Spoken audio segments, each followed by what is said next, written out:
भारताच्या पुरुष आणि महिला संघाने सांघिक कामगिरीच्या जोरावर नेपाळ संघाचा पराभव करून विजयाला गवसणी घातली आहे।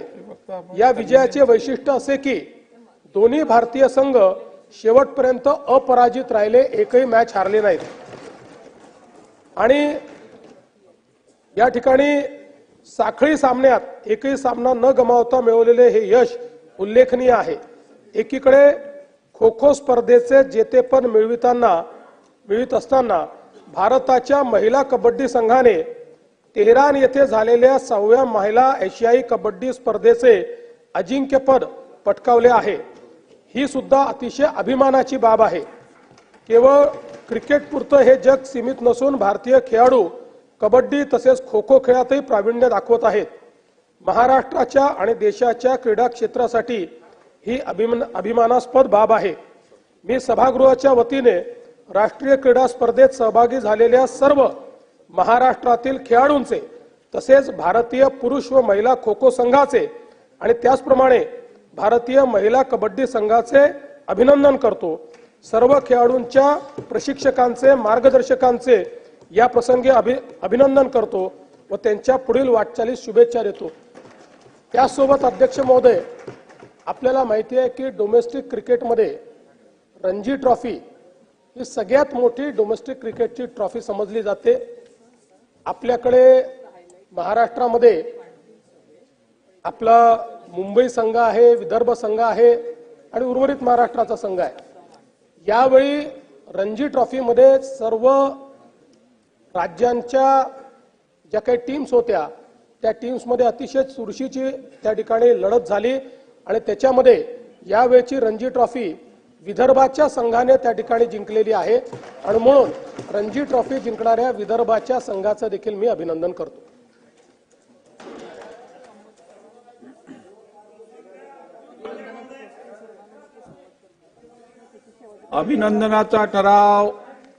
अभिनंदनाचा प्रस्ताव सर्व अनुमतीने संमत झाला। माननीय उपाध्यक्षांची निवड। मान्य सदस्यांना माहित आहे की उपाध्यक्ष पदाच्या निवडीसाठी दिनांक 26 मार्च 2025 हा दिवस निश्चित करण्यात आला आहे। त्या अनुषंगाने महाराष्ट्र विधानसभा नियम 6(2) अन्वये सदस्यांनी मांडवाच्या प्रस्तावाची लेखी सूचना सचिव 1 कार्यभार महाराष्ट्र विधिमंडळ सचिवालय विधान भवन मुंबई यांच्याकडे मंगळवार दिनांक 25 मार्च 2025 रोजी दुपारी 12 वाजेपूर्वी पोहोचले अशा बेताने पाठवण्याबाबत अवगत करण्यात आले। उपरोक्त पार्श्वभूमीवर उपाध्यक्षांच्या निवडीकरिता विहित कालावधीत 2 नामनिर्देशन पत्र प्राप्त झाले आहेत। आता श्री देवेंद्र फडणवीस विधानसभा सदस्य यांनी आपला प्रस्ताव मांडावा। माननीय अध्यक्ष महोदय, मी आपल्या अनुमतीने खालील प्रस्ताव मांडतो। श्री अण्णा दादू बनसोडे विधानसभा सदस्य यांची महाराष्ट्राच्या विधानसभेचे उपाध्यक्ष म्हणून निवड करण्यात यावी। श्री एकनाथ शिंदे विधानसभा सदस्य या प्रस्तावाला अनुमोदन देतील। सभागृहाचे नेते देवेंद्र फडणवीस साहेबांनी जो उपाध्यक्ष पदाचा प्रस्ताव मांडलेला आहे, अण्णा दादू बनसोडे यांची महाराष्ट्र विधानसभेचे उपाध्यक्ष म्हणून निवड करण्यात यावी याबाबतचा त्याला या प्रस्तावाला मी अनुमोदन देतो। श्री अजित पवार विधानसभा सदस्य यांनी आपला प्रस्ताव मांडावा। सन्माननीय अध्यक्ष महोदय, मी आपल्या अनुमतीने खालील प्रस्ताव मांडतो। श्री अण्णा दादू बनसोडे विधानसभा सदस्य यांची महाराष्ट्र विधानसभेचे उपाध्यक्ष म्हणून निवड करण्यात यावी। श्री चंद्रकांत दादा पाटील विधानसभा सदस्य या प्रस्तावाला अनुमोदन देतील। राज्याचे उपमुख्यमंत्री माननीय अजितदादा पवार यांनी महाराष्ट्र विधानसभेचे उपाध्यक्ष म्हणून श्री अण्णा दादू बनसोडे विधानसभा सदस्य यांचा जो उपाध्यक्ष म्हणून प्रस्ताव मांडला त्याला मी अनुमोदन देतो। आता मी पहिला प्रस्ताव मतास टाकतो। प्रश्न असा आहे की श्री अण्णा दादू बनसोडे विधानसभा सदस्य यांची महाराष्ट्र विधानसभेचे उपाध्यक्ष म्हणून निवड करण्यात यावी. अनुकूल असतील त्यांनी होय म्हणावे, प्रतिकूल असतील त्यांनी नाही म्हणावे. होयचे बहुमत आहे, होयचे बहुमत आहे.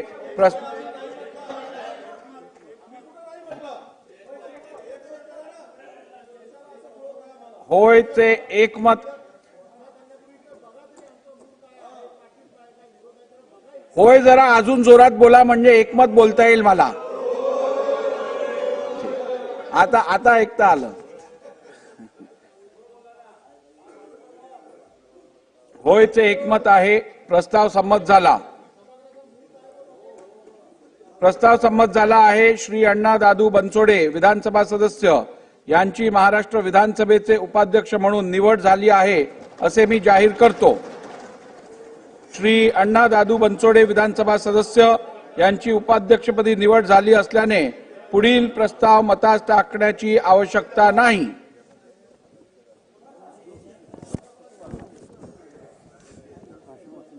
महाराष्ट्र राज्याच्या विधानसभेला गौरवशाली वारसा लाभला असून या सभागृहाच्या उपाध्यक्षस्थानी आपली निवड झाली आहे याबद्दल मी आपले मनपूर्वक अभिनंदन करतो.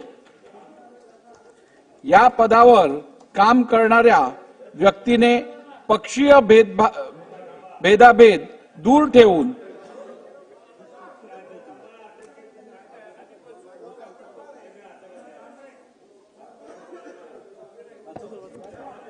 जागेवर बसून घ्या ना, पण वाचल्यानंतर आणायला पाहिजे.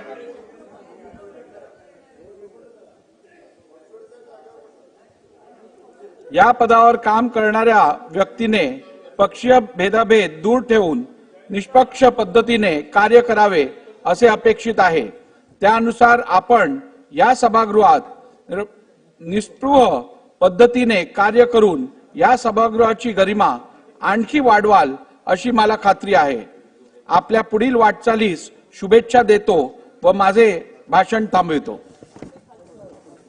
श्री अण्णा दादू बनसोडे विधानसभा सदस्य यांनी उपाध्यक्षाचे आसन स्वीकारावे अशी मी त्यांना विनंती करतो.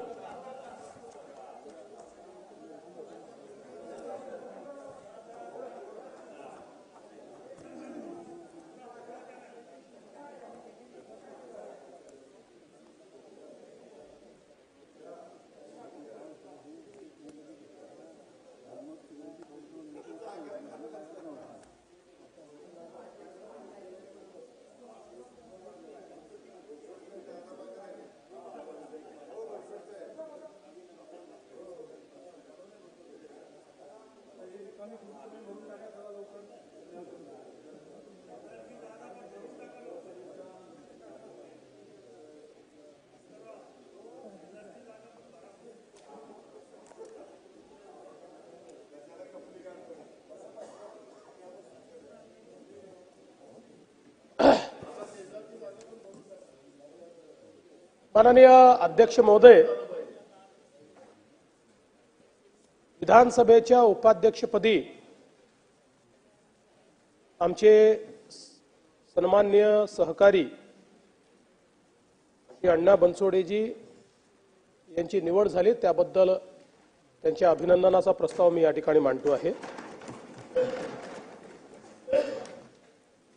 महायुतीचं सरकार हे सर्वसामान्यांचं सरकार आहे आणि म्हणून सर्वसामान्यांची ज्यांची नाळ जुडलेली आहे, मातीशी ज्यांची नाळ जुडलेली आहे, असे एक आमदार अण्णा बनसोडे हे आज या ठिकाणी उपाध्यक्षाच्या पदावर विराजमान झाले याचा मला अतिशय मनापासून आनंद आहे आणि म्हणून मी त्यांचं पहिल्यांदा मनपूर्वक अभिनंदन करतो. खरं म्हणजे दाक्षिणात्य संस्कृतीमध्ये अण्णा हे मोठ्या भावाला म्हणतात. आपल्या इकडे बऱ्याच भागामध्ये अण्णा म्हणजे मोठा भाऊ असतो. त्यामुळे आता एकीकडे अध्यक्षपदावर ॲडव्होकेट नार्वेकर साहेब यांच्यासारखा एक विधिज्ञ बसलेला असताना त्यांच्यासोबत बराच काळ समाजकारण, राजकारण महानगरपालिका आमदारकी अशा वेगवेगळ्या भूमिका निभवणारे एक सदस्य आपले सहकारी म्हणून आता त्या ठिकाणी काम करणार आहेत आणि मला असं वाटतं की यामुळे एक प्रकारे आपला अनुभव जो या विधानमंडळाचा एक विधिज्ञ म्हणून आहे त्याच्यासोबत मातीशी जुळलेला एक आपला सहकारी हा त्या ठिकाणी जेव्हा विराजमान होईल त्यावेळेस आपल्या दोघांच्या समन्वयातून या सभागृहाला निश्चितपणे न्याय मिळेल अशा प्रकारचा विश्वास मी व्यक्त करतो। महाराष्ट्र विधानमंडळाला एक फार मोठी परंपरा आहे आणि या गौरवशाली परंपरेला पुढे नेण्याची जबाबदारी आपली सर्वांची आहे। काल आम्ही एका कार्यक्रमाला गेलो होतो, पॉंडिचेरीचे स्पीकर त्या ठिकाणी होते, त्यावेळी चर्चा चालली होती कोणाचं किती सभागृह चालतं। त्यावेळी असं लक्षात आलं की देशामध्ये सर्वाधिक काळ चालणारं सभागृह आपलं आहे।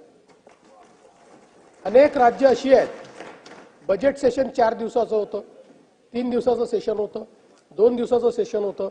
आपल्या इकडे आपण बघितलं असं मध्ये, पण ठीक आहे कोविड होता म्हणून दुसरं कारण नसेल कदाचित, पण पुन्हा आता आपण अधिक काळ सेशन या ठिकाणी करतो आणि म्हणून ही जी काही आपली परंपरा आहे ही परंपरा आपल्याला पुढे नेण्याचं काम हे अध्यक्ष आणि उपाध्यक्षांवर आणि सर्व सदस्यांवर निश्चितपणे या ठिकाणी आहे।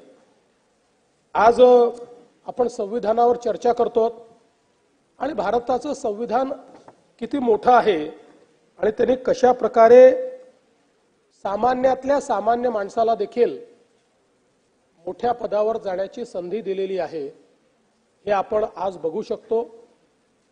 चहा टपरीवर काम करणारे पंतप्रधान झाले, ऑटो रिक्षा चालवणारे राज्याचे मुख्यमंत्री झाले आणि ज्यांनी पान टपरी देखील चालवली असे आज राज्याचे उपाध्यक्ष झाले। हे भारतीय संविधानाने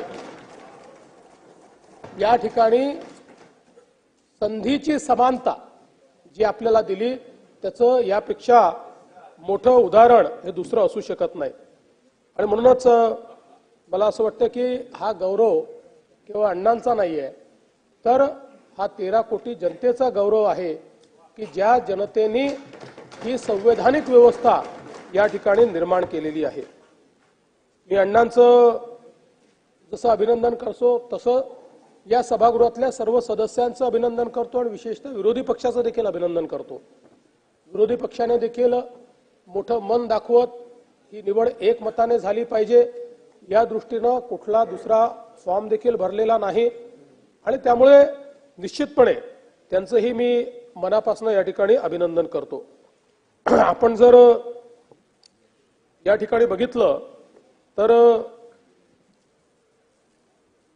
मी अण्णांना ही विनंती करतो की आपण त्या खुर्चीवर बसल्यानंतर आपले दोन्ही कान शाबूत ठेवावेत। डावीकडे बसलात म्हणून डावीकडची बाजू जास्त ऐकून घेऊ नका, पण ती बाजू ऐकाच, पण थोडी इकडची बाजू देखील ऐका। पण मला विश्वास आहे की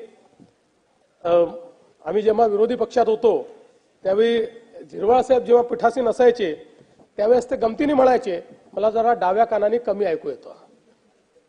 तसं मला वाटतं की आपण निश्चितपणे म्हणणार नाहीत।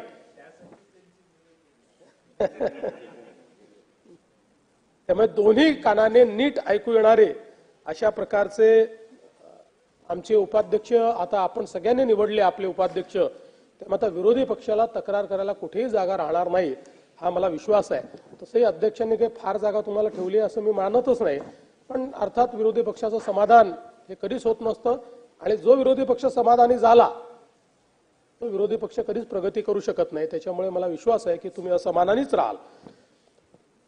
महाराष्ट्र विधानसभेचं जे उपाध्यक्ष पद आहे ते अनेक दिग्गज नेत्यांनी भूषवलेलं आहे, ज्याच्यामध्ये शिवराज पाटील चाकूरकर जे नंतर लोकसभेपर्यंत पोहोचले, त्यानंतर गजाननराव गरुड, डॉक्टर पद्मसिंह पाटील, मधुकरराव चव्हाण, प्राध्यापक वसंत पुरके, त्याचप्रमाणे विजयराव आवटी, नरहरी झिरवळजी आणि सगळ्यात महत्वाचं आमच्या शेंडे साहेबांना मी विसरलो,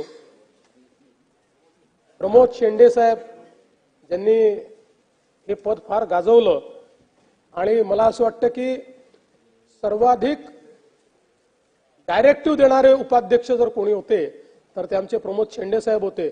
अध्यक्षही कधी त्या ठिकाणी डायरेक्टिव्ह द्यायचे नाही, पण प्रमोद शेंडे साहेब द्यायचे. अशा प्रकारचे प्रमोद शेंडे साहेब, अशा अनेक चांगल्या नेत्यांनी, चांगल्या ज्यांना आपण संसदपटू म्हणू, यांनी हे पद भूषवलेलं आहे. आणि आता हे सन्मानाचं पद आपल्याकडे बनसोडे साहेब आलेलं आहे. पिंपरीचे आमदार म्हणून आपण या ठिकाणी तिसऱ्यांदा निवडून आला आहात आणि यापूर्वी महानगरपालिकेतही नगरसेवक पदाची हॅट्रिक आपण केलेली आहे. त्यामुळे आपण हॅट्रिक करत असता या पदाची हॅट्रिक नका करू, दुसरं चांगलं पद पुन्हा, म्हणजे हे चांगलंच आहे पण अजून वेगवेगळी पदं प्रत्येकाला मिळाली पाहिजे. त्यामुळे स्थायी समितीसारख्या महत्वाच्या समितीचं अध्यक्षपदही आपण भूषवले आहे.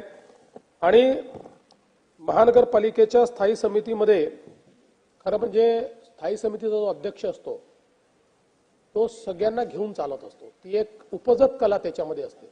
आमच्याकडे लोक असं म्हणतात की स्टँडिंग कमिटी नाही, हे अंडरस्टँडिंग कमिटी आहे. सगळ्यांचं अंडरस्टँडिंग असतं, म्हणजे तसं तुम्ही काही अंडरस्टँडिंग केलं नाही, सगळ्यांना सोबत घेण्याचं अंडरस्टँडिंग, सगळ्यांना सोबत घेऊन जाण्याची जी काही उपजत कला आपल्यामध्ये आहे, तर मला असं वाटतं की निश्चितपणे त्याचा उपयोग हा या ठिकाणी होईल. आणि म्हणून नगरसेवक, स्थायी समिती अध्यक्ष, आमदार आणि आता उपाध्यक्ष असा चढता क्रम आपल्या राजकीय जीवनाचा राहिलेला आहे. आणि मला विश्वास आहे की अशाच प्रकारे वेगवेगळ्या पदांवर आपल्याला काम करता येईल. सर्वसामान्य माणसाचं जगणं ज्याला माहिती असतं तोच खऱ्या अर्थानं सामाजिक राजकीय सेवेमध्ये उत्तम काम करू शकतो. आणि ते जगणं योग्य प्रकारे माहीत असलेले अण्णा या ठिकाणी आहेत. खरं म्हणजे पिंपरी मतदारसंघाच्या निर्मितीपासून फक्त 2014चा अपवाद सोडला तर ते त्या ठिकाणी मतदारसंघाचं प्रतिनिधित्व करताय. पण पिंपरीला जरी मंत्रीपद आजपर्यंत मिळालं नसलं तरी आता तुमच्या रूपानं संवैधानिक पद हे मात्र पिंपरीला मिळालेलं आहे. हे सांगताना मला अतिशय आनंद होतोय. दादा, आपल्याला नेहमीच पिंपरी चिंचवडचे लोक भेटायचे आणि म्हणायचे काय आमच्याकडे तुमचं लक्षच नाही. दादाने दिलं लक्ष घालून आणि केलं, आपलं ठरवलं आणि चांगलं केलं. त्यामुळे मी दादा आपलं देखील अभिनंदन करतो की एका सर्वसामान्य कार्यकर्त्याला आपण या पदावर बसण्याची संधी ही या ठिकाणी दिली. त्यांच्यावर तुम्ही विश्वास ठेवला, नागरिकांनी तर ठेवलाच होता, पण पक्ष म्हणून तुम्ही देखील त्यांच्यावर विश्वास ठेवला. आणि म्हणून मला विश्वास आहे की आता या सभागृहाचा विश्वास देखील ते निश्चितपणे जिंकतील. आणि या पदावर बसले असताना सर्वांना न्याय देण्याची भूमिका ही अण्णासाहेब आपली असेल, हा विश्वास मी या निमित्ताने व्यक्त करतो. आपल्या कारकिर्दीकरता आणि भावी राजकीय आयुष्याकरता देखील आपल्याला मनपूर्वक शुभेच्छा देतो आणि माझं बोलणं संपवतो. धन्यवाद. माननीय अध्यक्ष महोदय, खरं म्हणजे प्रथेला धरून पूर्ण चर्चा होतपर्यंत मी थांबलं पाहिजे, पण वरच्या सभागृहात माझं काही कामकाज आहे. बाजूच्या खुर्चीचं ना ते मला विचारा. त्याने मी सांगतो त्यांना काय काही काळ मोकळं बसू देऊया. बाजूच्या खुर्चीचा निर्णय ज्या दिवशी अध्यक्ष घेतील आम्हाला मान्य. चला, त्यामुळे मी जरा वरच्या समोर जातो. घाईत घेऊ का निर्णय? अध्यक्ष महोदय, सन्मान्य सभागृहाचे नेते मुख्यमंत्री देवेंद्रजींनी उपाध्यक्ष अण्णा बनसोडे यांच्या अभिनंदनाचा ठराव मांडला, त्याला आपण अनुमोदन दिलेलं आहे. तर म्हणजे आजचा निर्णय जो आहे, आपण सभागृहाचे अध्यक्ष असताना या सभागृहाच्या कामकाजाच्या बद्दल देखील मुख्यमंत्री महोदयांनी उल्लेख केलेला आहे. अतिशय नियमाने चालणारं हे सभागृह आणि सभागृहाचा जो काय डेकोरम आहे तो पाळला जातो. सदस्यांना आपले विषय मांडण्याची संधी आपण देता. आणि आज उपाध्यक्षपद यापदी देखील अण्णा बनसोडे, नगरसेवक, त्यानंतर आमदार, आता सांगितलं स्थायी समिती, अंडरस्टँडिंग सगळं सांगितलं. त्यामुळे अण्णाच्या शरीरयष्टीवर जाऊ नका. वृत्ती लहान कीर्ती महान अशी असते. त्यामुळे मी त्यांचं मनापासून अभिनंदन करतो. आजच्या काळात काही राजकीय नेत्यांना वातावरण असंच झालंय की त्यांना आपल्या सावलीचा देखील भरोसा राहिला नाही. पण अण्णा हे खऱ्या अर्थाने अजितदादांची सावली आहे, सावली बनून काम करतायत. अजितदादा म्हणतील ते अण्णा भूमिका घेत असतात, जो निर्णय घ्यायचा तो अजितदादांच्या सोबत घेत असतात. असं एक अजितदादांवर निष्ठा असलेला जयंतराव सहकारी आज उपाध्यक्ष झालेला आहे. खरं म्हणजे आता अजितदादांकडेच बघून चालणार नाही, तुम्हाला सगळीकडे पाहायला लागेल उपाध्यक्ष म्हणून. आणि नक्की आपण देवेंद्रजींनी सांगितल्याप्रमाणे दोन्हीकडे आपण दोन्ही सदस्यांना संधी देण्याचं काम आपण कराल. पिंपरीचे शिलेदार म्हणून आपण ओळखले जाता आणि तुमच्या प्रवासाकडे पाहिलं तर अतिशय सर्वसामान्य तळागाळातून आपण मेहनत करून अगदी कार्यकर्त्यापासून नगरसेवक, महापालिका, स्थायी समिती, आमदार अशा सर्व पदांना भूषवित आपण उपाध्यक्ष पदापर्यंत पोहोचलेला. आणि सर्वसामान्य कुटुंबातल्या कार्यकर्त्यांना भारतरत्न डॉक्टर बाबासाहेब आंबेडकर यांच्या घटनेमुळे असे अनेक, मग प्रधानमंत्री असतील, माझं स्वतःचं उदाहरण देवेंद्रजींनी सांगितलंय, तुमचे असे सभागृहात अनेक सदस्य आहेत, ते सर्वसामान्य कुटुंबातून आलेले आहेत आणि सर्वसामान्य कुटुंबातून जनतेच्या कामावर, जनतेच्या विश्वासावर अनेक मोठमोठी पदं या ठिकाणी भूषवणारे लोक आहेत. आणि म्हणून सर्वसामान्य कुटुंबातून आल्यानंतर, संधी मिळाल्यानंतर मला देखील आनंद झालेला आहे आणि विशेष आनंद आपल्या सभागृहाला देखील तुमच्याबद्दल झालेला आहे. हे मगाच्या आपल्या विरोधी पक्षांच्या सन्मान्य सदस्यांच्या आपल्या बाबतीमधल्या न बोलता व्यक्त केलेल्या भावनांमधून दिसून आलेलं आहे. खरं म्हणजे विधान परिषदेचे उपसभापती पद शिवसेनेकडे आहे, विधानसभेचे उपाध्यक्ष राष्ट्रवादीकडे आहे आणि त्यामुळे शिवसेना, भाजपा, राष्ट्रवादी हे जे काही महायुतीचं सरकार आहे, या महायुतीच्या सरकारमध्ये सगळ्यांना समान न्याय देण्याचं काम या ठिकाणी होतंय. कालच मुख्यमंत्री देवेंद्रजींनी सांगितलं, तुम्ही किती कालच्या भाषणामध्ये नाना किती आमच्या पायात पाय अडकवण्याचा प्रयत्न करा, मात्र आम्ही तिघे हातात हात घालून पुढे निघालेलो आहे. आणि किती काड्या केल्या तरी सुद्धा आम्ही बांबूच्या शेतीला प्रोत्साहन दिलेलं आहे. बांबूच्या शेतीला प्राधान्य दिलेलं आहे आणि वेगवेगळ्या व्हरायटीचे बांबूंना खूप, म्हणजे बांबू दुर्लक्षित होता, पण आज तुम्ही बघताय की फार मोठ्या प्रमाणावर शेतकऱ्यांना त्याचं उत्पन्न मिळते. गमतीमध्ये घेऊ नका जयंतराव, फार मोठ्या प्रमाणावर त्याच्यातून पाशा पटेलला तुम्ही भेटले ना तर तुम्हाला कळेल बांबूचं महत्व काय. आणि म्हणून जाऊ द्या, गमतीचं आहे. खरं म्हणजे एकत्रपणे आपल्याला काम करायचं आहे, एकत्र पुढे जायचं आहे. अध्यक्ष महोदय, विधानमंडळ हे कायदे मंडळ आहे, इथे आपण कायदे तयार करतो, आपण सर्वसामान्यांना न्याय देतो. या सभागृहाचे अध्यक्ष आणि उपाध्यक्ष या दोन्ही पदांना अतिशय महत्व आहे आणि तुम्ही गेले अनेक वर्ष या सभागृहाचं अध्यक्षपद सांभाळताय.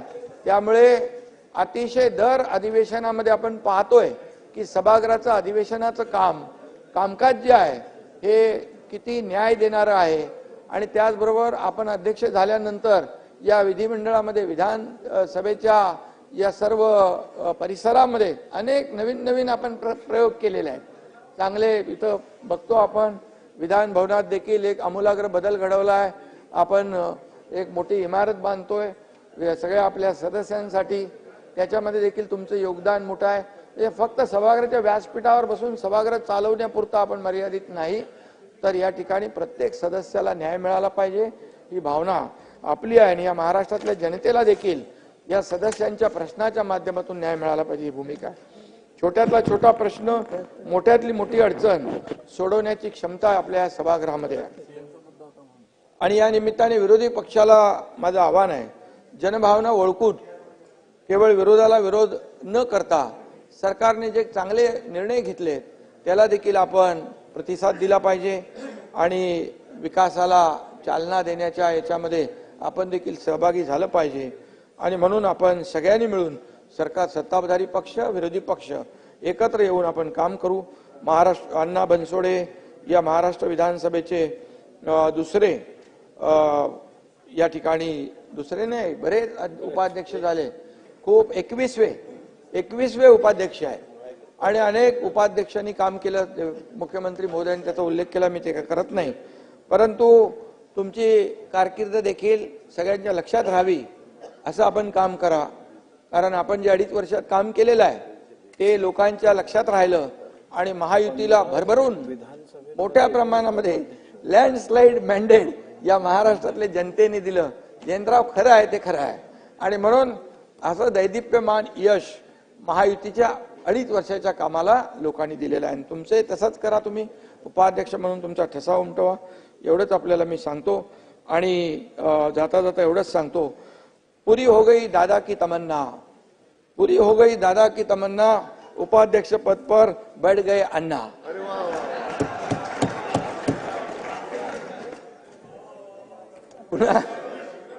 पुन्हा आपल्याला अण्णा तुम्हाला शुभेच्छा, खूप खूप तुमचं अभिनंदन, तुमच्या कारकिर्दीला देखील शुभेच्छा. धन्यवाद. जय हिंद, जय महाराष्ट्र.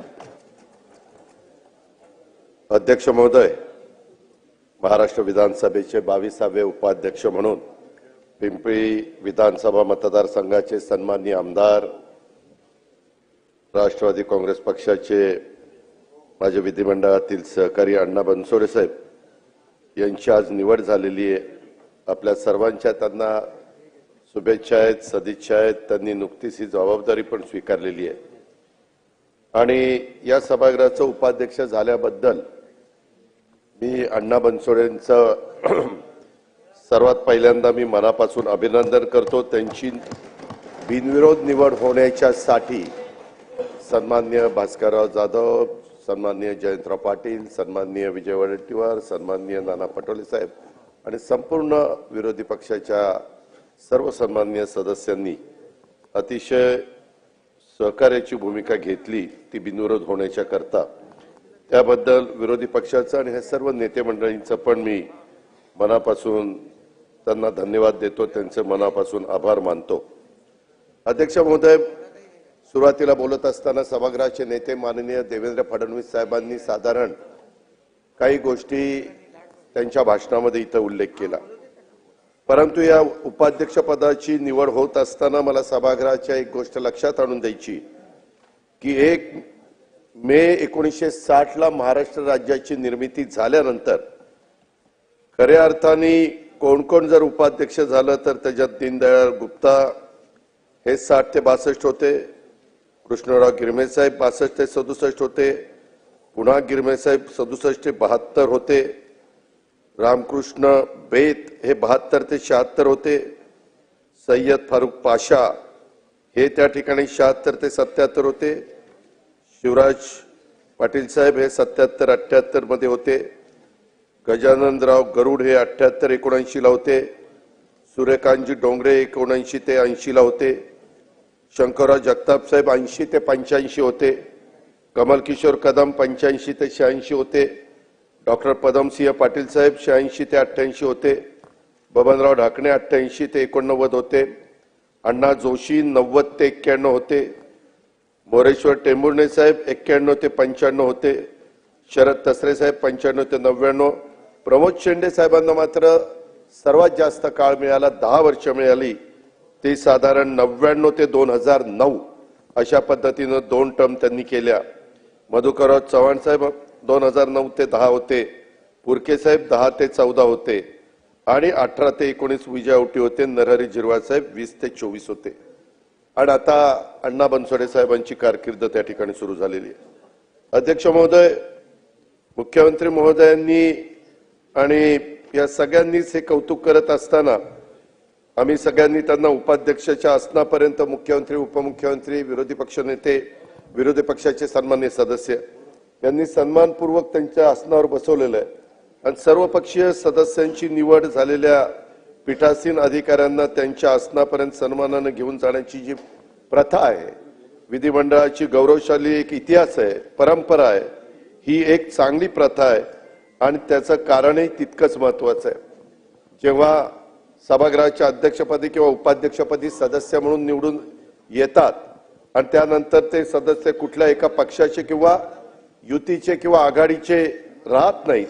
अध्यक्ष उपाध्यक्ष किंवा पीठासीन अधिकारी म्हणून ते संपूर्ण सभागृहाचे 288 आमदारांचे होतात. सभागृहातील प्रत्येक सदस्याचं हक्काचं रक्षण करणं आणि सर्वांचा सन्मान मान त्या ठिकाणी त्यांना समान न्याय देणं, त्याचबरोबर समान संधी मिळेल, सभागृहाचं कामकाज निष्पक्षपणे पद्धतीनं होईल, सभागृहातील कामकाजाचा दर्जा सुधारून सभागृहाची उंची कशी वाढेल हे निश्चित करण्याची जबाबदारी ही पीठासीन अधिकाऱ्यांची असते. नव्याने निवडून आलेले सभागृहाचे उपाध्यक्ष म्हणून सन्माननीय अण्णा बनसोडेजी हे देखील ही जबाबदारी प्रामाणिकपणे पार पाडतील. सन्माननीय अध्यक्ष राहुल नार्वेकर साहेबांना कामकाज चालवण्यासाठी अण्णांच्याकडून चांगली मदत होईल, सहकार्य होईल, याबद्दल पण मी खात्री बाळगतो.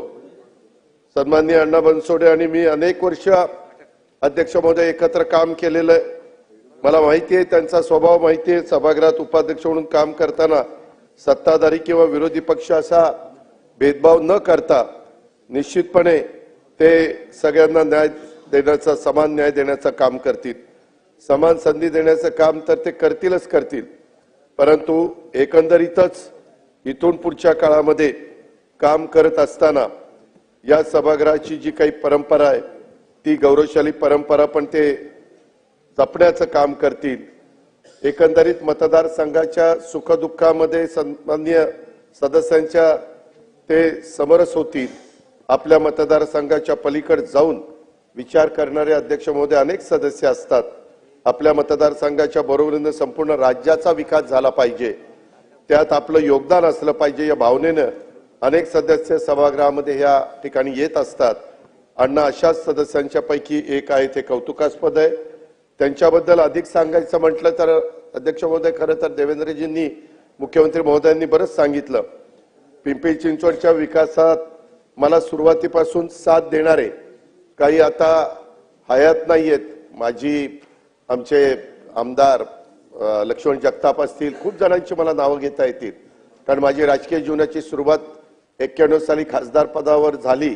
खासदार म्हणून मी निवडून आलो तेव्हा पिंपरी चिंचवड शहर हे बारामती लोकसभा मतदारसंघामध्ये होतं त्या काळामध्ये, आणि त्याच्यामुळं तिथं अनेक कार्यकर्त्यांना पुढे आणण्याचं काम, घडवण्याचं काम, त्यांना संधी देण्याचं काम, त्यांना स्टँडिंग कमिटी चेअरमन, आमदार, त्यांना महापौर, उपमहापौर, PCMT चेअरमन, वेगवेगळ्या कमिट्यांचं चेअरमन, बांधकाम खात्याचं चेअरमन, अशा खूप समित्यांमध्ये काम करण्याची संधी मी तिथं अनेक लोकांना दिली. त्याच्यापैकीच एक अण्णा बनसोडे हे देखील आहेत. अध्यक्ष महोदय, प्रामुख्याने मी तिथं काम करत असताना ते कॉस्मोपॉलिटन शहर आहे, मिनी भारत म्हणून पिंपरी चिंचवडकडे बघितलं जातं. आणि मग गरीब असेल, दुर्बल असेल, वंचित असेल, उपेक्षित असेल, या घटक बांधवांना देखील तिथं मोठ्या प्रमाणावर हा वर्ग राहतो. कितीतरी जण अध्यक्ष महोदय तिथं राज्याच्या वेगवेगळ्या भागात येऊन त्या पिंपरी चिंचवडमध्ये राहिलेले आहेत. आज अण्णा बनसोडे देखील मूळ सोलापूर जिल्ह्यातले मोहोळ तालुक्यातले आहेत. मग काही कामाच्या, नोकरीच्या निमित्तानं अनेक जण, विशेषतः माझ्या मराठवाड्यातले पण खूप जण तिथं राहतात, आमच्या कोकणातले राहतात, माझ्या पश्चिम महाराष्ट्रातले राहतात. अशा पद्धतीनं हे शहर हे कष्टकऱ्यांचं, कामगारांचं शहर म्हणून डेव्हलप झालेलं आहे. आणि अध्यक्ष महोदय, एकंदरीतच या झोपडपट्टीवासियांचा प्रतिनिधी म्हणून महानगरपालिकेमध्ये आणि आता विधानसभेमध्ये आवाज उठवण्याचं काम हे आता अण्णा बनसोडेंनी याच्या पाठीमागच्या काळामध्ये केलेलं आहे. त्यांच्या मतदारसंघात गेला आपण तर बहुतांशी घरावर आणि प्रत्येक झोपडीच्या दारावर त्यांच्या नावाचं स्टिकर चिटकवलेलं आहे. ही त्यांच्या कामाची आणि त्यांच्या लोकप्रियतेची अध्यक्ष महोदय तिथं पावती आहे. आजच्या या अभिनंदनाच्या चर्चेच्या निमित्तानं मला सभागृहाच्या एक गोष्ट लक्षात आणून द्यायची आहे. अण्णांच्या आधी सन्माननीय नरहरी झिरवाळ साहेब 14 मार्च 2020 ते 26 मार्च 2024 पर्यंत विधानसभेचे उपाध्यक्ष होते. प्रभारी अध्यक्ष म्हणून देखील सन्माननीय नाना पटोले साहेबांनी राजीनामा दिल्यानंतर झिरवाळ साहेबांनी जबाबदारी स्वीकारली, सांभाळली. झिरवाळ साहेबांनी पण राजकारणात येण्याआधी किती लोकांना माहिती आहे मला माहिती नाही, परंतु रोजगार हमीच्या कामावर आणि इमारतीच्या बांधकामावर काम करणारा मजूर म्हणून हे नरहरी झिरवाळ साहेबांनी काम केलेले मजूर म्हणून. आदिवासी समाजातला एक गरीब कुटुंबातली व्यक्ती, कधी काळी बांधकाम मजूर झालेले झिरवाळ साहेब आता पुन्हा आमदार झालेले आहेत, मागच्या टर्मला उपाध्यक्ष झालेले आहेत, आज राज्याचे अन्न आणि औषध प्रशासन विभागाचे ते मंत्री आहेत. अध्यक्ष महोदय, हे फक्त आपलं संविधानच करू शकतं. ही भारताची महाराष्ट्राची भारताची लोकशाहीच हे फक्त करू शकते. मला दुसरं एक उदाहरण सभागृहाला द्यायचंय. शिवसेना प्रमुख स्वर्गीय बाळासाहेब ठाकरे यांनी घडवलेले सन्माननीय गुलाबराव पाटील इथं बसलेले आहेत. अध्यक्ष महोदय, आज ते राज्याचे कॅबिनेट मंत्री आहेत, आज ते पाणी पुरवठा खात्याचे मंत्री आहेत, त्यांच्याकडे ती जबाबदारी आहे. परंतु कधी काळी जसं अण्णा बनसोडेंनी पानाची टपरी सांभाळली तिथं काम केलं, तसं ह्या शेतकऱ्याने पण पानाच्या टपरीवर काम केलंय. टपरीवर काम करणारा एक कार्यकर्ता आज या विधिमंडळाचा सदस्य होतो आणि दुसऱ्यांदा कॅबिनेट मंत्री त्या ठिकाणी होतो. आणि ही गोष्ट खरोखरीच अतिशय कौतुकास्पद आहे. हे पण आपल्याला सगळ्यांना मान्यच करावं लागेल. आमच्या सन्माननीय अण्णा बनसोडे साहेबांनी देखील प्रवास काहीसा तसाच राहिलेला आहे. अतिशय सामान्य कुटुंबात जन्माला आलेला आणि महाराष्ट्राच्या विधानसभेच्या उपाध्यक्षपदापर्यंत पोहोचलेला, राजकीय क्षेत्रातल्या कार्यकर्त्यांची प्रेरणा देणारा कुठलाही राजकीय पार्श्वभूमी त्याला नाहीये. इथं अनेक जणांना आम्हाला राजकीय पार्श्वभूमी आहे, परंतु असे अनेक सदस्य आहेत की त्यांना राजकीय पार्श्वभूमी नाही. स्वतःच्या ताकदीवर, स्वतःच्या हिमतीवर, स्वतःच्या कष्टाने, स्वतःच्या परिश्रमाने ते इथपर्यंत त्या ठिकाणी पोहोचलेले आहेत. अध्यक्ष महोदय, राजकारणात सार्वजनिक जीवनात येण्याआधी अण्णांची चिंचवड इथं जे छोटं टपरीचं पानाची टपरी होती तिथून त्यांनी सार्वजनिक जीवनाला सुरुवात केली आणि आज त्या टपरीचं रूपांतर त्यांनी जनसंपर्क कार्यालयामध्ये केलेलं आहे. कधी काळी कुटुंबाचं पोट भरण्याच्या करता जो मोठा वर्ग मुंबईमध्ये, पुण्यामध्ये, पिंपरी चिंचवडमध्ये अशा शहरी भागामध्ये जातो, ह्याच्यातनं हे कुटुंब तिथं आलेलं होतं. आणि माझा एक सहकारी त्याच्या मेहनतीच्या कष्टाच्या बळावर, पिंपरी चिंचवडकरांच्या पाठिंब्यावर आज महाराष्ट्राच्या विधानसभेच्या उपाध्यक्षपर्यंत त्या ठिकाणी पोहोचलेला आहे. याचा माझ्यासारख्या कार्यकर्त्याला सर्वात जास्त आनंद आहे आणि मनापासून मला समाधान पण आहे. अध्यक्ष महोदय, या सभागृहामध्ये मला दुसरे एक उदाहरण द्यायचंय. जोगेश्वरीचे आमदार सन्माननीय अनंत बाळा नर यांची देखील जोगेश्वरीमध्ये पाण्याची टपरी होती. राज्याचे माजी विद्यमान मंत्री आणि विद्यमान आत्ताचे खासदार आमचे रवींद्र वायकर साहेब हे देखील जोगेश्वरीमध्ये मेडिकल स्टोअर त्या ठिकाणी चालवायचे. आणि सामान्य घरातील ही साध्या साध्या घरातली सगळी सन्माननीय सदस्य आज विधानसभा सदस्य, विधानसभा उपाध्यक्ष, लोकसभा सदस्य, राज्य सरकारमध्ये मंत्री ह्या वेगवेगळ्या पद्धतीने पोहोचलेली आहेत. ही आपल्या लोकशाहीची अध्यक्ष महोदय खऱ्या अर्थाने ताकद आहे. काल आपण भारतीय संविधानावर चर्चा केलेली आहे, आज पण चर्चेचा शेवटचा दिवस आहे आणि हे संविधानाची काय ताकद आहे याचं महत्व सांगण्याची ही उदाहरणं खरं तर निश्चितपणे पुरेशी आहेत असं माझ्यासारख्या कार्यकर्त्याला वाटतं. अध्यक्ष महोदय, माझा जसा राजकीय प्रवास हा बारामतीतनं सुरू झाला, माझी राजकीय सामाजिक जडणघडण, तसं माझं पुणे आणि पिंपरी चिंचवड शहरामध्ये देखील मला मोठं पाठबळ त्या ठिकाणी मिळालं आणि या शहराच्या विकासासाठी मी काय केलं हे अनेकांना माहिती आहे. या शहरांनी पण मला तितकंच भरभरून प्रेम दिलं आणि ताकद दिली. तरी पिंपरी चिंचवडला आजवर जसं मुख्यमंत्री म्हणले तसं मी कॅबिनेट मंत्रीपद देऊ शकलो नाही याची खंत निश्चितपणे माझ्या मनामध्ये आहे. मात्र शहराला आज कॅबिनेट दर्जाचं उपाध्यक्षपद मिळालंय याचा माझ्यासह अनेक पिंपरी चिंचवडकरांना एक अभिमान वाटेल. भविष्यात पण मी सांगू इच्छितो की पिंपरी चिंचवडला पूर्ण कॅबिनेट मंत्रीपद कसं मिळेल याबद्दल आम्ही निश्चितपणे प्रयत्न त्या ठिकाणी करू. ही पण बाब अध्यक्ष महोदय मी सांगेन. बऱ्याच जणांना माहिती नाही अध्यक्ष महोदय, परंतु राजकीय सामाजिक जीवनात काम करत असताना अनेकांच्यावर अनेक प्रकारची संकट येत असतात, परिस्थिती प्रतिकूल बनत असते. चांगलं काम करून देखील काही वेळेला पराभव पत्करावा लागतो, परंतु अशा वेळेस पराभवानं खचून जायचं नसतं, हिंमत हरायची नसते आणि न खचता पुन्हा एकदा उभं राहायचं असतं, लढायचं असतं. तुम्ही लढत असाल तर लोक तुमच्या पाठीमागे येतात आणि तुम्हाला निवडून देतात. मला आठवत आहे की 2024ला तसं बघितलं तर आम्हाला महायुतीला 17 जागा मिळाल्या, 31 जागा महाविकास आघाडीला मिळाल्या खासदारकीच्या वेळेस. मुख्यमंत्री एकनाथराव होते, मी आणि देवेंद्रजी उपमुख्यमंत्री होतो. परंतु एकनाथराव आणि आम्ही दोघंही बसलो तिघही, आणि एकनाथरावांनी सांगितलं ठीक आहे आता लोकसभा झाली आहे, आपण आता पुन्हा कामाला जोमाने लागूया, चांगल्या चांगल्या योजना या राज्याच्या करता त्या ठिकाणी देऊया. आणि तशा पद्धतीनं आम्ही एकजुटीनं कामाला लागलो. आणि कामाला लागल्यानंतर काय चित्र महाराष्ट्रातल्या जनतेने दिलं हे आपण सगळ्यांनी सभागृहामध्ये पाहिलेलं आहे. अध्यक्ष महोदय, ह्याच्यामध्ये आपला कामाचा माणूस ही टॅगलाईन घेऊन अण्णांनी कामाला सुरुवात केली. त्यांचा प्रचार असतो आपला कामाचा माणूस. ते घरोघरी पोहोचलेले आहेत. त्यांनी आपला कामाचा माणूस टॅगलाईन इतकी घरोघरी पोहोचवली की 2014 मध्ये ते माझ्या माहितीप्रमाणे 2000 मतांनी पराभूत झाले. गौतम चाबुस्कर आमचाच एक सहकारी, त्यांनी त्याला पराभूत केलं. आणि 2019ला अण्णा मात्र 17,000 मतांनी निवडून आले. अध्यक्ष महोदय, त्याचाही एक किस्सा मला आठवतोय, मला तो सांगावासा वाटतो. 2019च्या विधानसभा निवडणुकीच्या सुरुवातीला पक्षाने अण्णाला उमेदवारी नाकारली. त्या शिलवंत का कुणाला तरी उमेदवारी, सुलक्षणा शिलवंत, त्यांना उमेदवारी दिली. मी गप्प बसलो. प्रांताध्यक्ष जयंतराव होते. जयंतराव म्हणलं अण्णाला कशाला कापलं, त्याला द्या राव. ते म्हणले दादा सगळेच काही माझ्या संमतीनं होत नाही. बरं म्हणलं हरकत नाही.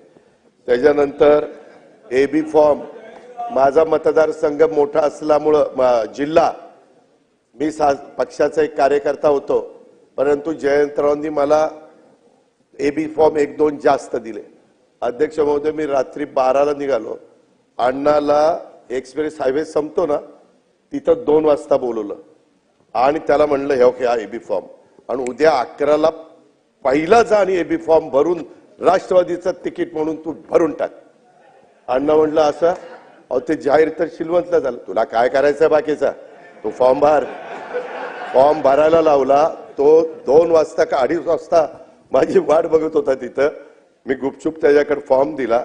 जयंतरावला म्हणलं जयंतराव जरा वेगळं केलंय, फक्त तुमची संमती द्या. काय केलं असेल तर ते आई संमती, पण माझं नाव सांगू नका. बरं नाही म्हणजे सांगतो. त्याच्यामध्ये त्या पद्धतीनं अध्यक्ष महोदय त्याला उमेदवारी दिली. ती सुलक्षणा गेली 11:15ला. ते म्हणले राष्ट्रवादीचा फॉर्म आला. तुझा कसा राष्ट्रवादीचा फॉर्म? तिचा फॉर्म नाही, काही नाही. आणि अण्णा त्या निवडणुकीत 17,000 मतांनी त्या ठिकाणी निवडून आला. आणि अध्यक्ष महोदय, मला सभागृहाला सांगायचं, विशेषतः राष्ट्रवादीच्यांना, तुमच्या मागच्या बसले त्यांना, की त्यावेळेस अण्णांनी माझं ऐकलं, राष्ट्रवादीचा एबी फॉर्म भरला म्हणून त्या ठिकाणी बरं झालं. त्यावेळेस आमदार, आज विधानसभेचा अध्यक्ष तो होतोय. राजकारणात माझं ऐकलं तर कुणाचं किती भलं होतं ते बघा. हे आता बऱ्याच जणांच्या लक्षात आलं असेल. सन्माननीय विश्वजीत, सन्माननीय अमितजी, आपण नेहमी चर्चा करतो, यातला गमतीचा भाग जाऊ द्या. परंतु अण्णा बद्दल सांगायच्या अनेक गोष्टी आहेत. अध्यक्ष वेळ पण झालेला आहे. परंतु एक गोष्ट मी जरूर सभागृहाला सांगेन. करोनाचा काळ होता, आम्ही सगळेजण काम करत होतो, आणि करोनाच्या काळामध्ये आमदारांना आम्ही आव्हान केलेलं होतं की तुम्ही पण करोनाची लस ही लवकर काही पुढे आलेली नव्हती आणि नागरिकांना लस तर द्यायची होती. आणि त्यावेळेस स्थानिक स्वराज्य संस्थेतनं, म्हणजे त्याचा आमदार स्थानिक विकास निधीतनं अण्णांनी त्यावेळेस 25 लाख रुपये हे ताबडतोब दिले. आणि कलेक्टरला सांगितलं पहिली 25 लाख रुपये घ्या माझे, आणि माझ्या झोपडपट्टीमध्ये लसीकरणाचं काम त्या ठिकाणी सुरू करा. आणि मी त्यावेळेस नियोजन खात्याचा मंत्री होतो, मी पण विशेष बाब म्हणून त्याला मान्यता दिली. इव्हन आमच्या पिंपरी चिंचवडमध्ये पण YCM रुग्णालयामध्ये सिटी स्कॅन बसवण्याच्या करता आमदार निधीतनं त्यांनी 1.25 कोटी रुपये त्या ठिकाणी सिटी स्कॅनला दिलेले होते. लोकप्रतिनिधींनी ही गोष्ट लक्षात ठेवा की अशा काही गोष्टी असतात की आपल्याला मिळालेला निधी कशा पद्धतीनं तो सत्कारणी लावता येईल. सभागृहातल्या अनेक सदस्यांना अण्णांच्या बद्दल बोलायचं याची मला जाणीव आहे, त्यांना शुभेच्छा द्यायच्या. त्यामुळे मी अधिक न बोलता माझ्या प्रत्येक पिंपरी चिंचवडवासियांना आनंद देणारा आजचा हा पदग्रहण सोहळा आहे. पिंपरी चिंचवड शहराचे आमदार, कर्तव्य दक्ष लोकप्रतिनिधी, राष्ट्रवादी काँग्रेस पक्षाचे नेते, माझे सहकारी सन्माननीय अण्णा बनसोड यांनी महाराष्ट्राच्या विधानसभेमध्ये उपाध्यक्षपदाची सूत्र आज स्वीकारलेली आहेत. मी त्यांच्या ह्या नवीन इनिंगला मनापासून शुभेच्छा देतो. त्यांच्या अभिनंदनाच्या ठरावाच्या करता चर्चेची संधी आपण दिली त्याबद्दल अध्यक्ष महोदय आपले पण आभार मानतो. परंतु अध्यक्ष महोदय मला आपल्या मार्फत उपाध्यक्षांना सांगायचं, इथं सभागृह ज्यावेळेस सुरू होतं त्याच्या आधी 5-10 मिनिटं येऊन थांबावं लागतं आणि सभागृह संपेपर्यंत थांबावं लागतं.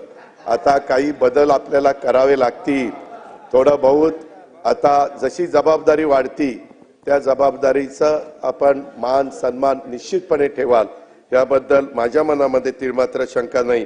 पण मी पुन्हा एकदा नवनिर्वाचित उपाध्यक्ष अण्णा बनसोडे साहेबांचं अभिनंदन करतो, त्यांच्या कुटुंबियांचं, त्यांच्या कार्यकर्त्यांना, त्यांना विधानसभेमध्ये पाठवणाऱ्या तमाम तिथल्या मतदार बंधू भगिनींचं आणि माझ्या समस्त पिंपरी चिंचवडकरांचं देखील मी अभिनंदन करतो.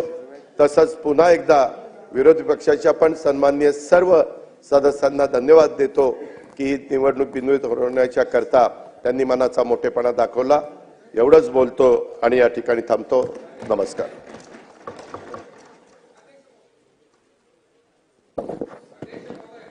सन्माननीय अध्यक्ष महोदय, माझे मित्र श्रीयुत अण्णा बनसोडे यांच्यात महाराष्ट्र विधानसभेच्या उपाध्यक्षपदी बिनविरोध निवड झाली त्याबद्दल त्यांचं अभिनंदन करण्याकरता म्हणून मी या ठिकाणी उभा आहे. अध्यक्ष महोदय, हे अभिनंदन करत असताना मी आपल्याला एक नम्रपणे विनंती करतो की त्यांची अण्णांची निवड होण्याकरता म्हणून आम्ही सर्वांनी सहकार्य केलेलं आहे. पलीकडे माननीय मुख्यमंत्री, माननीय दोन्ही उपमुख्यमंत्री महोदय यांनी अभिनंदन करत असताना थोडीफार राजकीय टीका टिप्पणी केलेली आहे. आजचा अधिवेशनाचा शेवटचा दिवस आहे. थोडी आम्ही 4-2 वाक्य जर राजकीय बोललो तर आमच्याकरता थोडं तुम्ही सहन कराल अशी अपेक्षा करतो. अण्णा, तुमची उपाध्यक्ष म्हणून निवड झाली. अध्यक्ष महोदय, सन्माननीय मुख्यमंत्री महोदय असतील, सन्मान्य उपमुख्यमंत्री एकनाथराव शिंदे असतील, दादा जरा आमचं पण ऐकलं तर बरं होईल. जरा नाही इकडं आमदार, इकडं आमदार, तुम्ही तरी किमान आमचं ऐका.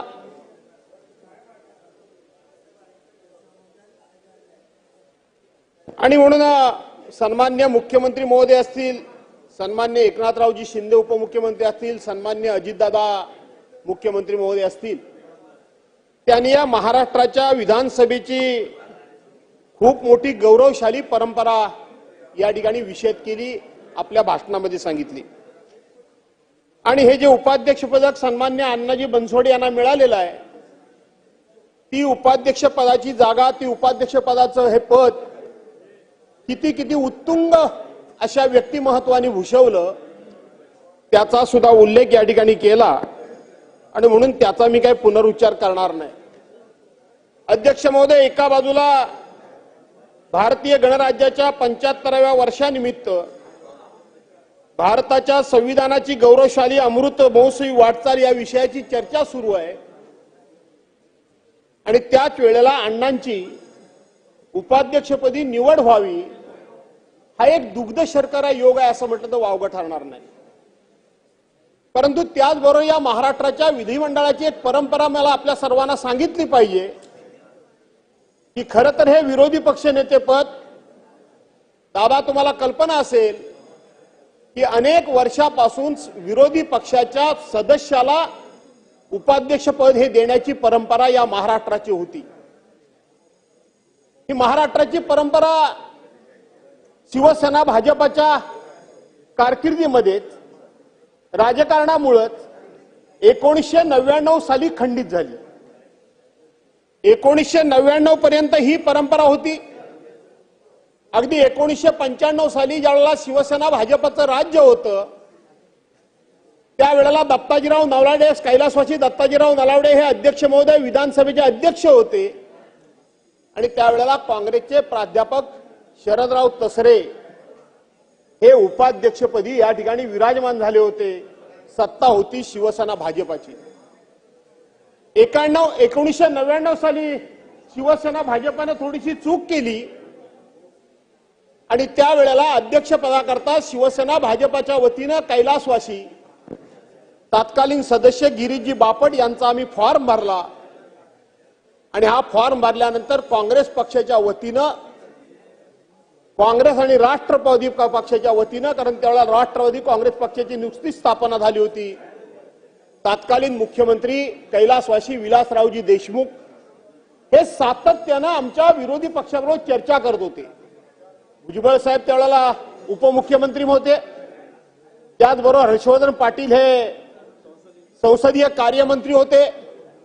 ते आमच्याजवळ चर्चा करत होते की हा उमेदवारी अर्ज तुम्ही मागे घ्या, आम्ही आपल्या प्रथेप्रमाणे परंपरेप्रमाणे तुम्हाला उपाध्यक्ष पदाची जागा देतो, अशा पद्धतीनं काँग्रेस पक्षाचा प्रस्ताव होता. आम्ही ऐकलो नाही.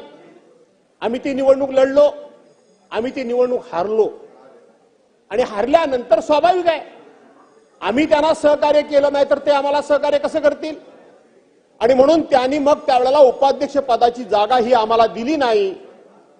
त्यावेळेला खऱ्या अर्थाने ही परंपरा खंडित झाली. पण त्यावेळेला मला सांगितलं पाहिजे की काँग्रेसच्या वतीनं संवाद करण्याचं काम, राष्ट्रवादी वतीच्या संवाद करण्याचं काम, मुख्यमंत्री, उपमुख्यमंत्री आणि संसदीय कार्यमंत्री यांच्या वतीनं संवाद करण्याचं काम, आमच्याशी संवाद साधण्याचं काम, आम्हाला समजावण्याचं काम, आमच्याशी चर्चा करण्याचं काम हे त्यांच्याकडून केलं जात होतं. पण आज ज्यांच्याकडे एवढं पाशवी बहुमत आहे, या पाशवी बहुमताचा अहंकार या ठिकाणी दिसला की साधारणपणे ही निवडणूक बिनविरोध होण्याकरता तुम्ही आम्हाला सहकार्य करणार की नाही करणार, ही चर्चा करण्याचं औदार्य सुद्धा सत्ताधारी पक्षाकडे दिसलं नाही. अध्यक्ष महोदय, आम्ही बिनविरोध पाठिंबा करतोयच, पण हे औदार्य असलं पाहिजे. याच सभागृहामध्ये कैलासवासी गोपीनाथराव मुंडेंनी याच, आता मी तुमच्याकडून शिकायला अजून मला वेळ आहे आणि म्हणून या ठिकाणी मला कमाल वाटते आणि म्हणून याच सभागृहामध्ये कैलासवासी गोपीनाथराव मुंडेंनी एका प्रस्तावावर चर्चा करताना अध्यक्ष महोदय असं सांगितलं होतं की संवाद हा लोकशाहीचा आत्मा आहे. मतमतांतर असू शकतात, मतभेद असू शकतात, मतभिन्नता असू शकतात, एकमेकाचे विचार एकमेकाला पटू शकत नाही, पण लोकशाहीमध्ये संवाद बंद होता कामा नये, लोकशाहीमध्ये डायलॉग बंद होता कामा नये. आणि जर डायलॉगच बंद झाला, मंत्री महोदय मला जर शिकवत असतील तर डायलॉगच बंद झाला तर लोकशाहीचा आत्मा जिवंत राहणार नाही. हे कैलासवासी गोपीनाथराव मुंडेंनी सांगितलंय, म्हणून तरी तेवढं माझं ऐकून घ्या अशी माझी मंत्र्यांना विनंती आहे. आणि म्हणून आम्ही बिनविरोध पाठिंबा दिला. आमची संख्या कमी आहे हे आम्हाला माहित आहे. आम्ही या ठिकाणी निवडणूक लढवून आम्ही जिंकू शकत नाही आम्हाला माहित आहे, परंतु निवडणूक लढवण्यापासून आम्हाला कोणी रोखू शकला नसता. आम्ही जर उमेदवारी अर्ज भरला असता तर आज या ठिकाणी मतदानापासून सगळी प्रक्रिया पार पाडावी लागली असती. आणि म्हणून किमान साधा की तुम्ही फॉर्म भरू नये अशा पद्धतीची भुजबळ साहेब विनंती करण्याचं सौजन्य सुद्धा आज सत्ताधाऱ्यांकडनं संपून गेलंय. हो, जागेवर बसून घ्या, बगीचात फिरल्यासारखे तुम्ही फिरताय.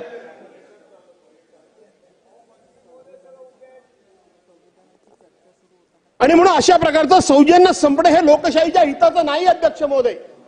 आणि म्हणून अण्णा तुमचं मी अभिनंदन तर करतोच. दादांनी संपूर्णपणे तुमची राजकीय कारकीर्द सांगितली. तुम्हाला कदाचित आठवत असेल की काही कालावधी करता तुम्ही आम्ही एकत्र काम केलेलं आहे. सभागृहामध्ये नव्हे, पक्ष म्हणून सुद्धा आपण एकत्र काम केलेलं आहे. तुमच्यासारखा एक छोट्यातल्या छोट्या घराण्यातून आलेला एक सदस्य या ठिकाणी आज उपसभापती झाला, याचा मला अभिमान आहे. दादांनी इथं सांगितलं की अण्णा बनसोडे हे पानपट्टी चालवायचे, गुलाबराव पाटील हे पानपट्टी चालवायचे, आमचे अनंत उर्फ बाळा नर हे त्या ठिकाणी कुठले मेडिकलच्या दुकानामध्ये होते. दादा, मी माझं आयुष्य तुम्हाला सांगितलं, वायकरांचं दादा, मी माझ्या आयुष्याची वाटचाल कधी सांगितली नाही, पण मी पण इथपर्यंत बऱ्यापैकी आलोय. तुम्हाला अभिमान वाटेल, सन्मान वाटेल. मी माझ्या आयुष्याची सुरुवात शिक्षण करू न शकल्यामुळे ट्रकवरचं क्लीनरचं काम करून माझ्या आयुष्याची मी सुरुवात केलेली आहे. मी ट्रकचा क्लीनर म्हणून 1.5 वर्ष दीड रुपये मला पगार आणि 2 रुपये भत्त्या, अशा पद्धतीचं भुश्रीफ साहेब मी माझ्या आयुष्याची सुरुवात करून इथपर्यंत आलोय. स्वतःचं कधी सांगायचं नसतं, पण तुम्ही या ठिकाणी उल्लेख केलात म्हणून मी सांगितलं. हा काय माझं भांडवल नाही. माझ्या आईच्या घराण्यामध्ये, माझ्या वडिलांच्या घराण्यामध्ये कोणीही दूरपर्यंत राजकारणात नाही, कोणी नाही. अध्यक्ष महोदय, या ठिकाणी मला जाणीवपूर्वक काही गोष्टी सांगायच्या आहेत. अध्यक्ष महोदय, की आपण अण्णा बनसोडे, आपण या ठिकाणी उपसभापती उपाध्यक्ष झालात. या ठिकाणी अध्यक्ष महोदय बसलेले आहेत. त्या जागेवर बसणारा जो तालिका अध्यक्ष असतो, तालिका सभापती असतो, तो अधिवेशनच्या कालावधी करता म्हणून नेमलेला फक्त तो तालिका सभा अध्यक्ष असतो, तालिका सभापती असतो. त्याला सुद्धा त्या खुर्चीवर बसल्यानंतर तात्पुरते का होईना जे अध्यक्ष महोदयांना अधिकार असतात ते त्या तालुका सभापतीला अधिकार असतात. हे आपल्या विधानसभा अधिनियमामध्ये स्पष्टपणे म्हटलेलं आहे. तुम्ही तर उपाध्यक्ष झालात. आज अध्यक्ष महोदयांना ऐकायला थोडंसं वाईट वाटेल, पण मला सांगितलं पाहिजे, या ज्या गौरवशाली परंपरेची एकनाथराव शिंदे परंपरा तुम्ही सांगताय, या गॅलरीमध्ये बसलेले पत्रकार यापूर्वी या ठिकाणी अवमूल्यन करायचे सभागृहाच्या कामकाजाचं, सभागृहाच्या कामकाजाचा लेखाजोखा करायचे, आर्टिकल लिहायचे. आज ती आर्टिकल सगळी बंद झालेली आहेत. पण काल एक दैनिक पुढारी सारख्या एका वर्तमानपत्रानं खूप मोठं भुजबळ साहेब धाडस दाखवलं. त्यांनी सांगितलं, विधान भवनातील गर्दीचा खराखुरा बाजार. काय लिहिलंय त्याच्यामध्ये? बाजार असा मांडला गेलाय की या ठिकाणी सभागृहामध्ये येण्याकरता म्हणून पास बंद केले गेले, परंतु ऑनलाईन जीपे करून 10,000 रुपये भरून या ठिकाणी विधानसभा भवनामध्ये येण्याचे पास 10,000 रुपयामध्ये मिळतात. अशा प्रकारचं नावानिशी आणि त्याने त्या जीपेचा उल्लेख करून या ठिकाणी उल्लेख केलेला आहे. हे उल्लेख केलेला आहे. अध्यक्ष महोदय, दुसरं काय सांगितलं? 1 मिनिटाचा विधायक आणि बिनमहत्वाचा हास्य. हे कायदे मंडळ आहे, विधान मंडळ आहे, इथं कायदे केले जातात. कायद्याकरता किती वेळ दिला जातो या संदर्भामध्ये भाष्य केलंय. नव्या वादाचा नवा अंक म्हणून त्यांनी आर्टिकल लिहिलेलं आहे. अध्यक्ष महोदय, हे अण्णा, हे सभागृहाच्या इभ्रतीला शोभणारं नाहीये. मी जबाबदारीने या ठिकाणी सांगतो. काल अध्यक्षांच्या एका कर्मचाऱ्याच्या ऑफिसमध्ये सत्ताधारी पक्षाचे लोक गेले आणि सत्ताधारी पक्षाच्या आमदारांनी विचारलं तिथल्या अधिकाऱ्यांना की लक्षवेधी लावण्याकरता तुम्हाला किती पैसे पाहिजेत ते सांगा आणि माझी लक्षवेधी लावा. हे आज सभागृहामध्ये घडलंय. अध्यक्ष महोदय, या विधान भवनात घडलंय. हे या विधान भवनात घडलंय. अध्यक्ष महोदय, हे विधान भवनात घडलंय. अध्यक्ष महोदय, मी या ठिकाणी तुम्हाला वर्तमानपत्राचं नावानिशी लिहिणाऱ्या लेखकाविषयी या ठिकाणी संपूर्णपणे द्यायला तयार आहे. हे संपूर्णपणे मी द्यायला तयार आहे. अध्यक्ष महोदय, सन्माननीय भास्करराव जाधव साहेबांना सगळं बोलण्याचा अधिकार आहे, परंतु उपमुख्यमंत्री बोलतायत. जनतेने एवढ्या प्रचंड संख्येने आपल्या सगळ्यांना निवडून दिलंय आणि ह्या सभागृहामध्ये आपण अध्यक्ष असताना अशा पद्धतीनं हे जे काही बोलणं हे कितपत रेकॉर्ड योग्य आहे? अध्यक्ष महोदय, रेकॉर्डवरून काढलं पाहिजे. त्यांचं काही म्हणणं असेल त्यांनी विधानसभा अध्यक्षांना भेटावं. त्यांनी सभागृहाचे नेते देवेंद्र फडणवीस साहेबांना भेटावं. त्यांनी यांना भेटून सांगावं ना. काही असेल तर अध्यक्ष महोदय, आम्ही सरकार चालवतो, आम्ही काय असल्या गोष्टीला पाठीशी घालण्याकरता इथं बसलो नाही. लोकांनी पण त्याच्याकरता आम्हाला निवडून दिलेलं नाही. परंतु आम्ही सभागृहात असताना हे जे काही त्यांनी सांगितलेलं आहे हे अशा पद्धतीने जर बोलायला लागले आणि त्याच्यामध्ये तथ्य आहे का नाही, त्याची चौकशी केली का नाही, त्याचे पुरावे आहे का नाही, जर कोणी दोषी असेल तर त्याला तिथल्या तिथं आपण काढून टाकू कामावर, त्याच्यावर ऍक्शन घेऊ, FIR दाखल करू. परंतु ह्या पद्धतीनं भास्करराव, तुम्ही पण इतके सिनियर, तुम्ही कॅबिनेट मंत्री होता, तुम्ही एका पक्षाचे अध्यक्ष होता, तुम्ही देखील एका गरिबीतनं कसं पुढे आला याचं तुम्ही इथं उदाहरण दिलेलं आहे. असं असताना काहीतरी ह्या सभागृहाचा डेकोरम पाडला पाहिजे ना आपण. नाही पडा. अध्यक्ष महोदय, तुम्ही आता त्याच्यात आणि अध्यक्ष महोदय, या संदर्भामध्ये आपण पण या गोष्टीची नोंद घेतली पाहिजे आणि अशा पद्धतीनं या महाराष्ट्रामध्ये देशामध्ये या आपल्या कामकाजामध्ये सभागृहाची अशा प्रकारची बदनामी होऊन देणं हे कदापि आम्ही सदस्य सहन करणार नाही. हे थांबलं गेलं पाहिजे. नाही, एक मिनिट भास्करराव एक मिनिट.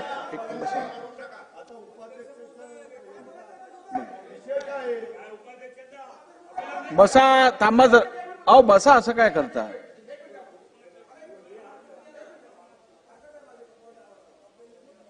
अध्यक्ष महोदय, बोलण्याच्या ओघामध्ये आपण काय बोलतो हे विसरतात. मी सर्वप्रथम तुमचं अभिनंदन करतो की आतापर्यंतच्या इतिहासामध्ये सगळ्यात जास्त लक्षवेधी आपल्या काळामध्ये आल्या. अध्यक्ष महोदय, लक्षवेधीच्या विषयामध्ये मान्य जयंतराव पण बोलले, मान्य विजूभाऊ पण बोलले की लक्षवेधी जास्त होतात वगैरे. तर अध्यक्ष महोदय, आम्ही तुमच्याकडे येतो ना आमदार म्हणून, तुम्हाला प्रेशर करतो आम्ही आमची लक्षवेधी घ्या म्हणून, आम्हीच बोलतो ना. आणि या निमित्तानं आमच्या प्रश्नाला न्याय मिळतो. अध्यक्ष महोदय, जनता समाधानी आहे, आमदार समाधानी आहेत, हे बरोबर आहे. दुसरा विषय माझ्या हरकत ह्याच्यावर विषय आहे. मगाशी बोलता बोलता ऐका अध्यक्ष महोदय, मला बोलू द्या. अध्यक्ष महोदय, बोलता भास्करराव साहेब काय म्हणले की पाशी बहुमत. अध्यक्ष महोदय, जनतेचा अवमान आहे पाशी बहुमत म्हणणं म्हणजे. हा कुठला शब्द आला? पाशी बहुमत कसा असू शकतो? अध्यक्ष महोदय, तो शब्द बाजूला काढून टाका, तो शब्द काढा बाजूला, तो शब्द काढा, पाशी बहुमत शब्द बाजूला काढा. मी तपासून निर्णय घेईन. बोला. आपल्याला विनंती आहे, भास्करराव या सभागृहाचे वरिष्ठ सदस्य आहेत, नियमावली त्यांना माहित आहे, नियम माहिती आहेत. आपण कुठल्या विषयावर बोलतोय तेही त्यांना माहिती आहे. हा विषय त्याच्याशी संबंधित नाहीये. विरोधी पक्षांच्या नेत्याच्या संदर्भात त्यांनी जे सुरू केलं तेही आम्ही ऐकून घेतलं, कारण वरिष्ठ सदस्य आहेत, एक भावना व्यक्त करतायत या सभागृहामध्ये, जी परंपरा आहे त्याच्या संदर्भात सांगतायत. पण अशा पद्धतीने भास्करराव आपल्याकडे अपेक्षित नाहीये की आपण या सभागृहात अशा पद्धतीने बोलणार. अध्यक्ष मध्ये मी मर्यादामध्ये बोलतोय.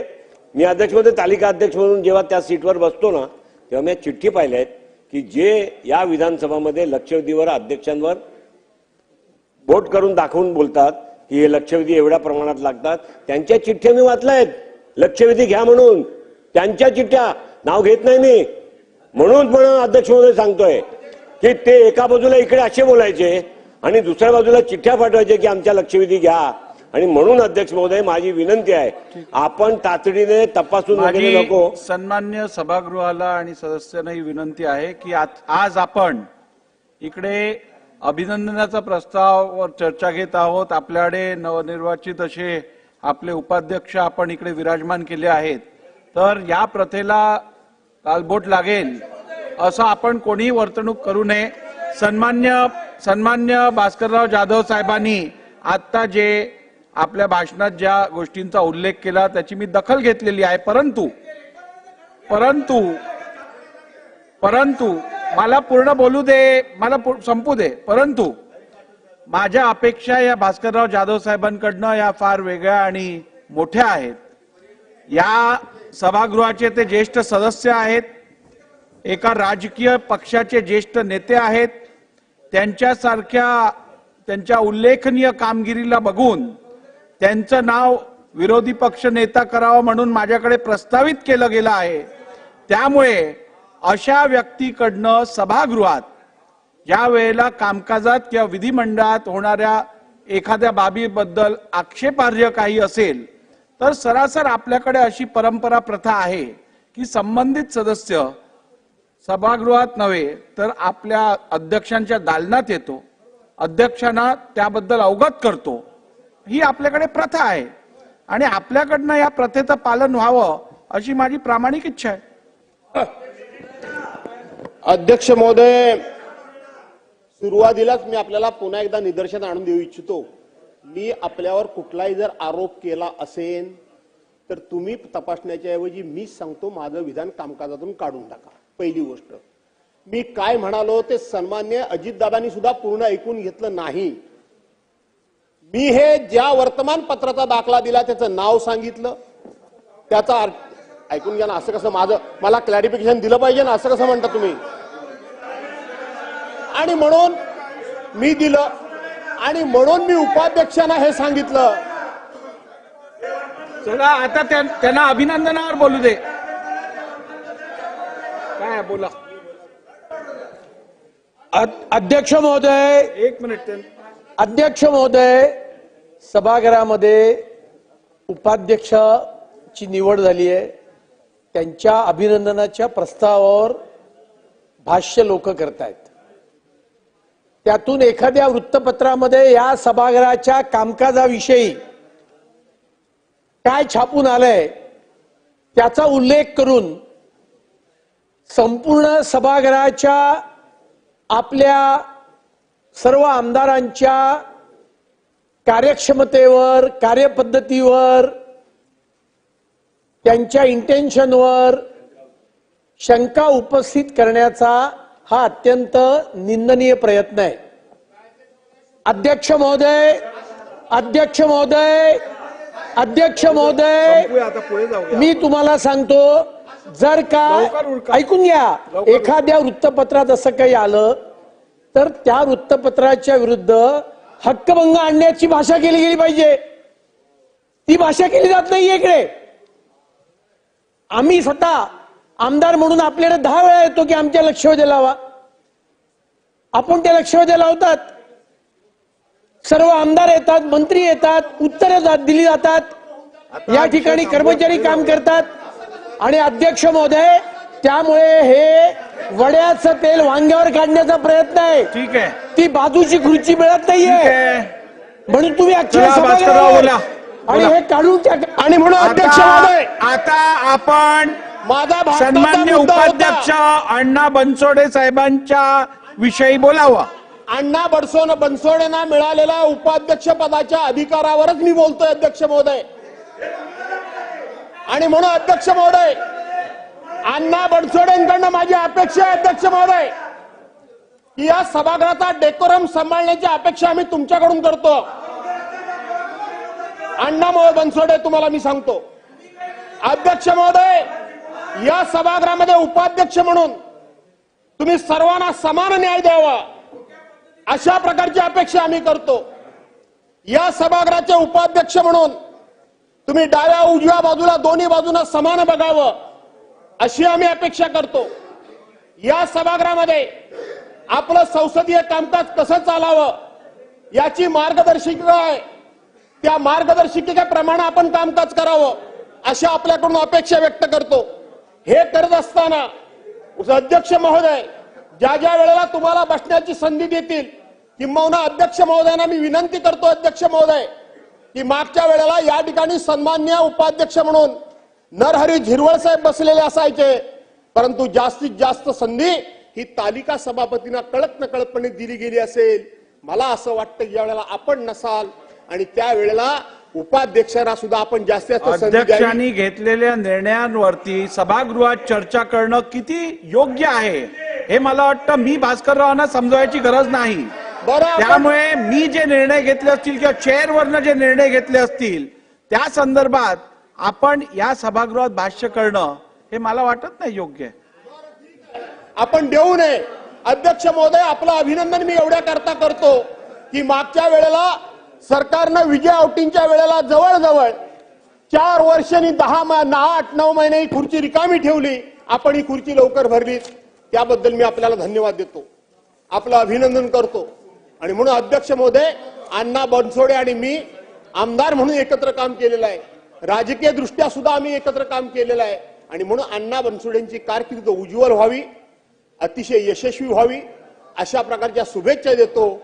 आणि पलीकडून राजकीय टिप्पाटिप्पणी झाली म्हणून मला थोडी संधी द्या म्हणून आपल्याला सांगितलं, आपण तीही दिलीत उदार अंतःकरणानं, त्याबद्दल आपलेही धन्यवाद या ठिकाणी व्यक्त करून या ठिकाणी अण्णा बनसोडेंचं पुन्हा एकदा शुभेच्छा देतो. आणि सभागृहातली सहनशीलता किती संपलेली आहे, विरोधी पक्षाचा विचार ऐकून घेण्याची सुद्धा क्षमता यांच्यामध्ये नाही, याचं प्रदर्शन संपूर्ण महाराष्ट्राला आपण घडवून दिलं. त्याबद्दल आपल्या सर्वांना धन्यवाद देतो आणि आपल्या सर्वांची रजा घेतो. जय हिंद, जय महाराष्ट्र.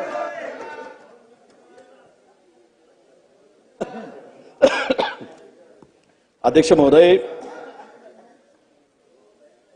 सन्माननीय अण्णाभाऊ बनसोडे यांची महाराष्ट्राच्या विधानसभेच्या उपाध्यक्षपदी निवड झाली, ती एकमतानं झाली. त्याबद्दल सर्वप्रथम मी त्यांचं मनापासून अभिनंदन करतो. खरं तर या सभागृहाच्या मध्ये एक शांत स्वभावी, म्हणजे मृदुभाषी, संयमी, शांत स्वभावाचा माणूस, विचाराने श्रीमंत आणि वागण्याने गरीब अशा आमच्या मित्रांना या सभागृहाच्या उपाध्यक्षपदी आपण बघतो आहोत.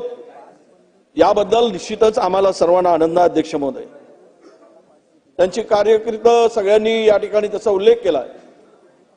3 वेळा विधानसभेचे सदस्य म्हणून, नगरपालिका, महानगरपालिका, स्थायी समिती, उपमहापौर असा प्रदीर्घ अनुभव सन्माननीय अण्णाभाऊ बनसोडे यांचा आहे. खरं तर या सभागृहामध्ये उपाध्यक्ष पदावर बसवत असताना,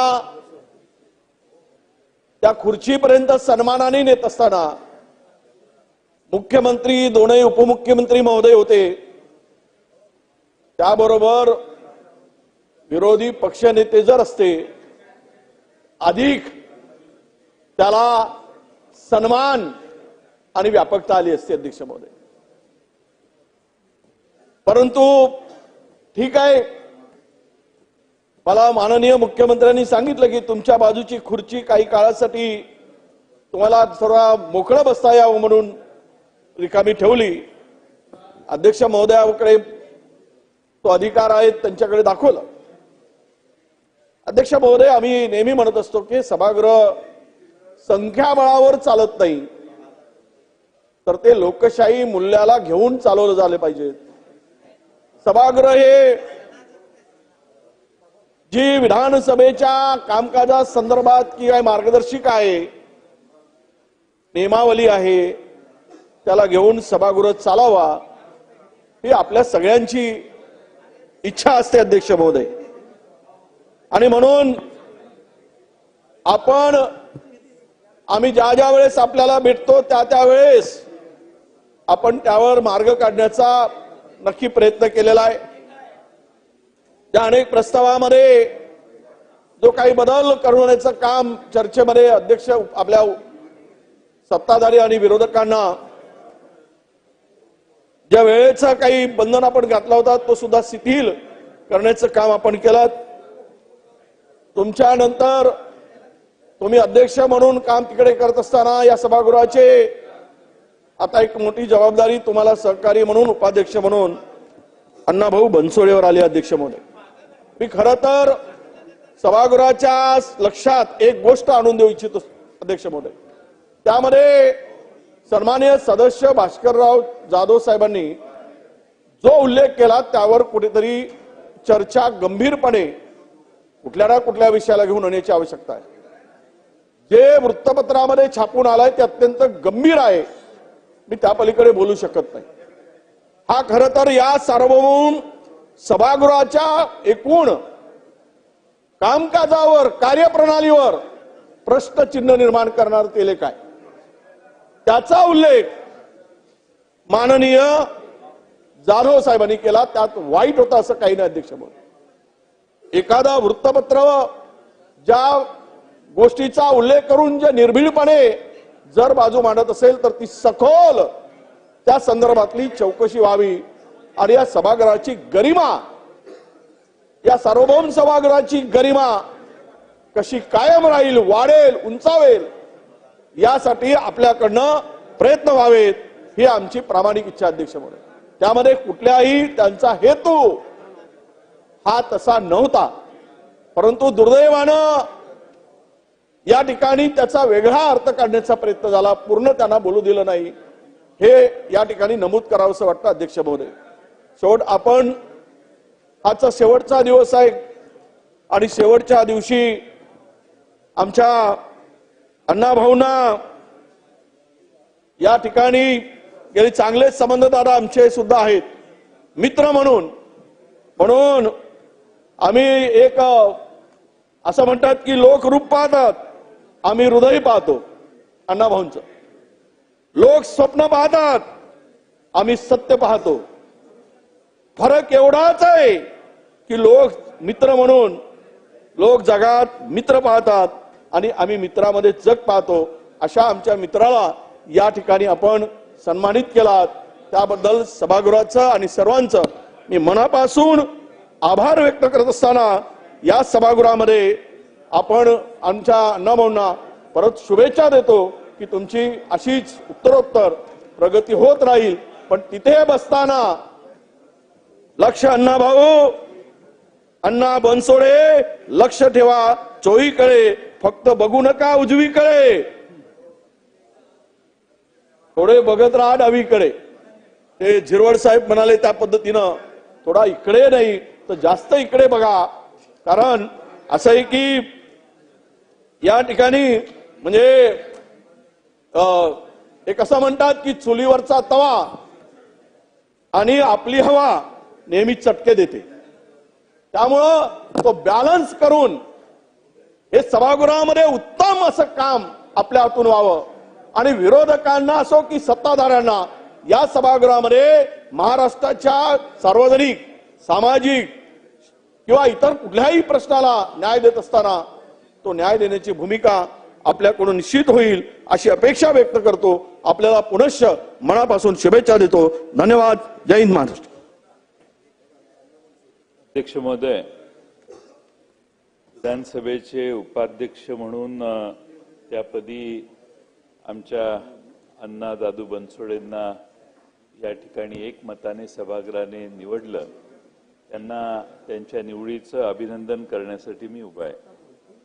अध्यक्ष महोदय, मूळचे मोहोळचे पण सगळी कारकीर्द पिंपरीमध्ये गेलेली आणि शून्यातून स्वतःचं जग निर्माण करणारा हा एक सामान्य घरातनं पुढे आलेला, कष्ट करून पुढे आलेला आज पिंपरी चिंचवड महापालिकेतला एक अतिशय महत्वाचा भाग झालेला आमचा हा नेता आहे. अध्यक्ष महोदय, नगरपालिकेमध्ये नगरसेवक म्हणून स्थायी समितीवर त्यांनी काम केलं आणि विधानसभेवर मागच्या वेळी ते निवडून आले. आता एकत्रित आतनं बसल्यानंतर तिकीट ठरवताना कोणी काय ठरवलं हे बाहेर सांगायचं नसतं, असा रीतिरिवाज आहे.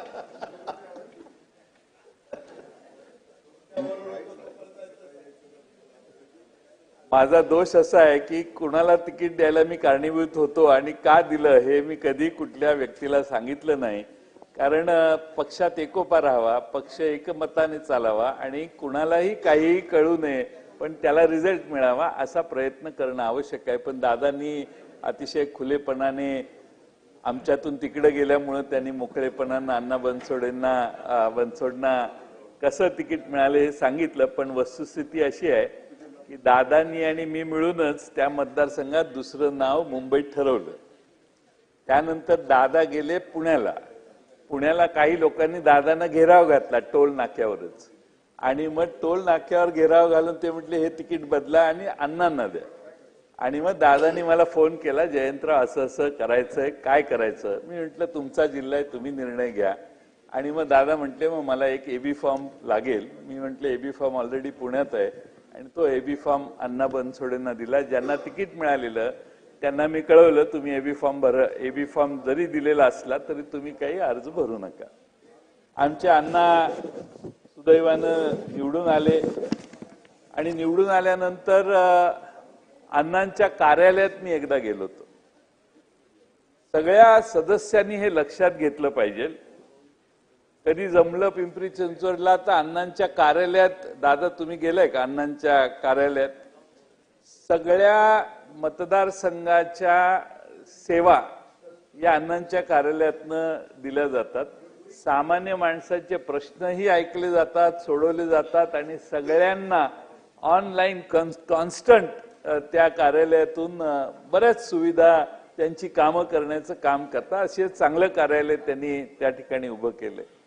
अण्णा बनसोडेंचा स्वभाव मागचं झालं गेलं विसरून पुढे जाण्याचा फार मोठा आहे. जुन्या गोष्टी फारशा लक्षात न ठेवता हसत खेळत पुढे जाणारं हे व्यक्तिमत्व आहे. आणि मला खात्री आहे की यावेळी आज विधानसभेवर निवडून आल्यावर माननीय अजितदादांनी त्यांना विधानसभेचे उपाध्यक्ष म्हणून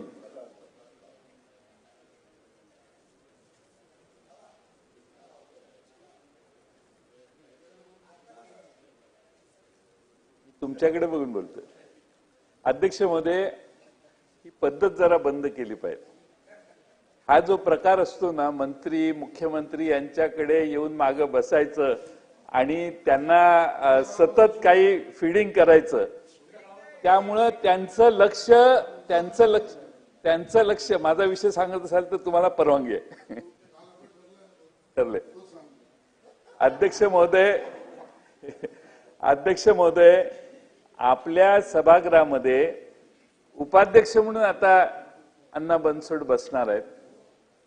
मागच्या वेळी अपेक्षा होती की सर्वांना समान न्याय त्यांनी द्यावा. त्यांचा स्वभाव बघितला तर त्यांना नक्की समान न्याय देण्याची बुद्धी आहे. सगळ्यांना ते चांगला न्याय देतील असा मला विश्वास आहे. पण मी अजितदादा तुमचंही कौतुक करेन की तुम्ही तुमच्या सगळ्या 40-41 आमदारांमधून अण्णा बनसोडेंची निवड केली आणि एका दलित समाजाच्या सामान्य घरातल्या माणसाला या ठिकाणी उपाध्यक्ष म्हणून आणण्याचं काम केलं. शेवटी आपल्या विधानसभेत सर्व घटनेप्रमाणे घटनेची चर्चा करतोय, सर्वजण समान आहेत. एकदा निवडून इथं आला की, पण तरी देखील जास्त प्रोत्साहन देण्याचं काम आज या निमित्तानं अण्णा बनसोडेंना त्या ठिकाणी बसवण्याचं आज होतंय. मी त्यांचं माझ्या पक्षाच्या वतीनं आमचे पूर्वज असं म्हणेन किंवा आमच्या पक्षातले पूर्वीचे सदस्य म्हणून मी त्यांच्या कारकिर्दीला मनपूर्वक शुभेच्छा देतो. आणि या सभागृहात सर्वांना आपण न्याय देत असताना आपल्या सर्व बाजूचं समान न्याय देण्याची बुद्धी कायम आपण ठेवाल अशी अपेक्षा मी या ठिकाणी करतो. मगाशी भास्कररावांनी ज्याचा उल्लेख केला की खरं म्हणजे निवडणूक असल्यावर किमान फॉर्मॅलिटी म्हणून विरोधी पक्षाला विचारायचं असतं की आमचा उमेदवार आपण बिनविरोध करा. पण पहिल्या दिवशी माननीय मुख्यमंत्र्यांनी भाषण केलं की मला सभागृहात आणि विरोधी पक्षाशी डायलॉग ठेवायचा आहे, संवाद. तो संवाद हा या विधानसभेच्या उपाध्यक्षांच्या निवडणुकीत दिसला असता तर त्यांचं पहिल्या दिवशी उच्चारलेलं वाक्य खरं ठरलं असतं. त्यामुळे हा संवाद आता किमान विरोधी पक्ष नेत्यांचं नाव आम्ही दिलेलं आहे. आता शेजारची जागा जास्त काळ रिक्त ठेवली तर अण्णा बनसोडना करमणार नाही, एकटंच त्या बाजूला बसलेलं आणि थोडंसं आयलंडवर बसल्यासारखं त्यांची परिस्थिती होईल. आणि म्हणून विरोधी पक्ष नेत्यांना लवकरात लवकर, आता मुख्यमंत्र्यांनी सांगितलंय जेव्हा अध्यक्ष सांगतील तेव्हा ही निवडणूक होईल. आपल्या मनात असेल तर आपण आजच ते जाहीर केलं तर आपल्याही मनाचा मोठेपणा किती विशाल आहे. माझं मन परिवर्तन करायचं प्रयत्न चांगला केलाय भास्कररावांनी. आपल्याला शेवटी माणूस शेवटचा प्रयत्न म्हणून काहीतरी करावंच लागतं. त्यामुळे तो प्रयत्न आपण समजा.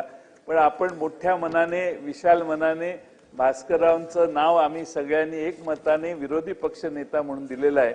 त्यांना आजच सभागृह संपायच्या आधी आपण मुख्यमंत्री आणि दोन्ही उपमुख्यमंत्री यांच्याशी चर्चा करा. पाहिजे तर सभागृह एक अर्धा तास ऍडजर्न करा चर्चा करायला. पण आपण हा मोठेपणाने निर्णय घेतला तर आज लोकशाहीला घटनेवर चर्चा करताना घटना आम्ही तंतोतंत पाळायला तयार आहोत हे अध्यक्ष महोदय आपण कृतीतून दाखवून द्यावं एवढीच विनंती करतो. आणि माझे 2 शब्द पुन्हा एकदा अण्णा बनसोडे यांचं अभिनंदन करून माझे 2 शब्द पूर्ण करतो.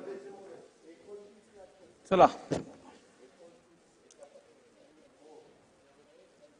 महोदय, विधानसभेचे अध्यक्ष महोदय ॲडव्होकेट राहुल नार्वेकरजी, राज्याचे मुख्यमंत्री सभागृहाचे नेते माननीय देवेंद्रजी फडणवीस, उपाध्यक्षांना सगळ्यांनी एवढं अभिनंदन राज्याचे उपमुख्यमंत्री एकनाथजी शिंदे, राज्याचे उपमुख्यमंत्री आणि माझे नेते आदरणीय दादा, आमच्या पक्षाचे प्रदेश अध्यक्ष सुनीलजी तटकरे, राष्ट्रीय नेते प्रफुल्लभाईजी पटेल, महायुतीतील सर्व ज्येष्ठ नेते, माझी सर्व सहमतीने विधानसभा उपाध्यक्षपदी निवड करण्यासाठी प्रयत्न करणारे सर्व नेते, विधानसभेचे सर्व सन्माननीय सदस्य, मला निवडून देणारे पिंपरीचे मतदार बंधू आणि भगिनी, मी सर्वप्रथम आपल्या सर्वांचा आभार मानतो माझ्याविषयी आत्ताच ज्यांनी स्नेहदारांनी भावना व्यक्त केल्या त्या सर्वांचेही देखील मी प्रारंभीच आभार मानतो.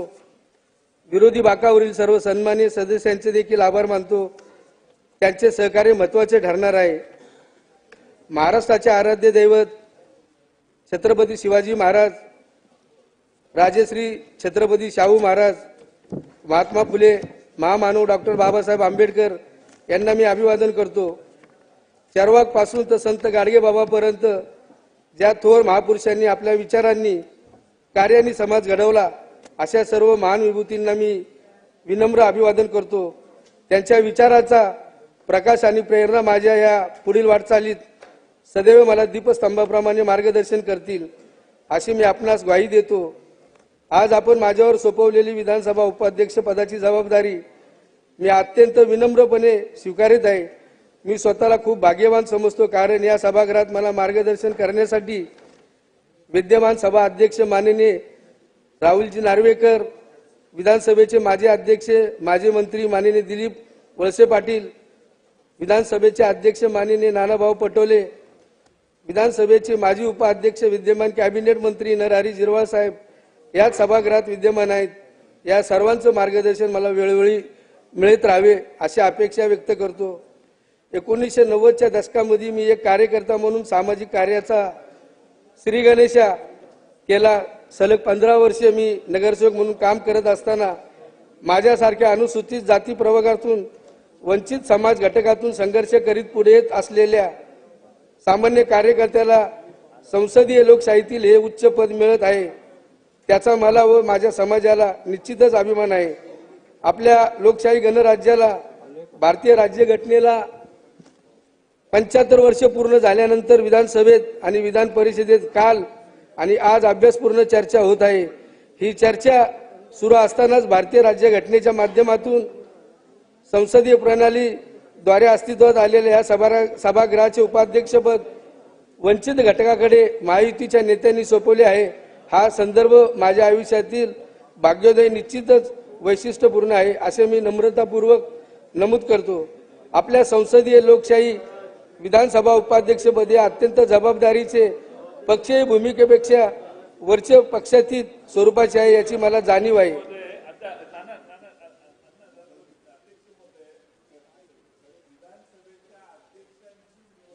उपाध्यक्ष पण सभागृह कंट्रोल करावं अशी अपेक्षा सर्वांची असते आणि हे सगळं दिसतंय ते चित्र काय. शिंदे साहेब आपण आत या ना, बसा. तुम्ही बाहेर गेला तर यातला अण्णा बनसोडचं भाषण चालू असताना बाहेर जाणं जरा दिसायला बरं दिसणार नाही. वरच्या सभागृहापेक्षा इथं तुम्ही बसणं याला जास्त महत्व आहे, कारण उपाध्यक्षांची निवड आहे. आणि अध्यक्ष महोदय, आपण एवढे विधानसभेचे उपाध्यक्ष बोलतायत आणि सगळे पाहिजे तसं फिरतायत, उभे राहतायत, रॅली करतायत. आपण थोडस सिस्टीम बसवावी. चला. अध्यक्ष महोदय, यापूर्वी या पदावर काम केलेल्या अनेक मान्यवरांनी योगदान देत असलेल्या संसदीय लोकशाहीला पुढे नेले आहे. या सर्वांच्या कार्याचा, योगदानाचा मी कृतज्ञतापूर्वक गौरव करतो. आपल्या सर्वांना हे विदित आहेच की समिती पद्धत हा संसदीय लोकशाहीचा आत्मा आहे. विधानसभा विनंती अर्ज समितीचे पदसिद्ध अध्यक्ष किंवा समिती प्रमुख विधानसभा उपाध्यक्ष असतात. जनता जनार्दनाचे काही प्रश्न गुंतागुंतीचे असतात, ते सोडवण्यासाठी चिवट पाठपुराव्याची आवश्यकता असते. असे प्रश्न विनंती अर्ज समितीद्वारे सोडवले जातात. विधानसभेची पूर्व उपाध्यक्ष माननीय प्रमोद शेंडे, प्राध्यापक वसंतराव पुरके यांनी या समितीच्या माध्यमातून समाजाच्या प्रश्नांना न्याय देण्याचे काम अतिशय उत्तम प्रकारे केलेले. माझाही देखील अशाच प्रकारे योगदान देण्याचा मानस असणार आहे. सभागृह कामकाजाचे संचलन करताना कोरम गणपूर्ती हा मुद्दा महत्वाचा ठरतो. आपली ही 15वी विधानसभा भाग्यवान आहे, कारण हिवाळी अधिवेशनानंतर लगेचच अर्थसंकल्पीय अधिवेशनात पदाचा कोरम आपल्या नेत्यांनी पूर्ण केला आहे. अध्यक्ष साहेबाच्या खांद्यावरील भार थोडा कमी झाल्याने तेही आज नेहमीपेक्षा जास्त आनंदी दिसतात असे माझे मत आहे. शिंदे साहेब 1919 शिंदे साहेब राष्ट्रवादी काँग्रेस पक्षाची ज्यावेळी स्थापना झाली होती त्या दिवशीपासून मी आदरणीय दादा सोबत आहे. 1999 साली खरं तर दादांनी मला स्टँडिंग कमिटीचे चेअरमन पद दिले. 2009 साली पहिल्यांदा आमदारकीची उमेदवारी दिली. 2014 साली आमदारकीची उमेदवारी दिली. 2019 साली दिली आणि आता 2024 साली दिली. सतत सलग 4 वर्षे राष्ट्रवादी काँग्रेस पक्षाच्या माध्यमातून पिंपरी विधानसभा मतदारसंघातून काम करण्याची संधी मला आदरणीय दादामुळे मिळालेली आहे. खरं तर आज हे पद देत असताना पिंपरी चिंचवड शहराला नक्कीच दादांवर अभिमान असणारे माझ्यासारख्या सर्वसामान्य कार्यकर्त्याला पक्षाच्या माध्यमातून न्याय देण्याचं काम आदरणीय दादांनी केलेले. या ठिकाणी जयंतरावजी पाटील, भास्करराव जाधव, विजयरावजी वडेट्टीवार, नितीन रावजी यांनी या ठिकाणी माझ्याबद्दल जे गौरव, माझ्याबद्दल जे बोललेले त्याबद्दलही त्यांना मी मनापासून धन्यवाद देतो. सर्वांना समान न्याय देण्याचं काम मी माझ्या वतीने केले जाईल एवढंच या ठिकाणी मी सांगतो आणि पुन्हा एकदा आपल्या सर्वांची रजा घेतो. जय हिंद, जय महाराष्ट्र, जय संविधान. चला, शुभेच्छा. मला सर्व सन्माननीय सदस्यांना कळवण्यास अत्यंत आनंद होतो की आज आपल्या सभागृहाचे कामकाज पाहण्यासाठी इटली देशाचे मुंबईतील वाणिज्य दूत honourable Walter Ferreira, council general of Italy in Mumbai विशेष अभ्यांगत कक्षामध्ये उपस्थित आहेत. आपण सर्वजण त्यांचे टाळ्यांच्या गजरात हार्दिक स्वागत करूया.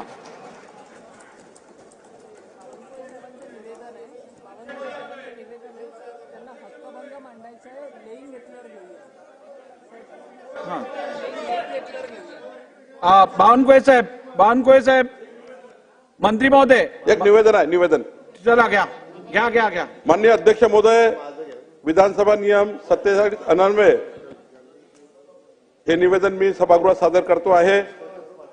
श्रीमंत छत्रपती शिवाजी महाराज महाराजस्व समाधान शिबिर अभियान राबवण्याबाबतचं हे निवेदन. अध्यक्ष महोदय, महसूल विभागाअंतर्गत राज्यातील सर्वसामान्य जनता, शेतकरी, विद्यार्थी व महिला यांचे महसूल विभागाशी संबंधित दैनंदिन प्रश्नाचे निराकरण करणे व जनतेच्या तक्रारी सत्वर निकालात काढणे तसेच महसूल प्रशासन अधिकाधिक लोकाभिमुख, कार्यक्षम व गतिमान करण्यासाठी राज्यामध्ये यापुढे मंडळ स्तरावर समाधान शिबिराचे आयोजन करण्यात येणार आहे. जिल्हा वार्षिक योजनेमधून गतिमान प्रशासन तथा आपत्कालीन व्यवस्थेचे बळकटीकरण अंतर्गत मंडळ स्तरावर हे अभियान राबवण्यात येणार असून त्यांचे नामकरण श्रीमंत छत्रपती शिवाजी महाराज महाराजस्व समाधान शिबिर अभियान असे करण्यात आले आहे. त्याबाबतचा शासन निर्णय दिनांक 25 मार्च 2025 रोजी निर्गमित करण्यात आला आहे. त्यामध्ये प्रत्येक जिल्ह्यामध्ये, तालुक्यामध्ये मंडळ स्तरावर वर्षातून किमान 4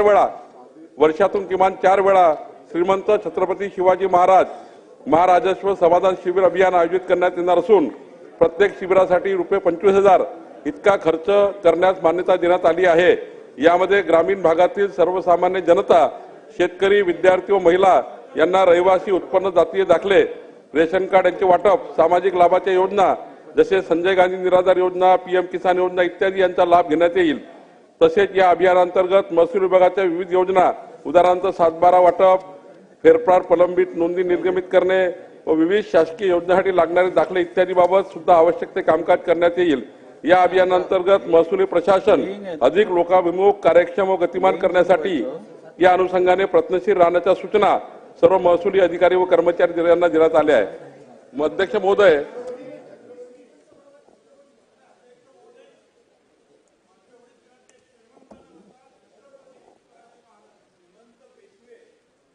ठीक आहे, छत्रपती शिवाजी महाराज महाराजस्व समाधान शिबिर योजना असं करू. मी याच्यामध्ये सर्व सन्माननीय विधानसभा सदस्यांना विनंती करतो की मंडळातनं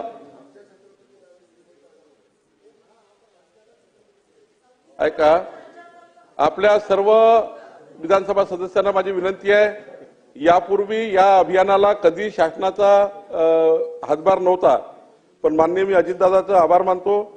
त्यांनी यावर्षीपासून या अभियानाकरता ₹25,000 प्रत्येक अभियानाला प्रत्येक एका राजस्व मंडळामध्ये जे शिबिर होणार आहे त्याला शासनाचं अनुदान दिलेलं आहे आणि त्यामुळं आता हे शिबिर मोठ्या प्रमाणावर होणार आहेत.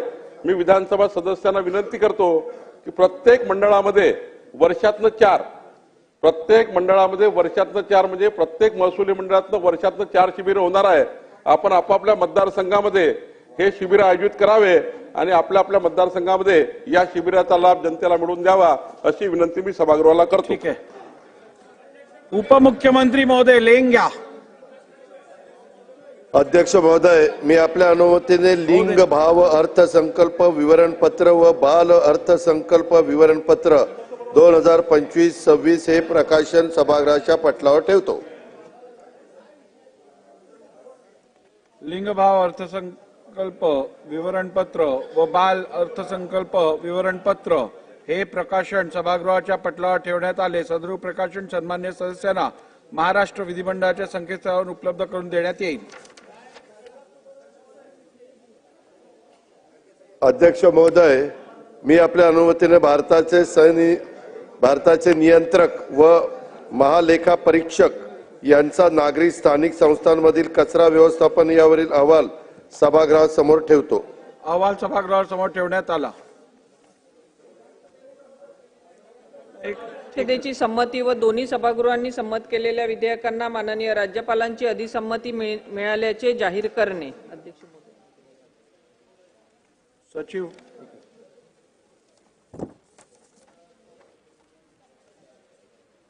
विधानसभेने संमत केलेल्या विधेयकांना विधान परिषदेची संमती व दोन्ही सभागृहांनी संमत केलेल्या विधेयकांना मान्य राज्यपालांची अधिसंमती मिळण्यासंबंधीची यादी सचिव वाचून दाखवतील.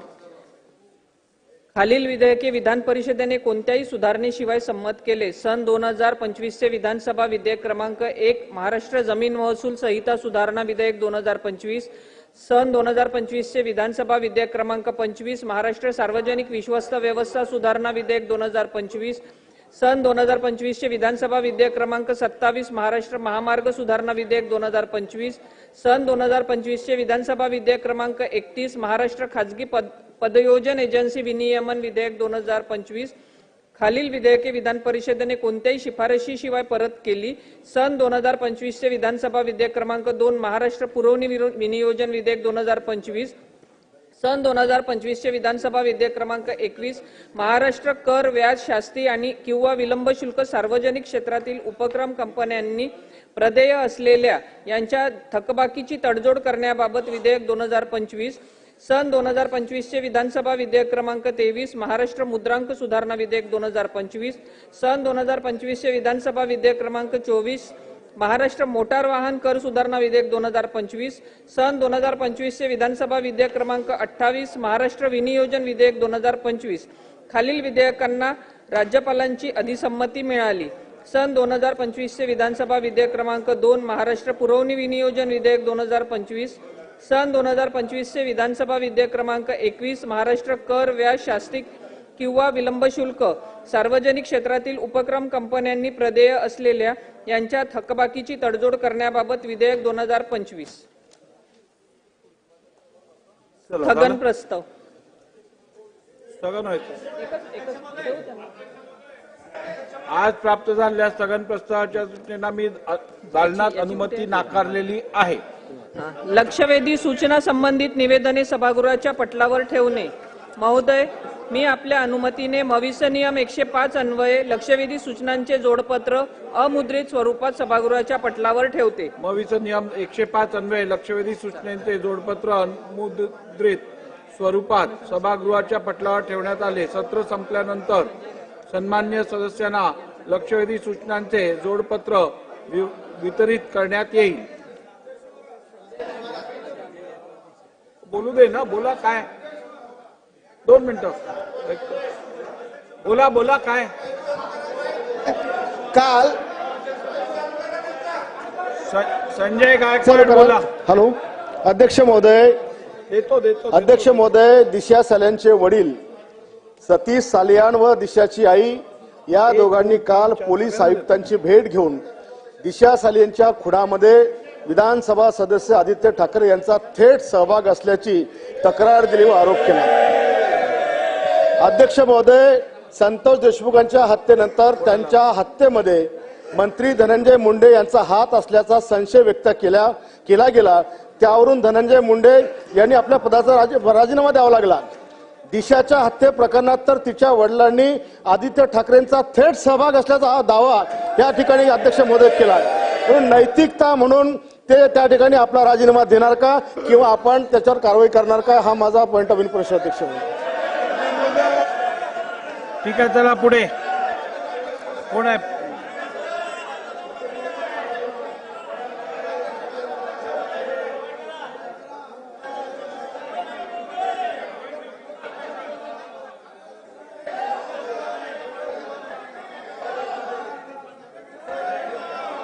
एक आमदारला एक एक खोली देतोय, प्रत्येक आमदारला एक एक खोली देतोय. त्या पद्धतीनं 30 जानेवारीला या आमदारांना आपण एक खोली दिली, आपण अलॉट केली. त्याप्रमाणे त्या खोलीमध्ये ते राहिले. नंतर त्यांच्या खोलीचं लॉक तोडलं गेलं. आज त्यांना कुठलीही राहण्याची सोय नाही. त्यामुळे आपण यांना विचार करावा. ठीक आहे, मी या संदर्भात माहिती घेईन. चेंबरला आहे.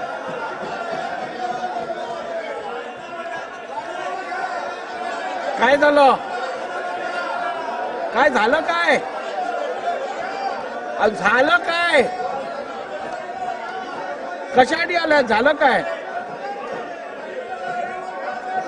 काय झालं? कशासाठी? अहो काय झालं? काय झालं? बसा, जागेवर बसा. संधी दिलेली आहे, जागेवर बसा. जागेवर बसा. अध्यक्ष महोदय, इटालियन राजदूत वर बसलेले आहेत. इटालियन राजदूत वर बसलेले आहेत. यांना जरा ताबडतोब ते गेल्यानंतर वरून गेल्यानंतर यांना पुढे यायला सांगा.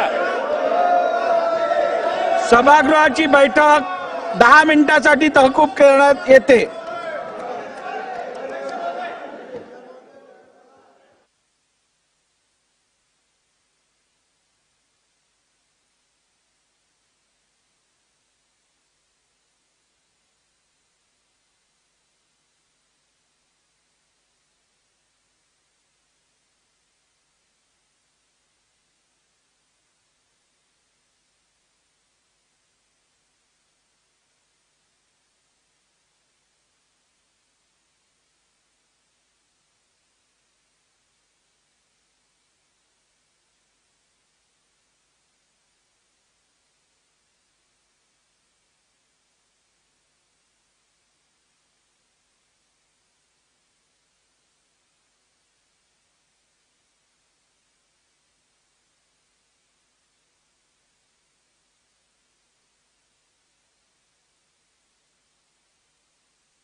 आमदारांना फक्त 10 लाखाची मर्यादा आहे. नाही 30 लाखाची आहे. ऐका ना, लोन 10. सभापती महोदय, विरोधी पक्षनेते आपण बोला. माझा मुद्दा असा आहे की 10 लाखाचीच मर्यादा आहे. 10 लाखात कोणते आम्हाला मर्सिडीज घ्यायची, मर्सिडीज तर जरा मुख्यमंत्री आम्हाला मर्सिडीज घ्यायची आहे, त्यामुळे ईव्ही मध्ये असं काही फॅसिलिटी करणार का जरा बघायला सांगा. माननीय मुख्यमंत्री. माननीय विरोधी पक्षनेते, शांतता ठेवा जरा सभागृहात. ऐका जरा Praveen. Government scheme is only for needy, not for greedy.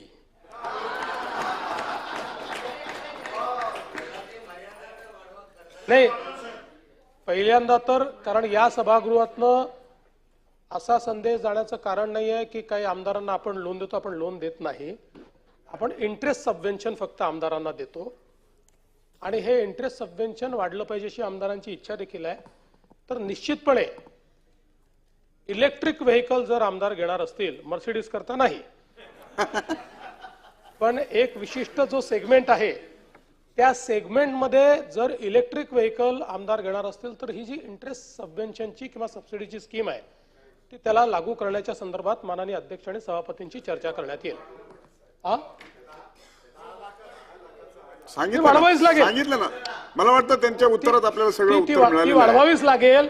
फक्त लगेच उद्या नाहीतर पेपरमध्ये छापून काहीतरी आमदारांच्या गाड्यांचं हे वाढवून राहिलो म्हणून मी हे स्पष्ट केलं की आपण आमदारांना कर्जही देत नाही, आपण फक्त थोडंसं व्याजात सवलत देतो बस. प्रसाद लाड. मुंबई बँक कर्ज देईल. प्रवीण दरेकर.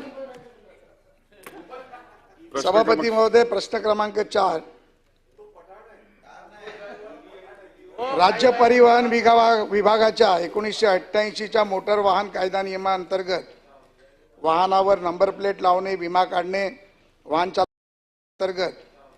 वाहनावर नंबर प्लेट लावणे, विमा काढणे, वाहन चालकाचा परवाना असणे, प्रदूषण पातळी मर्यादित असणे या सर्व बाबी बंधनकारक आहेत. परंतु सभापती महोदय, मुंबई शहरामध्ये काही चीनी बनावटीच्या बेकायदेशीर इलेक्ट्रिक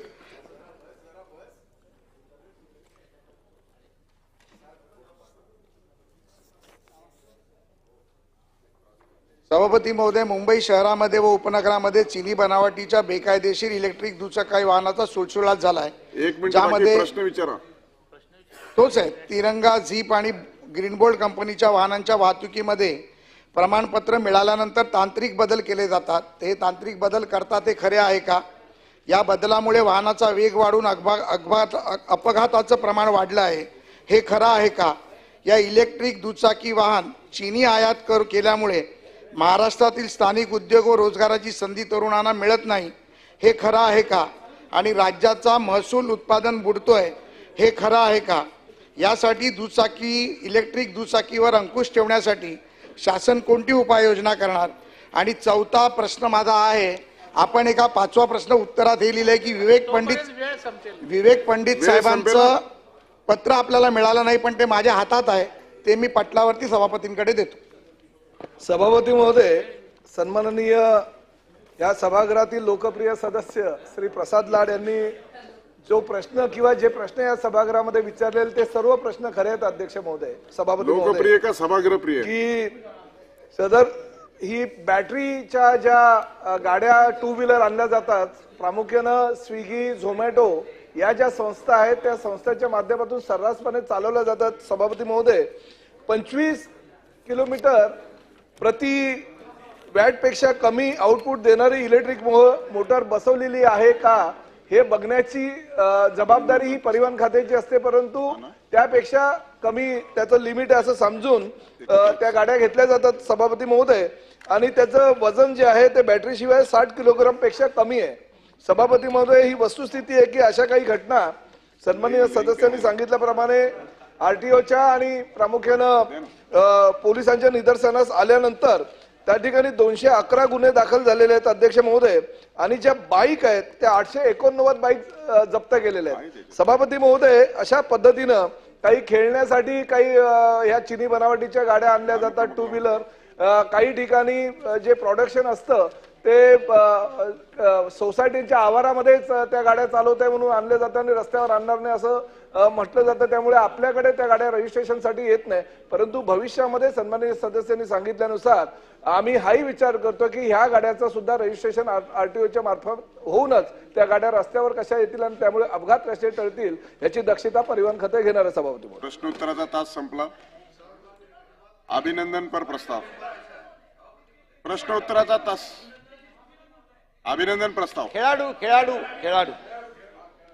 सभापती महोदय, मी पुढील प्रमाणे अभिनंदन प्रस्ताव मांडतो. 38वी राष्ट्रीय क्रीडा स्पर्धा 2025 या स्पर्धेमध्ये महाराष्ट्र राज्याच्या पथकातील खेळाडूंनी उत्कृष्ट कामगिरी बजावली. तसेच नुकत्याच नवी दिल्ली येथे पार पडलेल्या खो खो विश्वचषक स्पर्धेत भारतीय पुरुष तसेच महिला संघाने जेतेपद पटकावल्याबद्दल, त्याप्रमाणे तेहरान येथे झालेल्या 6व्या महिला आशियाई कबड्डी स्पर्धेत भारतीय महिला कबड्डी संघाने अजिंक्यपद पटकावल्याबद्दल हे सभागृह त्यांचं मनापासून अभिनंदन करीत आहे. सभापती महोदय, भारतीय ऑलिम्पिक संघ आणि उत्तराखंड ऑलिम्पिक असोसिएशन यांच्या संयुक्त विद्यमाने उत्तराखंड राज्यात नुकतीच 38वी राष्ट्रीय क्रीडा स्पर्धा पार पडली. या क्रीडा स्पर्धेत एकूण 32 क्रीडा प्रकारांमध्ये महाराष्ट्रातील खेळाडूंनी भाग घेतला. आपल्या राज्यातील एकूण 580 खेळाडू या स्पर्धेत सहभागी झाले. राष्ट्रीय स्तरावरील या स्पर्धेत महाराष्ट्राच्या खेळाडूंनी तब्बल 201 पदके प्राप्त केली. त्यात 54 सुवर्ण, 71 रौप्य, 76 कांस्य पदके यांचा समावेश आहे. स्पर्धेतील एकूण 32 क्रीडा प्रकारापैकी 26 क्रीडा प्रकारात महाराष्ट्रातील खेळाडूंनी बाजी मारली आणि जिम्नॅस्टिक या क्रीडा प्रकारात सर्वाधिक 12 सुवर्ण पदकांसह 24 पदकं प्राप्त केली. सर्व राज्यामध्ये सभापती महोदय प्रथम येत सलग 3 वेळा पदतालिकेत प्रथम येण्याचा मान आपल्या महाराष्ट्राने प्राप्त केला आहे. ही आपल्या सर्वांसाठी अभिमानाची बाब आहे. मी सभागृहाच्या वतीने राष्ट्रीय क्रीडा स्पर्धेत उत्तम कामगिरी करणाऱ्या सर्व खेळाडूंचं मनापासून अभिनंदन करतो. राष्ट्रीय क्रीडा स्पर्धेचा जल्लोष सुरू असतानाच नवी दिल्लीतील इंदिरा गांधी इंडोर स्टेडियममध्ये भारतीय पुरुष आणि महिला संघाने खो खो खेळाच्या पहिल्या विश्वचषकाचे विजेतेपद देखील पटकावले आहे. भारताच्या पुरुष आणि महिला संघाने सांघिक कामगिरीच्या जोरावर नेपाळ संघाचा पराभव करून विजयाला गवसणी घातली आहे. या विजयाचे वैशिष्ट्य म्हणजे दोन्ही भारतीय संघ शेवटपर्यंत अपराजित राहिले. साखळी सामन्यात एकही सामना न गमावता मिळवलेले यश उल्लेखनीय आहे. एकीकडे खो खो स्पर्धेचे जेतेपद मिळवित खो खो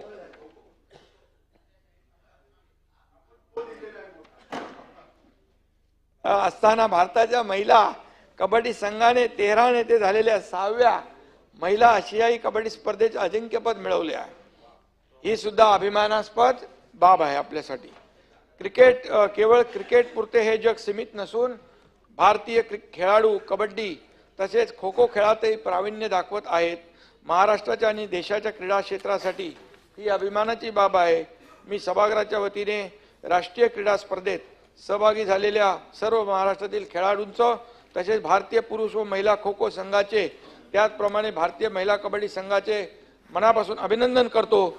सर्व खेळाडूंच्या प्रशिक्षकांचे मार्गदर्शकांचे या प्रसंगी अभिनंदन करतो व त्यांच्या वाटचालीस शुभेच्छा देतो आणि या देशाचे आदरणीय प्रधानमंत्री मोदीजी यांचे अभिनंदन करतो. त्यांनी खेळाला खूप प्रोत्साहन दिले. खेलो इंडिया आणि सगळं मनापासून चालेल ना स्पोर्टली लिहू आणि म्हणून मी खूप खूप शुभेच्छा देतो आणि सगळ्यांचं अभिनंदन करतो. अभिनंदन पण प्रस्ताव नाही प्रस्ताव मंजूर करू ना. आता अभिनंदन प्रस्तावावर बोलायचं काय? अभिनंदन प्रस्तावावर अभिनंदन पर प्रस्ताव सर्वानुमते संमत झाला.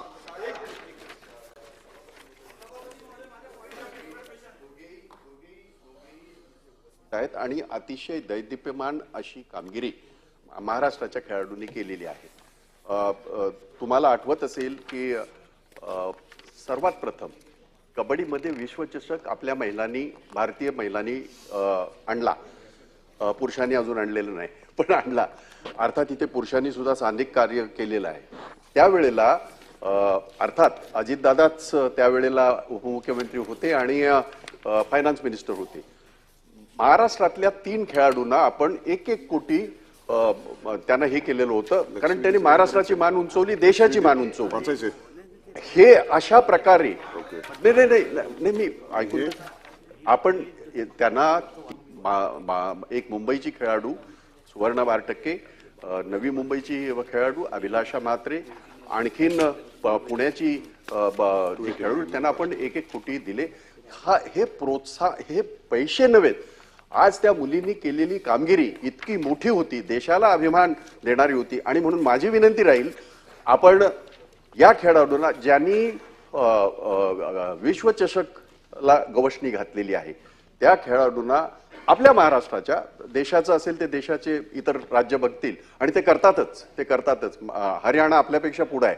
म्हणून या विश्वचषकामध्ये भाग घेतलेले महाराष्ट्राचे खेळाडू पुरुष आणि महिला या खेळाडूंना कबड्डीप्रमाणे आपण जर प्रोत्साहन दिलं तर 1-1 कोटी आपण दिलं तर बरं होईल. माझी विनंती आहे आपल्याला. आज सकाळी विधानसभेमध्ये सन्मान्य अजितदादांनी त्या ठिकाणी याचं सूतोवाच देखील केलं. विश्वचषक जिंकलेली आपली चमू असो किंवा 3 वेळा सलग आपल्याला जेतेपद सर्वात जास्त मेडल ज्यांनी मिळवून दिले, या सर्व खेळाडूंचा उचित सन्मान करणं आणि त्यांना जे काही आपण आता नियम केलेले आहेत, कोणाला कुठल्या लेवलला कुठला पुरस्कार द्यायचा, चांगलेच केले आहेत ते, तर त्यानुसार त्यांना तेवढा जो काही निधी पुरस्कार स्वरूप आहे तो देण्याचं काम राज्य सरकार निश्चितपणे करेल.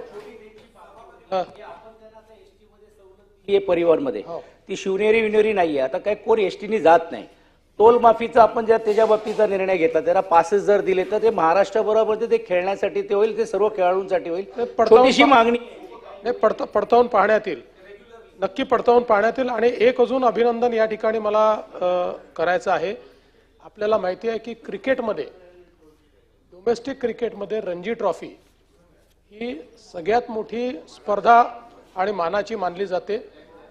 महाराष्ट्र एकमेव राज्य असं आहे की ज्या ठिकाणी आपल्या 3 टीम्स आहेत. मुंबईची टीम आहे, विदर्भाची टीम आहे, उर्वरित महाराष्ट्राची टीम आहे.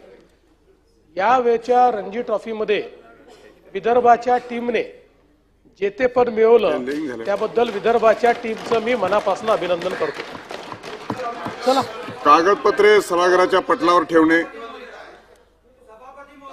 वित्तमंत्री, उपमुख्यमंत्री तथा वित्तमंत्री सभागृहाच्या पटलावर कागदपत्र ठेवणे. वित्तमंत्री लेईंग झाल्यानंतर देतो ना.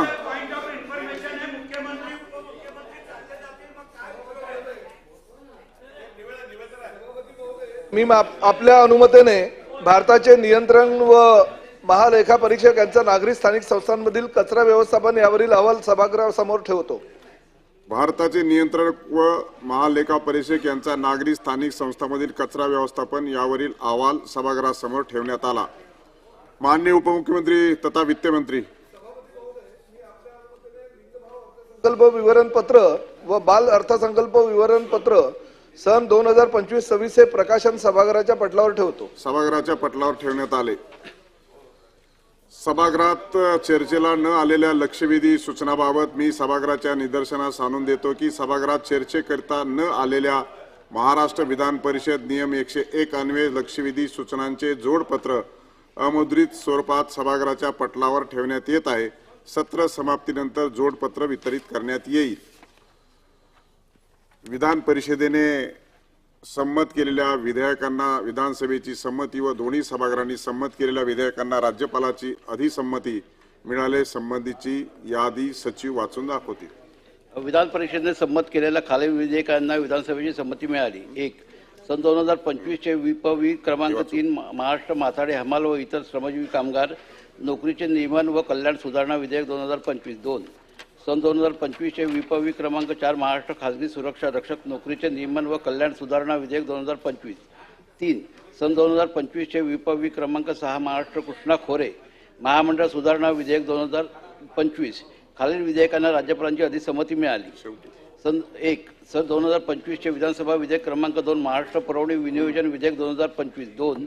सन 2025चे विधानसभा विधेयक क्रमांक 21 महाराष्ट्र कर व्याज शास्ती किंवा विलंब शुल्क सार्वजनिक क्षेत्रातील उपक्रम कंपन्यांनी प्रदेय केलेल्या यांच्या थकबाकीची तडजोड करण्याबाबत विधेयक 2025. आजच्या कामकाज पत्रिकेमध्ये दर्शविण्यात आलेली महाराष्ट्र विधान परिषद नियम 93 अन्वये सूचनाची निवेदनं सभागृहाच्या पटलावर ठेवल्याची मी घोषित करत आहे. 289 माननीय विरोधी पक्षनेते याच्यानंतर होईल निवेदन. विरोधी पक्षांचा प्रस्ताव आहे. माननीय विरोधी पक्षनेते 289 अन्वये बोलतील. सभागृहात हा मी माझ्या दालनात प्रस्ताव नाकारला आहे. तथापि 2 मिनिटाची संधी दिलेली आहे. सभापती महोदय, एक राज्य सरकार त्याचप्रमाणे मुंबई महापालिका आरोग्याशी संबंधित मुद्दा आहे हा. नाही द्यायचे 2-4. मुंबईमध्ये जे भगवती रुग्णालय आहे ते गोरगरीब मध्यमवर्गीय त्याचप्रमाणे तिकडून पालघर वाडा ठाणे या भागातून येणारे आदिवासी बांधव हे त्याचप्रमाणे वापीपासून हजारो नागरिक मुंबई येथील असलेल्या भगवती रुग्णालयात येत असतात. परंतु सभापती महोदय, हे रुग्णालय खाजगीकरण करण्याचा प्रस्ताव महानगरपालिकेनं मांडलेला आहे. सभापती महोदय, 2000 म्हणजे अतिशय जुनं आहे तसं मला वाटतं 66-67चं. परंतु मागच्या काळामध्ये सुद्धा अतिशय कोविड काळामध्ये चांगल्या सुविधा या ठिकाणी पुरवल्या गेल्या. आणि असं असताना कोणाचा इंटरेस्ट आहे मला माहिती नाही, परंतु हे रुग्णालय खाजगीकरण करण्याचा प्रयत्न सभापती महोदय सुरू होतोय. या भागातील सगळे राजकीय पक्ष, कार्यकर्ते, सामाजिक संघटना यांनी या निर्णयाला विरोध केलेला आहे. याच्यावर महानगरपालिकेनं काही 100 कोटी रुपये खर्च सुद्धा केलेला आहे. आणि हे करत असताना दुसरं सभापती महोदय, या राज्यामध्ये जवळपास 3000च्या वर डॉक्टरांचे पद रिक्त आहेत. मी हा मुद्दा का दाखवतोय? एकीकडे हे पद रिक्त दाखवायचे आणि दुसरीकडे पद रिक्त आहेत म्हणून खासगीकरणाचा डाव आखायचा, अशा प्रकारचे षडयंत्र सभापती महोदय चालू आहे. आणि म्हणून जर 3000 डॉक्टर या महाराष्ट्रात आवश्यक, चला एखादा माणूस उशिरा भरला तरी चालेल, पण आरोग्याच्या दृष्टीनं जवळपास 11,394 मंजूर पदापैकी आता फक्त 8,330 डॉक्टर सभापती महोदय. माझा मुद्दा असा आहे की आज मेजॉरिटीनं 90% लोक सार्वजनिक ठिकाणी जे हॉस्पिटल्स आहे, भले जिल्हा परिषदेचे असतील, भले महानगरपालिकेचे असतील, भले आरोग्य विभागाचे असतील, येथे आरोग्याची सुविधा घेत असताना 3-3 हजार पद रिक्त ठेवणं सभापती महोदय चुकीचं आहे. आणि मग आज हा मुंबई महापालिका अशा पद्धतीनं भगवती रुग्णालयाचा खाजगीकरणाचा डाव आखतोय.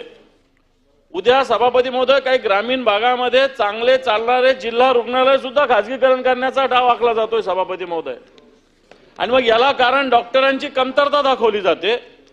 आणि मला असं वाटतं अशा पद्धतीनं काही षडयंत्र चालू आहे का, हा मुद्दा माझा आहे. आणि त्याच्यामुळे भगवती रुग्णालयाचं खाजगीकरण बिलकुल होता कामा नये.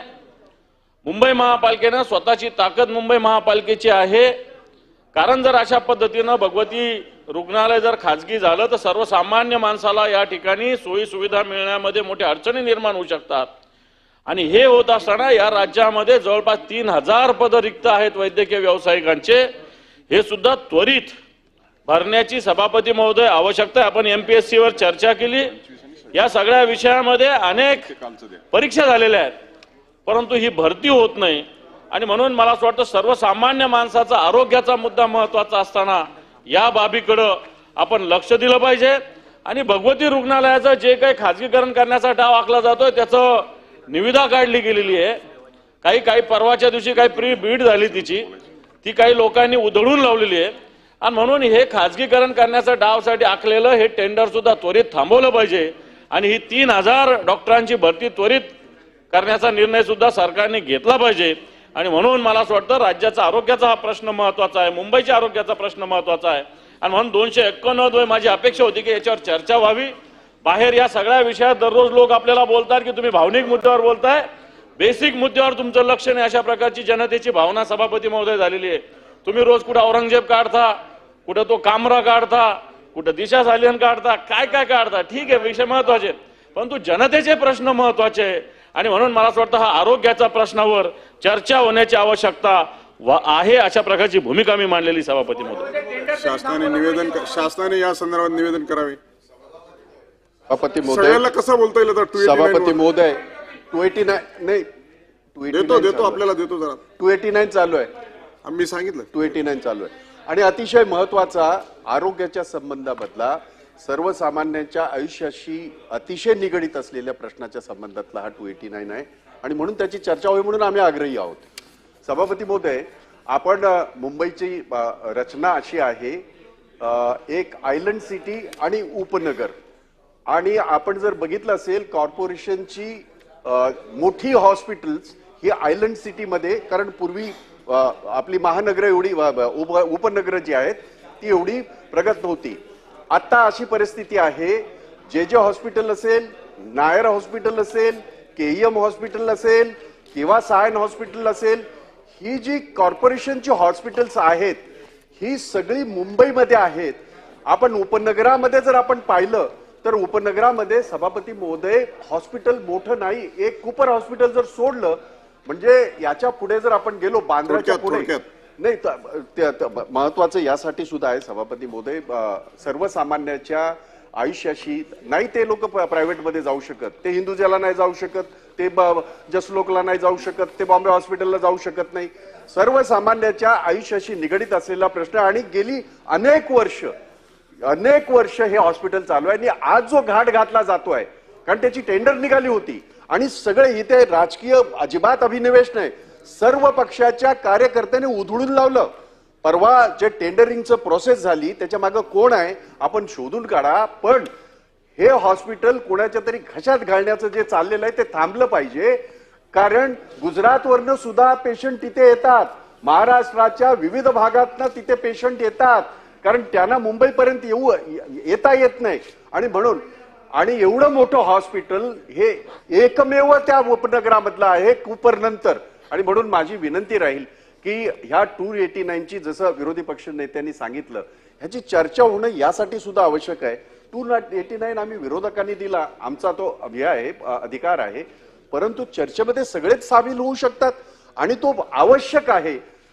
शासनाचा त्याच्याशी थेट संबंध आहे, निकड आहे. हेच निकष 289चे आहेत आणि हे सगळ्या निकषामध्ये हा 289 बसतो.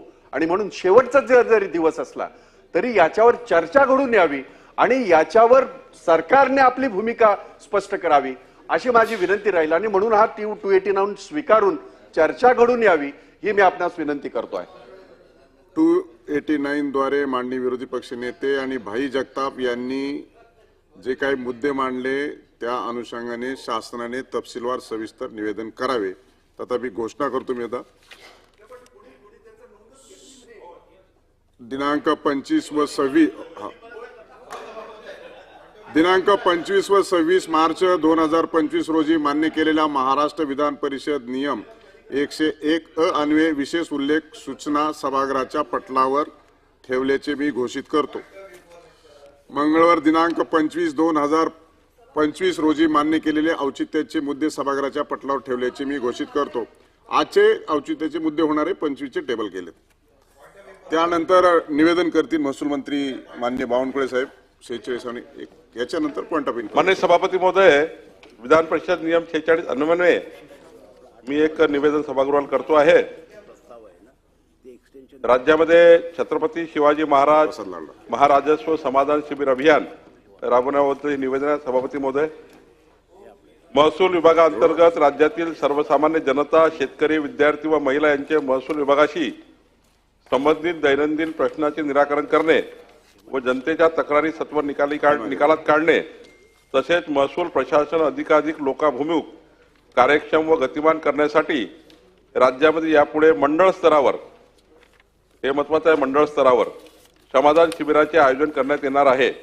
जिल्हा वार्षिक योजनेमधून गतिमान प्रशासन तथा आपत्कालीन व्यवस्थेचे बळकटीकरण अंतर्गत मंडळ स्तरावर हे अभियान राबवण्यात येणार असून त्यांचे नामकरण छत्रपती शिवाजी महाराजस्व समाधान शिबिर अभियान असे करण्यात आले आहे. त्याबाबतचा शासन निर्णय दिनांक 25 मार्च 2025 रोजी निर्गमित करण्यात आला आहे. त्यामध्ये प्रत्येक जिल्ह्यातील तालुक्यामध्ये महसुली मंडळ स्तरावर वर्षातून किमान 4 वेळा छत्रपती शिवाजी महाराजस्व समाधान शिबिर अभियान आयोजित करण्यात येणार असून प्रत्येक शिबिरासाठी प्रत्येकी 25,000 रुपये इतका खर्च करण्यास मान्यता देण्यात आली आहे. यामध्ये ग्रामीण भागातील सर्वसामान्य जनता, शेतकरी, विद्यार्थी व महिला यांना रहिवासी दाखले, उत्पन्न जातीय दाखले, रेशन कार्ड यांचे वाटप, सामाजिक लाभाच्या योजना, संजय गांधी निराधार योजना, पीएम किसान योजना, केंद्र सरकार राज्य सरकारच्या योजना इत्यादी यांचा लाभ देण्यात येईल. तसेच या अभियानाअंतर्गत महसूल विभागाच्या विविध योजना उदाहरण 7/12 वाटप, प्रलंबित फेरफार नोंदी निर्गत करणे व विविध शासकीय योजनांसाठी लागणारे दाखले इत्यादी बाबत सुद्धा आवश्यक ते कामकाज करण्यात येईल.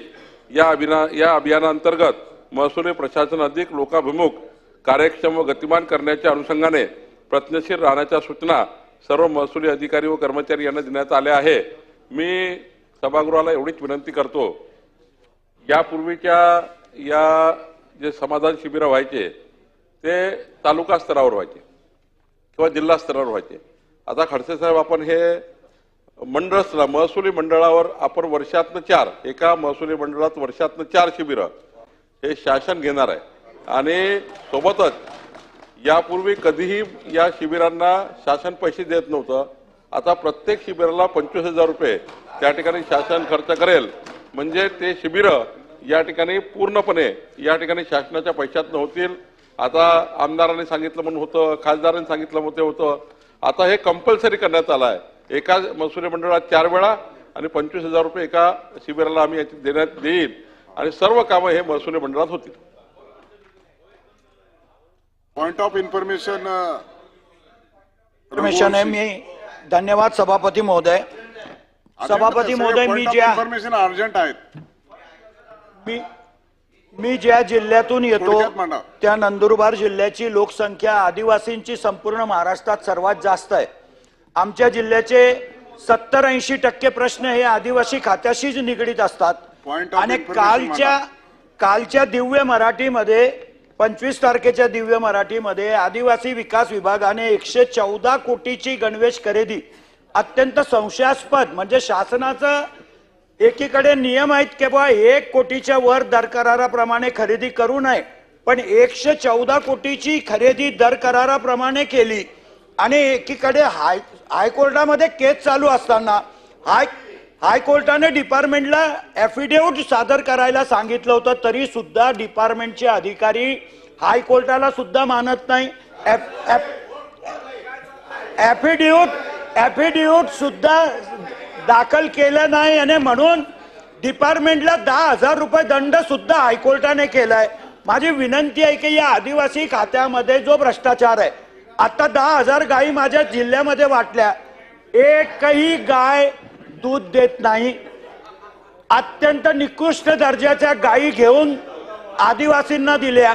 आपण वरिष्ठ आणि अनुभवी सदस्य आहात, आपला मुद्दा लक्षात आला, शासनाला कळवण्यात येईल. सभापती मोदय साहेब, एकच मिनिट. तर या सगळ्या आदिवासी विकास विभागाच्या, शिंदे साहेब एक मिनिट, आदिवासी विकास विभागाच्या या मी निर्देश दिलेले भ्रष्टाचाराची सखोल चौकशी या संदर्भामध्ये आपण मांडलेल्या मुद्द्याच्या अनुषंगाने शासनाने लक्ष घालावे, मी निर्देश दिलेले आहेत. आता मी शशिकांत शिंदेना पॉइंट ऑफ इन्फॉर्मेशन मांडायला देत आहे. सभापती महोदय, संसदीय कार्यमंत्री इथं बसलेले आहेत. दादा, तुम्ही बसलेला आहात. काल या सभागृहामध्ये शिक्षक आमदारांनी एक विषय काढला होता की आझाद मैदानावर जे शिक्षकांचं आंदोलन चालू आहे त्यामध्ये एकाने रॉकेल घेऊन आत्मदहन करण्याचा प्रयत्न केला होता. सभापती महोदय, त्यावेळेला आपण निवेदन देण्याची सूचना केली होती. सभापती महोदय, काल परभणी, जालना, बीड मध्ये सुद्धा अशा प्रकारचं आत्मदहन करण्याचा प्रयत्न झाला. आज धाराशिव मध्ये पेट्रोल ओतून आत्मदहन करण्याचा प्रयत्न होत आहे. त्यांची मागणी जी आहे की शासन त्याच्याकडे लक्ष देत नाही.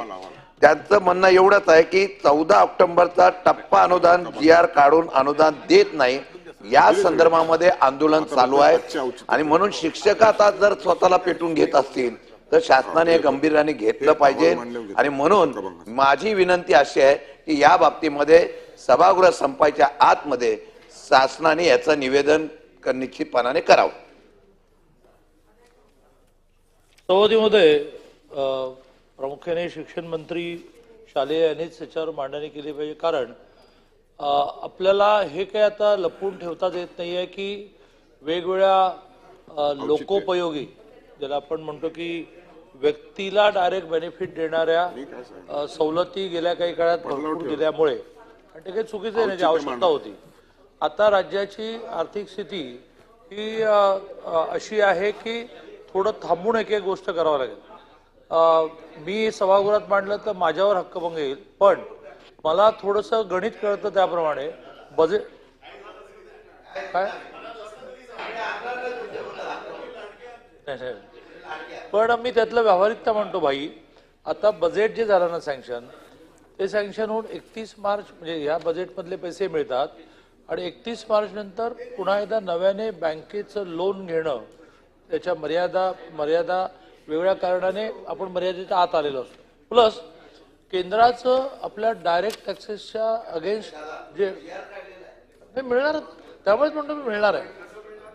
हां, डायरेक्ट टॅक्सेसचं कॉन्ट्रीब्युशन याला मोठं आहे आणि ह्या सगळ्यातून 1 एप्रिल नंतर ही जी दरवेळेला फायनान्स म्हणजे काल मी वंजारेजीने उत्तर दिलं की फायनान्स देत नाहीये लायब्ररीचं 40%, तर खूप गोष्टी 1 एप्रिल नंतर स्मूथ होतील।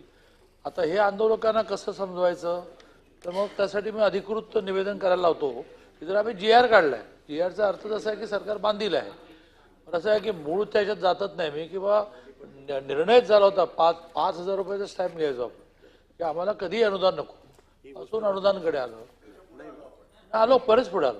3 टप्पे झाले, मला वाटतं 3 टप्पे झाले ना, 4थ्या टप्प्यावर आलो आहे मी सभागृहाला। आता आज निवेदन करावं, शशिकांतजींसारख्यांनी मुद्दा उपस्थित केल्यामुळे त्याचं उत्तर दिलं पाहिजे। म्हणेन की सरकार जेव्हा GR काढते, सरकारचा 1 रुपया कुठे जात नाही, ते एका अर्थाने नोटच आहे 500 रुपयाची, त्यामुळे अधिकृत निवेदन करायला औचित्य नोट करतो। मी भावना गवळींना बोलायला देतो, तत्पूर्वी एक घोषणा करतो। आजच्या कामकाज पत्रिकेमध्ये दर्शविण्यात आलेली महाराष्ट्र विधान परिषद नियम 93 अन्वये सूचनाची निवेदने सभागृहाच्या पटलावर ठेवल्याचे मी घोषित करतो। भावना गवळी। सभापतीजी, अत्यंत महिलांच्या जिव्हाळ्याचा प्रश्न आहे आणि अत्यंत महत्वाचा हा विषय आहे। काल ओझा नावाच्या एका वकिलांनी स्टेटमेंट केलं, पत्रकार परिषद घेतली की दिशा सालियन प्रकरणामध्ये 376 ही कलम लागू व्हायला पाहिजे होती, जो सामूहिक अत्याचार त्या ठिकाणी झालेला आहे आणि परत यामध्ये या प्रकरणामध्ये कुठे ना कुठे जो काही तपास होतो आहे तो धीम्या गतीने होतो आहे। सभापती महोदय, फार महत्वाचा हा विषय आणि जे आरोप झालेले आहेत ते अत्यंत गंभीर आरोप झालेले आहे। त्या संदर्भामध्ये या ठिकाणी ज्या वेळेला चित्राताई बोलतात, ज्या वेळेला मनीषाताई बोलतात, त्यावेळेला विरोधी पक्षामधली लोक त्या ठिकाणी त्यांचा आवाज दाबण्याचा प्रयत्न करतात। आम्ही सगळ्या महिला या ठिकाणी महिलांच्या विषयावर ते बोलण्यासाठी उभं राहतो, त्यावेळेला हेतू पुरस्कारपणे त्या ठिकाणी त्यांना कोणी सरडा म्हणून त्या ठिकाणी संबोधते, कोणी 56 म्हणून संबोधते आणि मग अशा या दिशा सालियन प्रकरणामध्ये जेव्हा आम्ही एखादा आवाज उठवतो त्यावेळेला त्या ठिकाणी राज्य सरकारची आताची भूमिका काय आहे आणि आता हा जो काही ओझा या नावाच्या वकिलांनी जो काही आरोप लावलेला आहे, जे काही पत्रकार परिषद घेतलेली आहे, 376 दाखल करा म्हणून त्या ठिकाणी सांगितलेलं आहे आणि त्यासाठी कुठली चौकशी आता परत एकदा या ठिकाणी केल्या जाणार आहे। राज्य सरकार, आपलं सरकार, गृह मंत्रालय कुठली आता याच्यावरती कारवाई करणार आहे, हा प्रश्न माझा या ठिकाणी आहे। कित्येक प्रकरण असे आहेत की जे महिलांचे प्रकरण आहेत त्याच्यावरती राजीनामे द्यायचं काम पडलेलं आहे मंत्र्यांना आणि ते मंत्र्यांनी दिले, तरी पण या प्रकरणावरती का प्रकाश टाकला जात नाही, या प्रकरणामध्ये का दखल घेतल्या जात नाही आणि याच्यामध्ये जे काही आरोपी आहेत आदित्य ठाकरे यासाठी नार्को स्टेटला का तयार होत नाही, हा पण आमचा या ठिकाणी मुद्दा आहे आणि म्हणून हे प्रकरण फार गंभीर आहे आणि त्याच पद्धतीने हे प्रकरण राज्य सरकारने फार महत्वाचं समजून त्याला दिशा द्यावी ही या ठिकाणी मी विनंती करते आणि गृह राज्यमंत्री या ठिकाणी त्यांनी याच्यावरती स्टेटमेंट करावं करावं की कालची जी पत्रकार परिषद झाली त्यावर ते राज्य सरकारने तात्काळ दखल घेतली का? निरंजन डावखरे. करावा, माझी विनंती आहे की धन्यवाद काय सभापती महोदय. पालघर एक महत्वाच्या निरंजन, एक विषयाकडे. माननीय गृहराज्यमंत्री. नाही, सभापती महोदय, मंडळाचे एक सदस्य, त्या सदस्यांवरती अतिशय गंभीर आरोप केले गेलेले आहेत. हे प्रकरण 5 वर्ष जुनं आहे, आपल्या समोर त्याची कल्पना आहे. परंतु जे काही विक्टीम होत्या त्यांच्या पॉइंट ऑफ इन्फॉर्मेशनच्या अनुषंगाने बोलू. विक्टीम होत्या त्यांच्या वडिलांनी जी काही नवीन माहिती विस्तृत स्वरूपामधून नको, आपण लास्ट डे आहे. बोलते अगदी एकच मिनिटात. जी काही नवीन माहिती गृह विभागाला दिलेली आहे, त्या नवीन माहितीच्या आधारे योग्य जे कोणी दोषी असतील त्यांच्यावरती कायदेशीररित्या कारवाई केली जाईल. निरंजन डावखरे. धन्यवाद सभापती महोदय. एक महत्वाच्या विषयाकडे या पॉइंट ऑफ इन्फॉर्मेशनच्या माध्यमाने मी सभागृहाचं लक्ष वेधू इच्छितो. पालघर जिल्ह्यातील वसई तालुक्यातील टोकरे ग्रामपंचायत अंतर्गत मौजे सामंतपाडा हे गाव महावितरणाच्या विरार मधील चंदनसार विभागाअंतर्गत येत असून येथे आदिवासी समाज वर्षानुवर्ष वास्तव्य करत आहे. महावितरण विभागाने विजेचे खांब टाकून विद्युतीकरण केलेले आहे, परंतु सध्या स्थितीत गावात उभारलेले विजेचे खांब खराब होऊन पडण्याची परिस्थिती त्या तिकडे होत आहे आणि त्यामुळे गावातील ग्रामस्थ, शाळकरी मुलं, त्याचबरोबर स्थानिक जेवढे रहिवासी आहेत यांना आलेल्या विद्युत तारांचा धोका हा निर्माण झालेला आहे. संबंधित समस्येबाबत अनेकदा महावितरण अधिकाऱ्यांना विनंती करूनही त्यावर अद्यापर्यंत कारवाई नाही.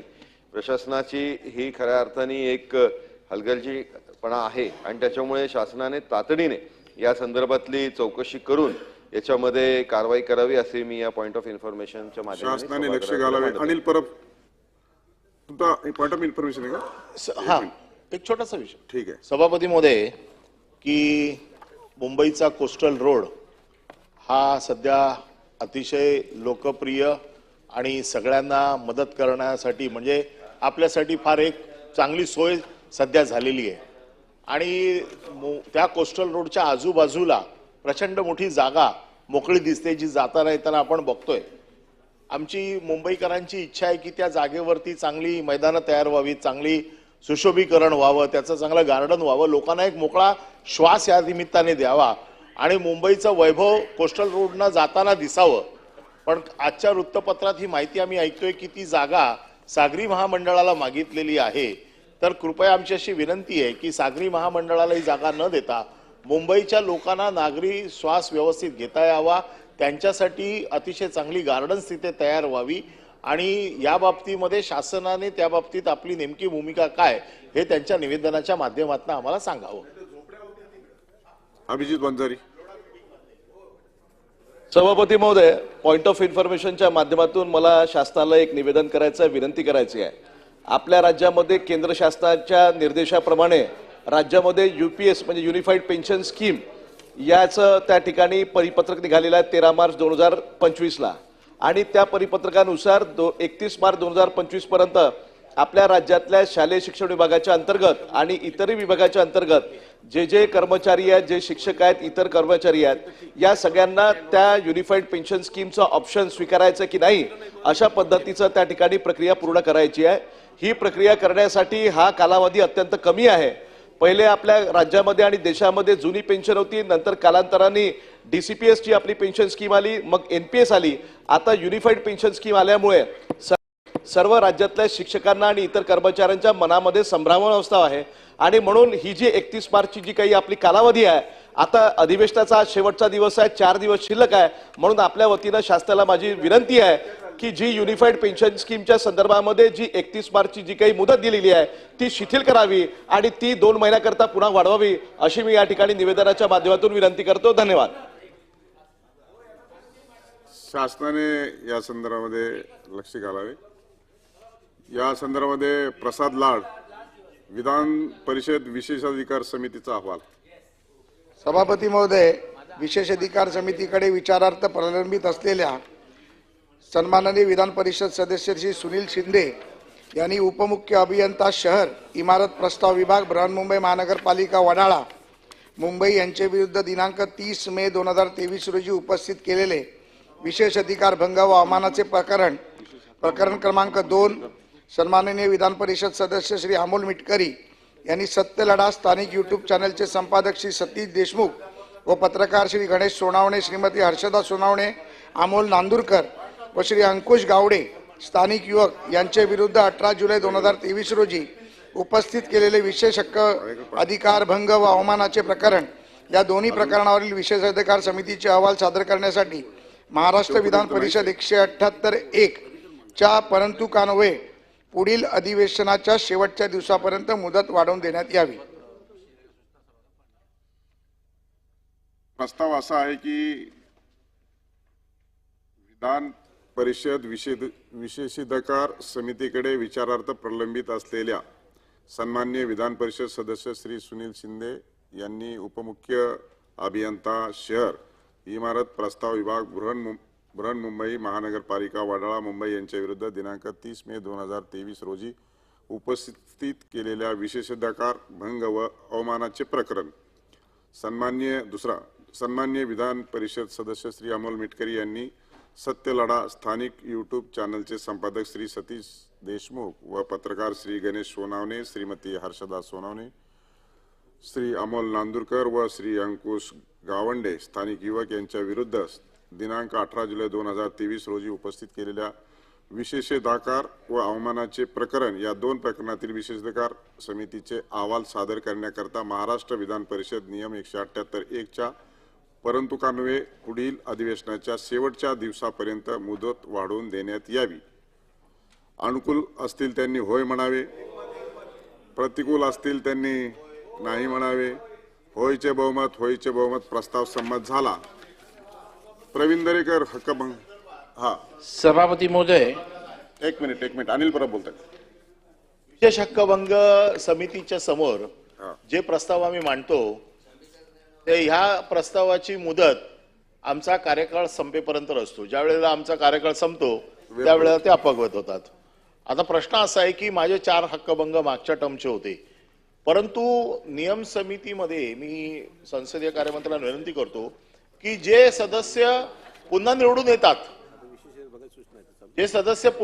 येतात आता ते पुन्हा जर निवडून आलेले असतील तर त्याचा हक्क अबाधित राहिलेला आहे, तो पुनर्जीवित झाला पाहिजे। कारण तो माझा हक्काचा भंग झाला, ज्या वेळेला माझी टर्म संपते त्यावेळेला माझा हक्क संपतो, परंतु मला परत हक्क मिळाल्यावरती मला पुन्हा तो पुनर्जीवित करावा याच्यासाठी नियम समितीमध्ये बदल करायचे असतील तर नियम समितीमध्ये बदल केले पाहिजेत। नाही, परंतु माझा हक्क आहे ना, तो पुनर्जीवित तो केला पाहिजे। जसा अपघात होतो तसा तो पुनर्जीवित केला पाहिजे। म्हणून मी विनंती करतो संसदीय कार्यमंत्र्यांना की तो जर नियम समितीमध्ये हा विषय आपण आणला तर सगळ्यांच्या सहमतीने आपण तो पुनर्जीवित करतो। नाहीतर काय होतं की टर्म संपताना सगळे आपल्यावरती जे काय धूळ आपल्यावरती उडते ती पुढच्या वेळेला साफ करता येत नाही, तर तो जरा नियम आपल्याला पुन्हा एकदा दुरुस्त करावा लागेल। माननीय संसदीय कार्यमंत्री। माननीय सभापती महोदय, नियम समितीची एक विस्तृत बैठक करावीच लागणार आहे। अनेक नियम जे आहेत ते त्या वेळेला केले आवश्यकतेप्रमाणे, त्यात खूप बदल अनेकांनी सुचवलेत।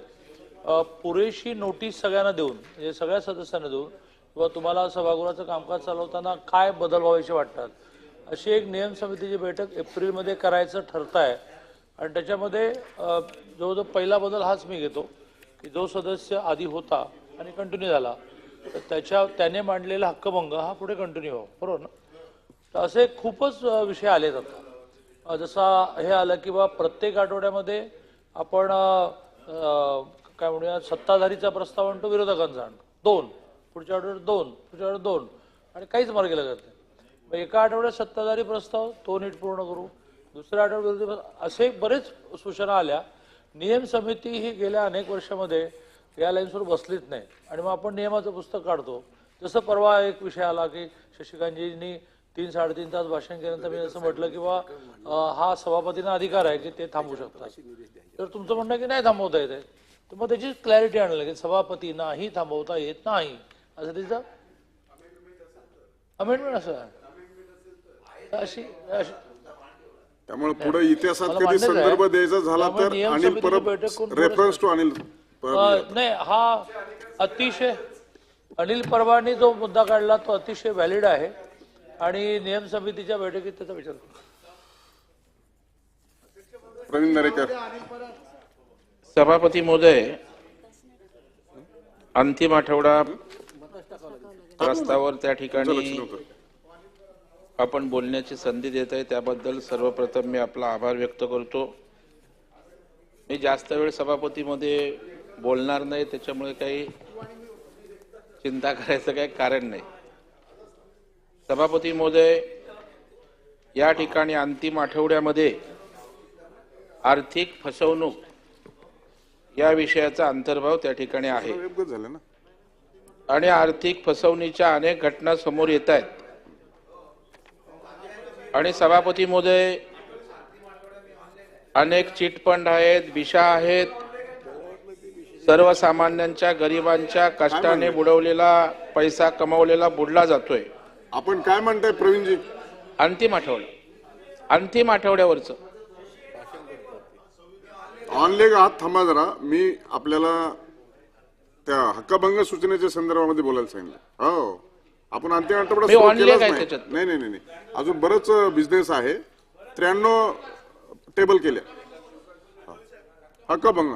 हक्कभंगानंतर हक्कभंगच. सभापती महोदय, महाराष्ट्र विधान परिषद नियम 240-241 अन्वये श्रीमती सुषमा अंधारे, प्रवक्त्या शिवसेना उभाका गट व श्री कुणाल कामरा यांच्या विरोधात हक्कभंगाची सूचना मांडण्यासाठी मी आपल्याकडे अनुमती या ठिकाणी सभापती महोदय मागतोय.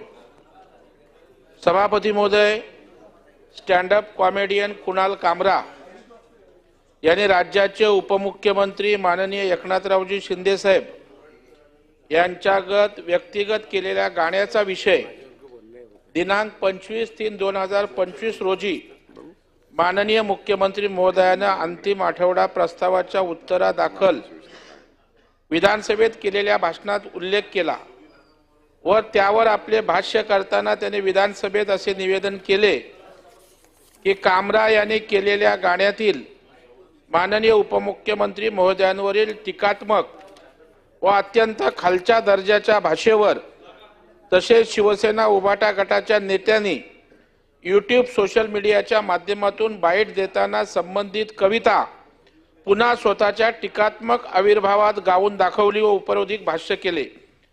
हा सभापती महोदय एक प्रकारे सभागृहाचा किंबहुना सभागृहातील आमच्या सगळ्या सदस्यांचा सभापती महोदय अवमान आहे. त्यांनी एक प्रकारे सभागृहातील सदस्यांना डिवचण्याचा प्रयत्न या ठिकाणी केलाय. ही बाब अत्यंत गंभीर आहे, कारण सभागृह हे सर्वोच्च आहे आणि या सभागृहाचा अवमान या ठिकाणी सभागृहातले कुठल्याही पक्षाची सदस्य असले तरी त्या ठिकाणी सहन करणार नाहीत. त्यामुळे विचार करण्याची गोष्ट आहे. या बाबतीत शिवसेना उभाटा गटाच्या प्रवक्त्या श्रीमती सुषमा अंधारे यांनी कामरा यांचा स्टुडिओ फोडल्याप्रकरणी यूट्यूब सोशल मीडियाच्या माध्यमातून बाईट देताना पुढील निवेदन केल्याचे निदर्शनास आले. काय म्हणाल्या त्या? बापरे, प्रचंड चिडचिड होते, तोडफोड होते.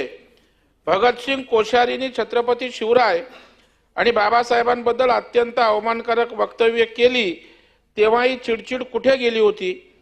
आपटेमुळे शिवरायांचा पुतळा पडला तेव्हा त्या आपटेचे कार्यालय तुम्ही का फोडले नाही? राहुल सोलापूरकरने छत्रपती शिवरायांची लाच घेतली असा खोटा इतिहास सांगायला सुरुवात केली तेव्हा सोलापूरकरचे कार्यालय किंवा तो ज्या भांडारकर ट्रस्टमध्ये होता ते तुम्ही फोडायला का गेला नाहीत?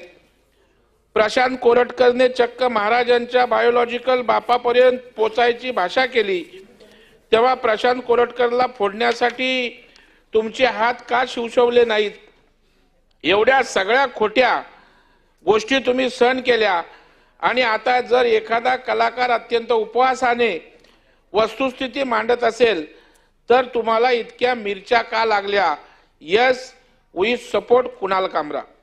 म्हणजे राज्याचे उपमुख्यमंत्री माननीय श्री एकनाथरावजी शिंदे यांना व्यक्तिगत हिणवणारे गीत करताना कुणाल कामरा या कलाकाराने जाणून बुजून हेतुपुरस्पर माननीय उपमुख्यमंत्री महोदयांची व्यक्तिगत अवहेलना केली असल्याचे सकृत दर्शनी सभापती महोदय स्पष्ट होते।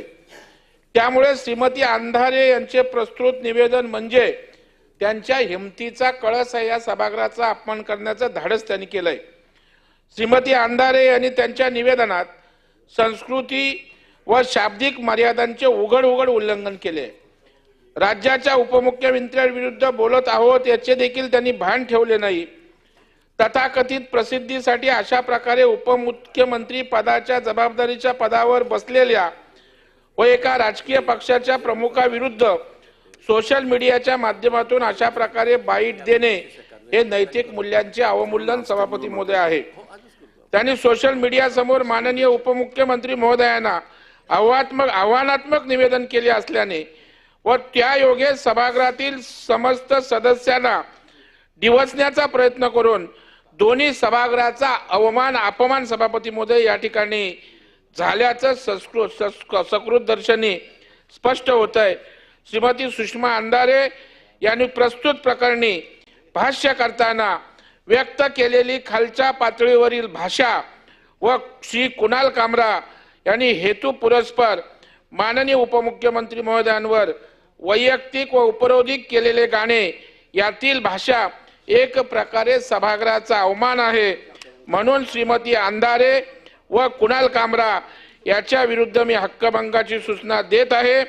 माझी आपल्याला विनंती आहे, ही सूचना स्वीकृत करावी व या अधिवेशनात मांडण्यास आम्हाला अनुमती द्यावी, ही नम्र विनंती। मी सदरचे प्रकरण विशेषाधिकार समितीकडे पुढील योग्य त्या कारवाईसाठी पाठवित आहे।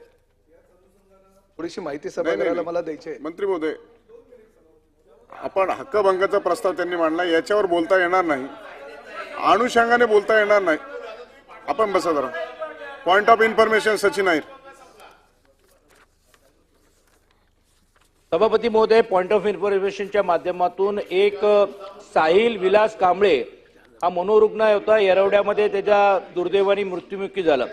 सभापती महोदय, या प्रकरणाला एक वेगळी करंटी लागलेली आहे या कारणास्तव, कारण सभापती महोदय त्यांचा मृत्यू हा आत्महत्या झाला म्हणून दाखवण्यात आलेला आहे। माहिती अनुसार सभापती महोदय त्यांच्या वडिलांना या घटना होण्यापूर्वी विश्रांतवाडी इथे राहणारे जे साहिल वडिलांचे एक अज्ञात व्यक्तीचा फोन आला। सभापती महोदय, मी कात्रज घाटातून PSI बोलतोय, तुमचा मुलगा कात्रज घाटात ऍक्सिडेंट केलेला आहे, त्याला हजर करा, नालायक तुला कळत नाही का? आणि म्हणून त्यांनी या घाबरून या बाबतीतली विश्रांती पोलीस स्टेशनला सर्व सांगून हा नंबर पोलीस स्टेशनला दिला, पण त्याची दुर्दैवानी चौकशी झाली नाही। आणि म्हणून एक संशय व्यक्त होतोय, कारण फोटोमध्ये पण सभापती महोदय मी आपल्याला फोटो पाठवले सभापती महोदय, तुम्ही बघितलं असेल की आत्महत्या केली म्हणून असं जे सांगण्यात आलं त्याचे पाय जमिनीवरती आहे, अंतरात पण नाहीये, आणि म्हणून ही दुर्दैवानी ही दुर्घटना आहे। आणि म्हणून याची चौकशी शासनाच्या माध्यमातून व्हावी, ही आत्महत्या नसून काय वेगळा प्रकार झालाय का? आणि अशा अज्ञात व्यक्तीने यावी त्याच्या वडिलांकडनं फोन केल्यानंतर ही गोष्ट स्पष्ट होते। पण सभापती महोदय, आपल्या माध्यमातून याची शासनाला आपण विनंती करावी किंवा याची चौकशी करावी। पॉइंट ऑफ इन्फॉर्मेशन कोणाला दादा आपल्याला बोलायचे? शासनाने लक्ष घालावे। अध्यक्ष सभापती महोदय, शेतकऱ्यांच्या हिताच्या दृष्टीनं औचित्याचा मुद्दा मी या ठिकाणी मांडत आहे। महाराष्ट्राच्या सर्वांगीण प्रगतीसाठी आणि विशेषतः शेतकऱ्यांच्या आर्थिक व कृषी विकासासाठी राज्य शासन सातत्याने भरीव प्रयत्न करीत असणे, परंतु महाराष्ट्र राज्य विद्युत महामंडळाच्या माध्यमातून नुकत्याच जाहीर झालेल्या शासन निर्णयानुसार शेतकऱ्यांना यापुढे कोणतेही नवे विजेचे कनेक्शन देण्यात येणार नाही आणि त्याऐवजी 100% सोलर कनेक्शन देण्यात येईल असा निर्णय घेण्यात आल्याने तो शेतकऱ्यावर अन्याय करणारा असणे, उक्त निर्णयामुळे शेतकऱ्यांच्या प्रत्यक्ष परिस्थितीचा विचार न करता घेतल्याचे स्पष्ट होत असल्याने शेतकऱ्यांचे शेती सिंचन केवळ विहिरीपुरते नसून बहुतांश शेतकरी ट्यूबवेल बोरवेलच्या माध्यमातून सिंचन करतात। मात्र ट्यूबवेलसाठी सोलर सिस्टीम ही अपुऱ्या क्षमतेची व तांत्रिकदृष्ट्या अकार्यक्षम ठरत असल्याने या संदर्भात शासनाने निर्गमित केलेला शासन निर्णय तात्काळ रद्द करून शेतकऱ्यांना त्यांच्या गरजेनुसार पर्याय निवडण्याचा अधिकार द्यावा आणि शेतकऱ्यांच्या हिताचा विचार करून हा निर्णय तातडीने घेण्याची आवश्यकता निर्माण झालेली असणे, शासनाने निर्गमित केलेला शासन निर्णय तात्काळ मागे घेण्याची आवश्यकता याबाबत शासनाच्या निदर्शनास आपल्या माध्यमातून आणावे, हे औचित्याचा मुद्दा मी सभागृहामध्ये मांडत आहे. धन्यवाद. हेमंत पाटील गेले का?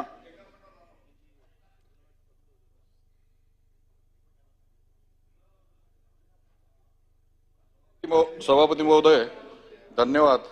सन्माननीय सदस्य प्रवीण भाऊ दरेकर यांनी जी काही हक्कभंग सूचना मांडलेली आहे यामध्ये स्टँडअप कॉमेडियन कुणाल कामरा याच्या संदर्भात यांनी राज्याचे उपमुख्यमंत्री माननीय एकनाथ शिंदे साहेब यांच्यावर वैयक्तिक आरोप केलेले आहेत.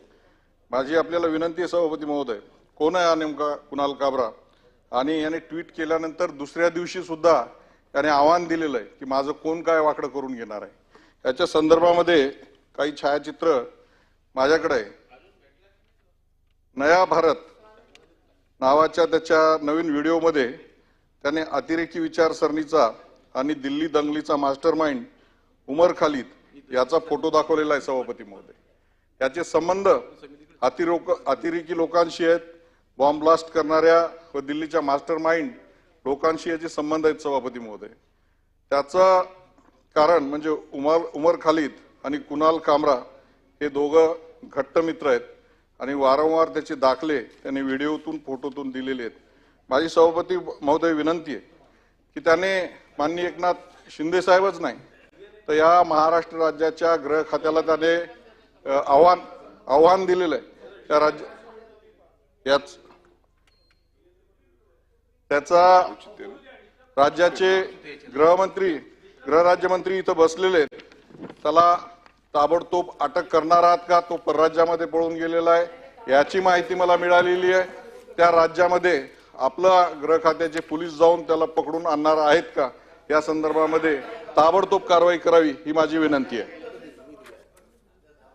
सभापती महोदय, या कुणाल कामराने पुन्हा एकदा जाणून बुजून सरकारला पुन्हा डिवचण्याचा प्रयत्न केलेला आहे. वारंवार व्हिडिओ व्हायरल करतोय आणि त्याचे असे काही आता पुरावे देखील सापडत आहेत, काही त्याच्या शक्यता देखील नाकारता येणार नाहीत. एक नवीन प्रकार आता आपण समोर येताना पाहतोय, अर्बन नक्षलाइट.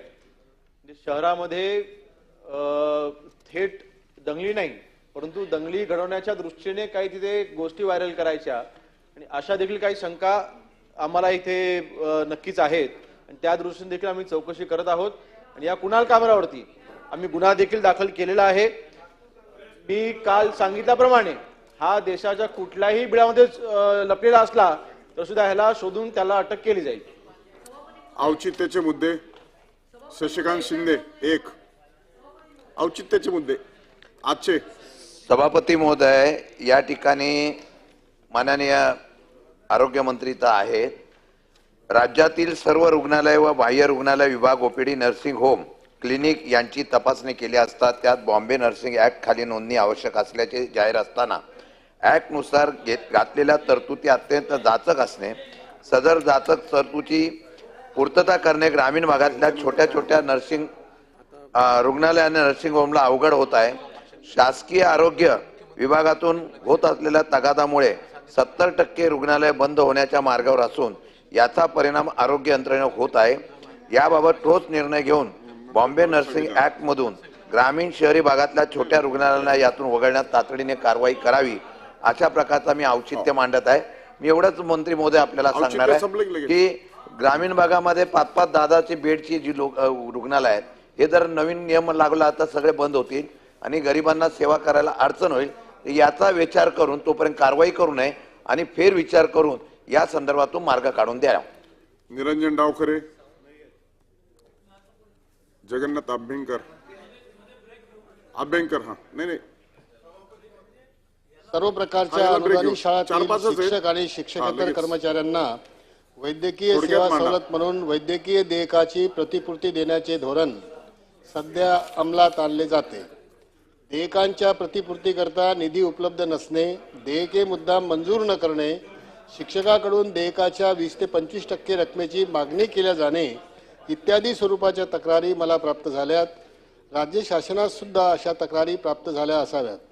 वैद्यकीय प्रतिपूर्तीच्या संदर्भात उद्भवणाऱ्या तक्रारीचा कायमस्वरूपी निपटारा करून शिक्षक आणि शिक्षकेतर कर्मचाऱ्यांना तात्काळ निःशुल्क वैद्यकीय सेवा उपलब्ध करून देण्यास्तव शासनाने निर्णय घ्यावा.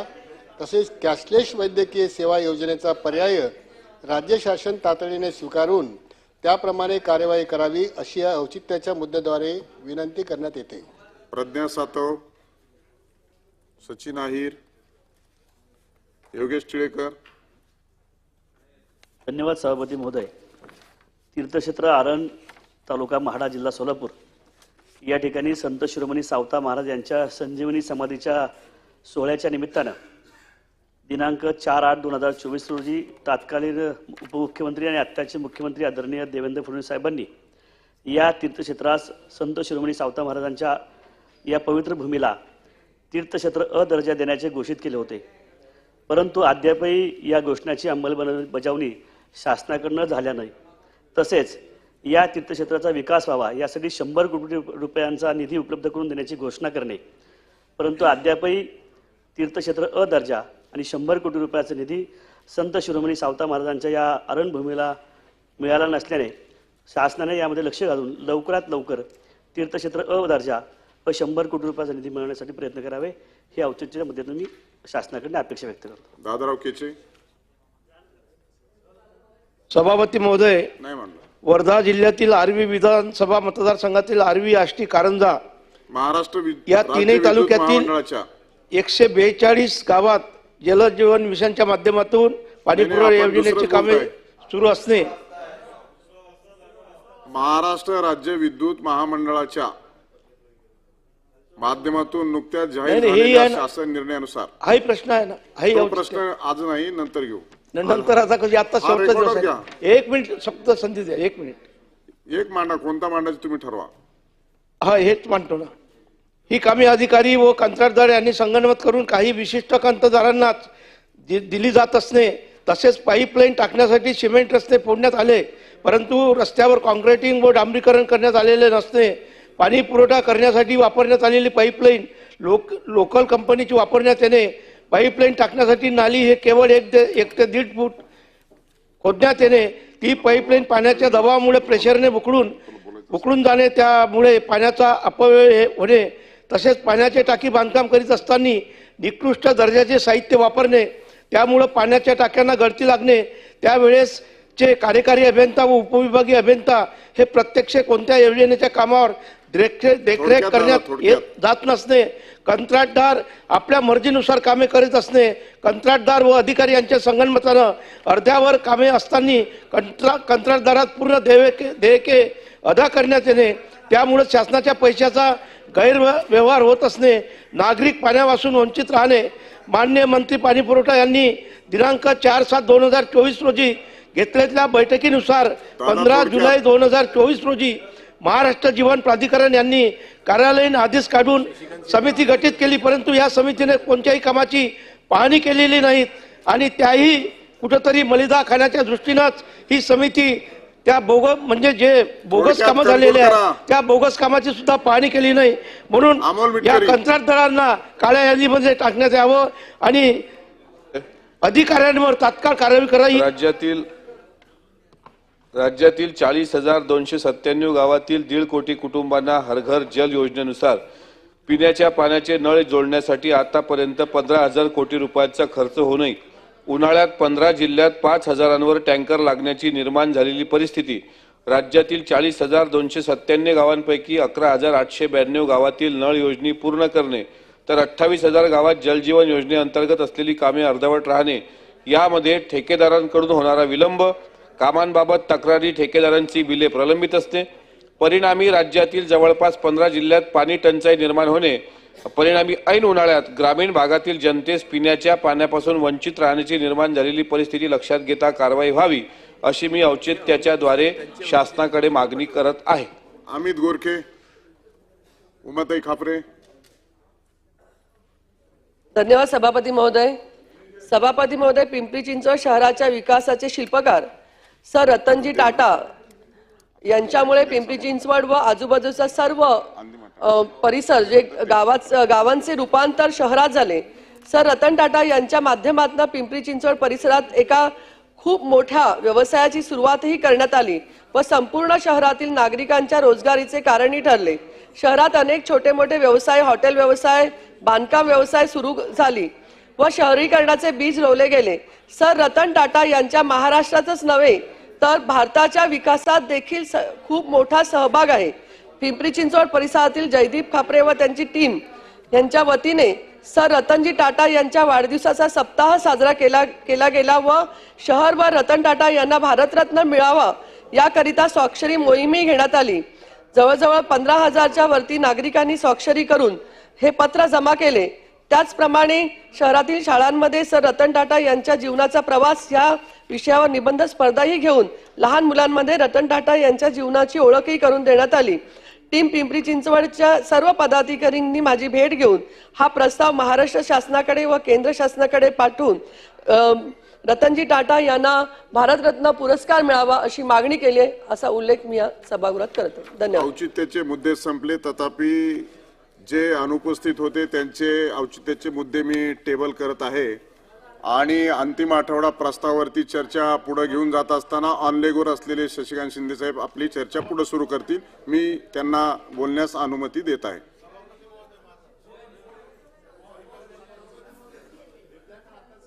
लगेच रिप्लाय. 5 मिनिट. सभापती महोदय, मी या ठिकाणी सांगत असताना सभापती महोदय, साताऱ्यामध्ये सुद्धा प्रशासनावर एक वेगळ्या प्रकारचा दबाव जर असला तर काम करण्याच्या संदर्भामधल्या अडचण निर्माण होते. मी मगाशी एका शाळेचं उदाहरण दिलं. एका विद्यार्थिनीवर जेव्हा त्या ठिकाणचं विद्यार्थिनीला ज्या पद्धतीने विनयभंग करण्याचा प्रयत्न झाला, त्याच्यावर पोलिसांनी ज्या पद्धतीने गांभीर्याने घ्यायला पाहिजे नव्हतं ते न घेता ते प्रकरण दाबण्याचा प्रयत्न झाला. सभापती महोदय, त्याचनंतर मी मगाशी सांगत होतो 2016 साली एका असलेल्या कुटुंबातल्या एका व्यक्तीला कोणत्या तरी केसच्या संदर्भामधून कोर्टातून ऑर्डर आली की त्याला पण माहीत नव्हती, त्याला अटक करण्याचं वॉरंट आलं. हजर न झाल्यामुळे वॉरंट आल्यानंतर त्याच्या घरी त्यांची मुलगी, 2 मुली आणि त्यांची मंडळी, रात्रीच्या दिवशी त्यांना त्या ठिकाणी पोलीस न्यायला गेले. त्या ठिकाणी त्या बिचारी मुलीचा मला फोन आला आणि रडरड सांगितलं की माझ्या वडिलांना अटक करतायत. मी तिथल्या असलेल्या पोलिसांची चर्चा केली. त्यांनी मला सांगितलं की आपण वरिष्ठांशी बोला. मी गरजे नामक असलेल्या यायला मी फोन केला आणि त्यांना सांगितलं की उद्या कोर्टाने सांगितलं असेल तर उद्या 8-9 वाजता येतील. रात्री अपरात्री ह्या मायले की कुठं पळणार, आपण त्याची काळजी घ्यावी आणि उद्या त्यांना हजर करण्याच्या संदर्भातलं त्या कुटुंबाला मी सांगतो. सभापती महोदय, या अशा प्रकारची मागणी केल्यानंतर त्यांनी मला सांगितलं की लोकप्रतिनिधी सांगितल्यानंतर मी कारवाई करतो आणि तशी सूचना करतो. तरी सुद्धा अर्ध्या तासात प्रवीणजी त्या असलेल्या वडिलांना अटक केली आणि दुसऱ्या दिवशी शेवटी त्याला कोर्टातून जामीन घ्यावा लागला. आणि मग मी त्यांना एक पत्र दिलं. लोकप्रतिनिधी म्हणून आम्ही काय तिथं राजकीय ह्याच्यातून बघितलेलं नाही, परंतु पोलिसांचा तिथं त्यांच्याशी वागण्याचा जो मजूरपणा होता, मी त्यांना पत्र दिलं की आतापर्यंत या असलेल्या पोलीस स्टेशनमध्ये अशा प्रकारचे जे आरोपी हजर झाले नाही, म्हणजे ज्यांच्यावर गुन्हे आहेत परंतु त्यांना हजर करून अटक केली नाही, अशा लोकांची यादी द्या. अजूनपर्यंत मला यादी मिळाली नाही. म्हणजे काही अधिकारी या पोलीस यंत्रणेच्या माध्यमातून काम करताना जर अशा प्रकारे पक्षपातीपणा करण्याचा प्रयत्न केला तर कायदा सुव्यवस्था कसा राहू शकतो असा प्रश्न निर्माण होतो. आणि मला वाटतं की खरी गरज जी आहे ही खरी गरज असलेल्या अधिकाऱ्यांना न्यायाने भूमिका देण्याच्या बाबतीमधली होणं गरजेचं आहे. म्हणून अनेक या ठिकाणी विषय आहेत. या महाराष्ट्रामध्ये ठेकेदाराच्या मारहाणीमध्ये या ठिकाणी उदगीरमध्ये सुद्धा त्या ठिकाणी मजुराचा मृत्यू झाला. त्याचबरोबर या असलेल्या सोमनाथ सूर्यवंशीचं प्रकरण जे आहे ते आपल्या महाराष्ट्राने पाहिलेलं आहे आणि सोमनाथ सूर्यवंशीचं जे प्रकरण महाराष्ट्राने पाहिलेलं आहे त्यामध्ये सरकारने त्याला 50 लाख अनुदान देण्याच्या बाबतीमधलं ज्यावेळेला आम्ही दाखवलं तर त्या पोलीस यंत्रणेने तर मला दुर्दैव आहे. आणि म्हणून मला हे करत असताना पालकमंत्री तर ठाण्याचे आहेत, त्यांचा विषय म्हणून मी सांगतो. आता नवी मुंबईची व्याप्ती वाढलेली आहे. नवी मुंबईच्या आयुक्तालयाने आपल्याकडं या असलेल्या परिमंडळाला विभागनं करावं आणि पोलीस आयुक्तालयाची पुनर्रचना करावी अशा प्रकारची मागणी केली होती.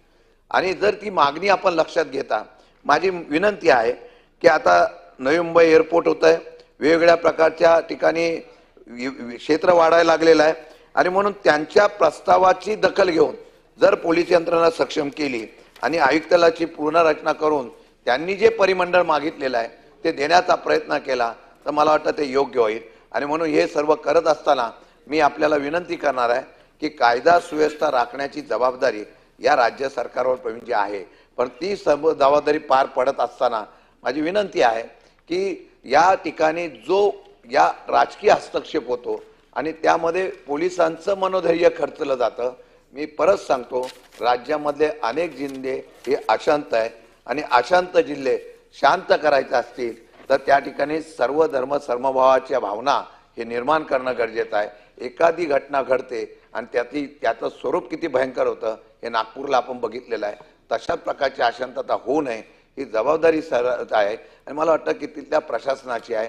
SP असतील, डिपार्टमेंटला असेल, मग तिथे तडजोड करण्याची भूमिका होता, कठोर कारवाई करण्याच्या बाबतीमधली भूमिका झाली तर राज्याला कुठेतरी सुरळीतपणा येईल. अनेक विषय आहेत, दरोडे आहेत, खून आहेत, मारामारी आहेत, ह्या प्रकार का वाढायला लागलेले आहेत त्याच्या बाबतीमधला निर्णय नुसार निश्चितपणाने घ्यावा अशा प्रकारची विनंती करतो. आणि उपमुख्यमंत्र्यांची सूचना आहे की लवकरात लवकर आटपावं, म्हणून त्यांना निश्चितपणाने माझी अपेक्षा आहे. मी आटपतो पण न्याय देण्याच्या बाबतीमधली भूमिका करावी. जय हिंद, जय महाराष्ट्र. प्रवीण दरेकर.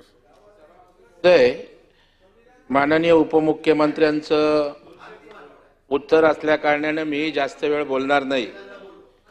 सभापती महोदय, अंतिम आठवड्या प्रस्तावामध्ये आर्थिक फसवणूक आणि या आर्थिक फसवणुकीच्या अनेक घटना समोर येत आहेत. परंतु सभापती महोदय, जर कुंपणच शेत खायला लागलं, सरकारमधला एखाद्या विभागाचा अधिकारीच जर स्वतः त्या ठिकाणी भ्रष्टाचार आणि घोटाळे करायला लागला तर ते शासनासाठी अत्यंत गंभीर आहे. सभापती महोदय, खरमाटे नावाचा परिवहन विभागातला अधिकारी आहे. परिवहन विभागातील बदली गैरव्यवहार प्रकरणात पोलीस कमिशनर नागपूर यांनी 25 जानेवारी 2024 शासनाला अहवाल सादर केलाय. या अहवालात बजरंग खरमाटे नावाचा सेवानिवृत्त अधिकारी बदली संदर्भातील गैरव्यवहार आणि RTO कार्यालयाच्या कामकाजात हस्तक्षेप करतो असं अहवालात स्पष्टपणे म्हटलंय. गृह विभागाने 5 फेब्रुवारी 2024 सभापती महोदय बजरंग खरमाटे यांच्या विरुद्ध फौजदारी कारवाई करण्याबाबत परिवहन विभागाला मंत्री महोदय कळवलेला आहे. आजही तुमचा विभाग त्याच्यावर कारवाई करू शकला नाही.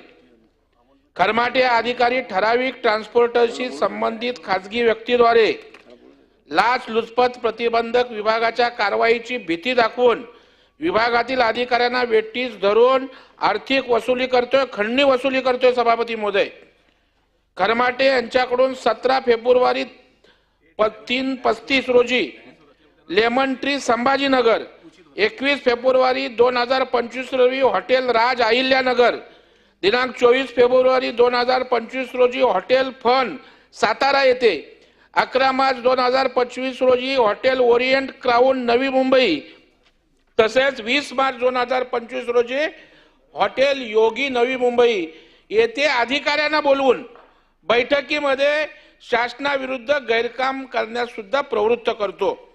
बजरंग खरमाटे यांच्या विरुद्ध फौजदारी गुन्हा दाखल करण्याबाबत आदेश देऊनही आपण का कारवाई करत नाही, हा चर्चेच्या निमित्तानं सरकारला माझा प्रश्न आहे. सभापती महोदय, 5 फेब्रुवारी 2024 गोपनीय एक पत्र आहे, ते क्रमांक MVD 423 प्रकरण क्रमांक 141 परिचार परिवहन आयुक्तांना पत्र लिहिलंय. भरत लांगी नावाचा अवर सचिव महाराष्ट्र शासन. त्यांनी काय लिहिलंय? प्रादेशिक परिवहन विभाग नागपूर येथे बदलीमध्ये गैरव्यवहारासंबंधी केलेल्या चौकशी अहवालाबाबत उपरोक्त विषयाबाबत संदर्भहीन पत्राद्वारे पोलीस आयुक्त नागपूर शहर यांच्या अहवालाची प्रत सोबत जोडलेली आहे. सदर अहवालात सेवानिवृत्त अधिकारी श्री लक्ष्मण खाडे व बजरंग खरमाटे परिवहन विभागातून सेवानिवृत्त होऊन सुद्धा ते बदली संदर्भात तसेच RTO कार्यालयाचे कामकाज संदर्भात हस्तक्षेप करीत असल्याचे निष्पन्न नमूद केले आहे. सदर सबब श्री लक्ष्मण खाडे व बजरंग खरमाटे यांचा परिवहन विभागाच्या कामकाजात हस्तक्षेप होणार नाही याकरिता त्यांच्या विरुद्ध फौजदारी कार्यवाही करण्यात यावी व त्याबाबतचा अहवाल त्या ठिकाणी करा. सभापती महोदय, अहवाल आलाय, त्याच्यावर कारवाई सूचित केले. मी आणखी एक माहिती देतो की त्यांचा हरिकुमार शर्मा नावाचा खरमाटेचा कलेक्टर आहे. तुम्ही ज्या वेळेला सगळ्या बैठकांचे तपशील काढाल, व्हिडिओ त्या ठिकाणच्या बैठकांचे मिळवाल, आता सगळी यंत्रणा तुमच्याकडे आहे. RR roadways private limited, Kalamboli, Navi Mumbai या ठिकाणी हा हरिकुमार शर्मा हा त्यांचा कलेक्टर आहे. तुम्ही सगळ्या फोन रेकॉर्डचा ट्रॅक चेक करा, CDR तपासा. अत्यंत एक महाभयंकर अशा प्रकारचं खंडणी किंवा वसुलीचं कांड आपल्या समोर येईल. म्हणून माझी या चर्चेच्या निमित्तानं आदरणीय उपमुख्यमंत्री इथे आहेत, परिवहन मंत्र्यांना माझी विनंती राहील की आपण मंत्री झाल्यानंतर तुम्ही परिवहन खात्यात चांगलं काम करताय. आता त्या ठिकाणी गाड्या नवीन देताय, तुम्ही त्या ठिकाणी आता बदल्या पण 3 वर्ष झाल्यांच्या सरसकट करताय. त्याच्यामुळे भ्रष्टाचार एका बाजूला तुम्ही कमी करण्याचा प्रयत्न करताय, परंतु भ्रष्टाचाराची कीड जी वाढलेली आहे, लावलेली आहे, ती समूळ नष्ट केली नाही तर पुन्हा पोखरतील आणि तुमच्या डिपार्टमेंटची वाट लागेल. माझी एवढीच विनंती आहे, या संदर्भात तो अहवाल बघा, त्याच्यावर कारवाई झाली पाहिजे आणि त्याला अटक करण्यासंदर्भात आपण काय करणार अशा प्रकारची माझी विनंती. आणि आपण या संदर्भात चौकशी करत असताना EOW कडे ही चौकशी देण्यासंदर्भात आपण आज भूमिका जाहीर करावी अशी माझी विनंती आहे. अमोल मिटकरजी ते डायसवर होते म्हणून त्यांची विनंती आहे.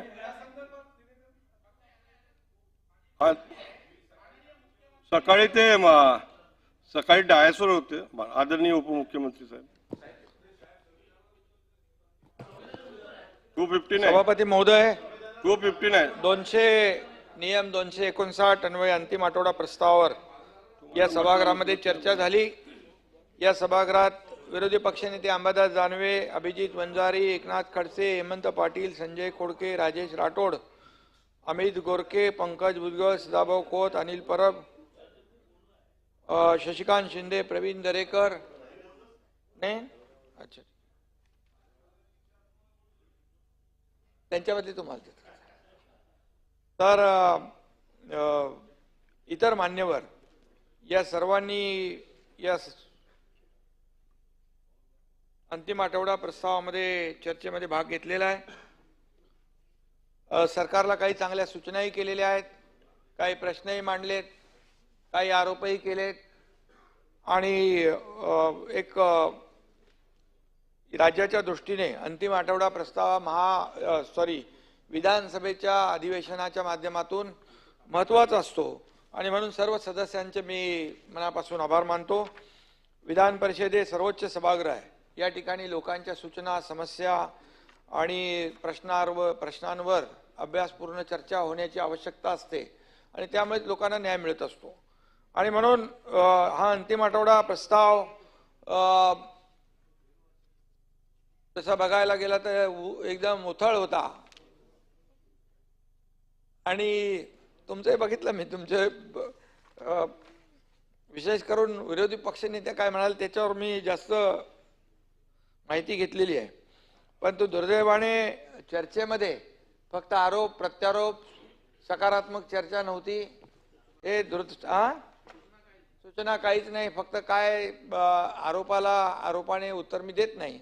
मी याला सकारात्मक दृष्टीने घेतो आणि दुर्दैवाने खऱ्या अर्थाने सकारात्मक चर्चा व्हायला होती ती झाली नाही. राज्यपालांच्या अभिभाषणाला देखील या चर्चेला उत्तर मी दिलं होतं, परंतु तेच पुन्हा यामध्ये रिपीट देखील विषय झालेले आहेत. महायुतीला सभापती महोदय जवळपास आता 100 दिवस होतील. दुसऱ्या इनिंगचं आमचं काम सुरू झालेलं आहे. पहिल्या इनिंगमध्ये 2.5 वर्षाचं महायुतीचं सरकार काम केलं आणि महायुतीला जे दैदिप्यमान यश मिळालं ते खऱ्या अर्थाने 2.5 वर्ष या राज्यामध्ये महायुतीने केलेलं काम, त्याची पोचपावती या राज्यातल्या जनतेने दिलेली आहे. एका रात्रीमध्ये मिळालेले यश नाहीये सभापती महोदय. No reason on the spot decision घेणारं आमचं सरकार आहे. No reason on the spot decision. आणि ज्यांनी रिझन दिलं, या महाराष्ट्रातल्या जनतेने प्रत्येक कामात रिझन देणाऱ्यांचा सीझन या महाराष्ट्रातल्या जनतेने संपवला.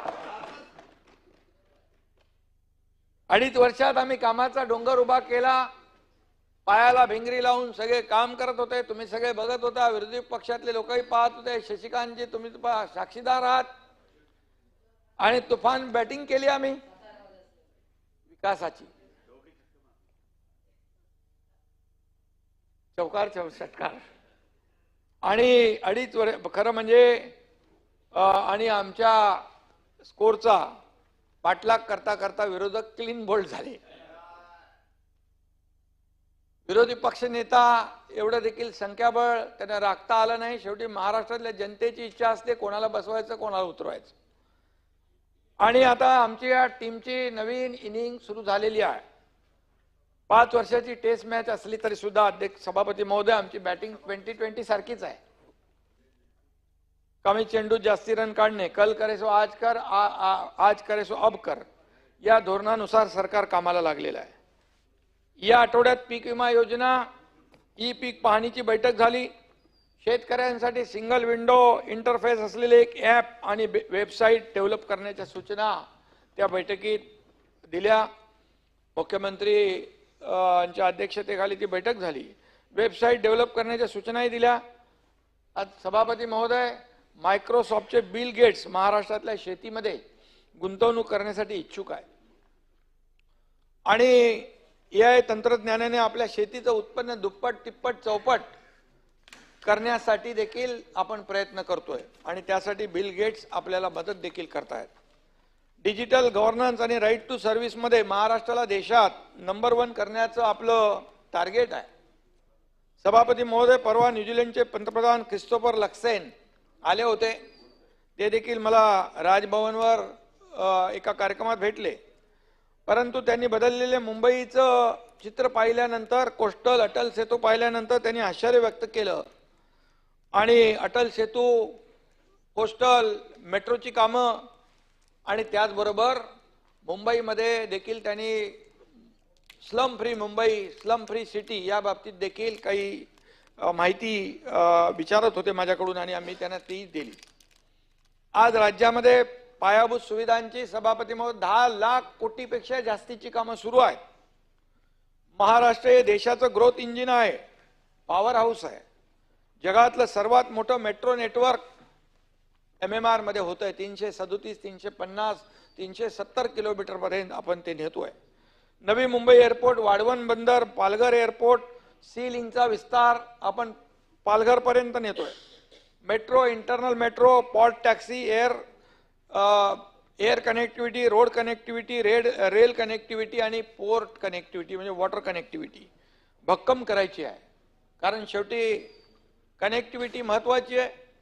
कनेक्टिव्हिटी असेल तर आपल्याकडे उद्योजक येतात, व्यावसायिक येतात.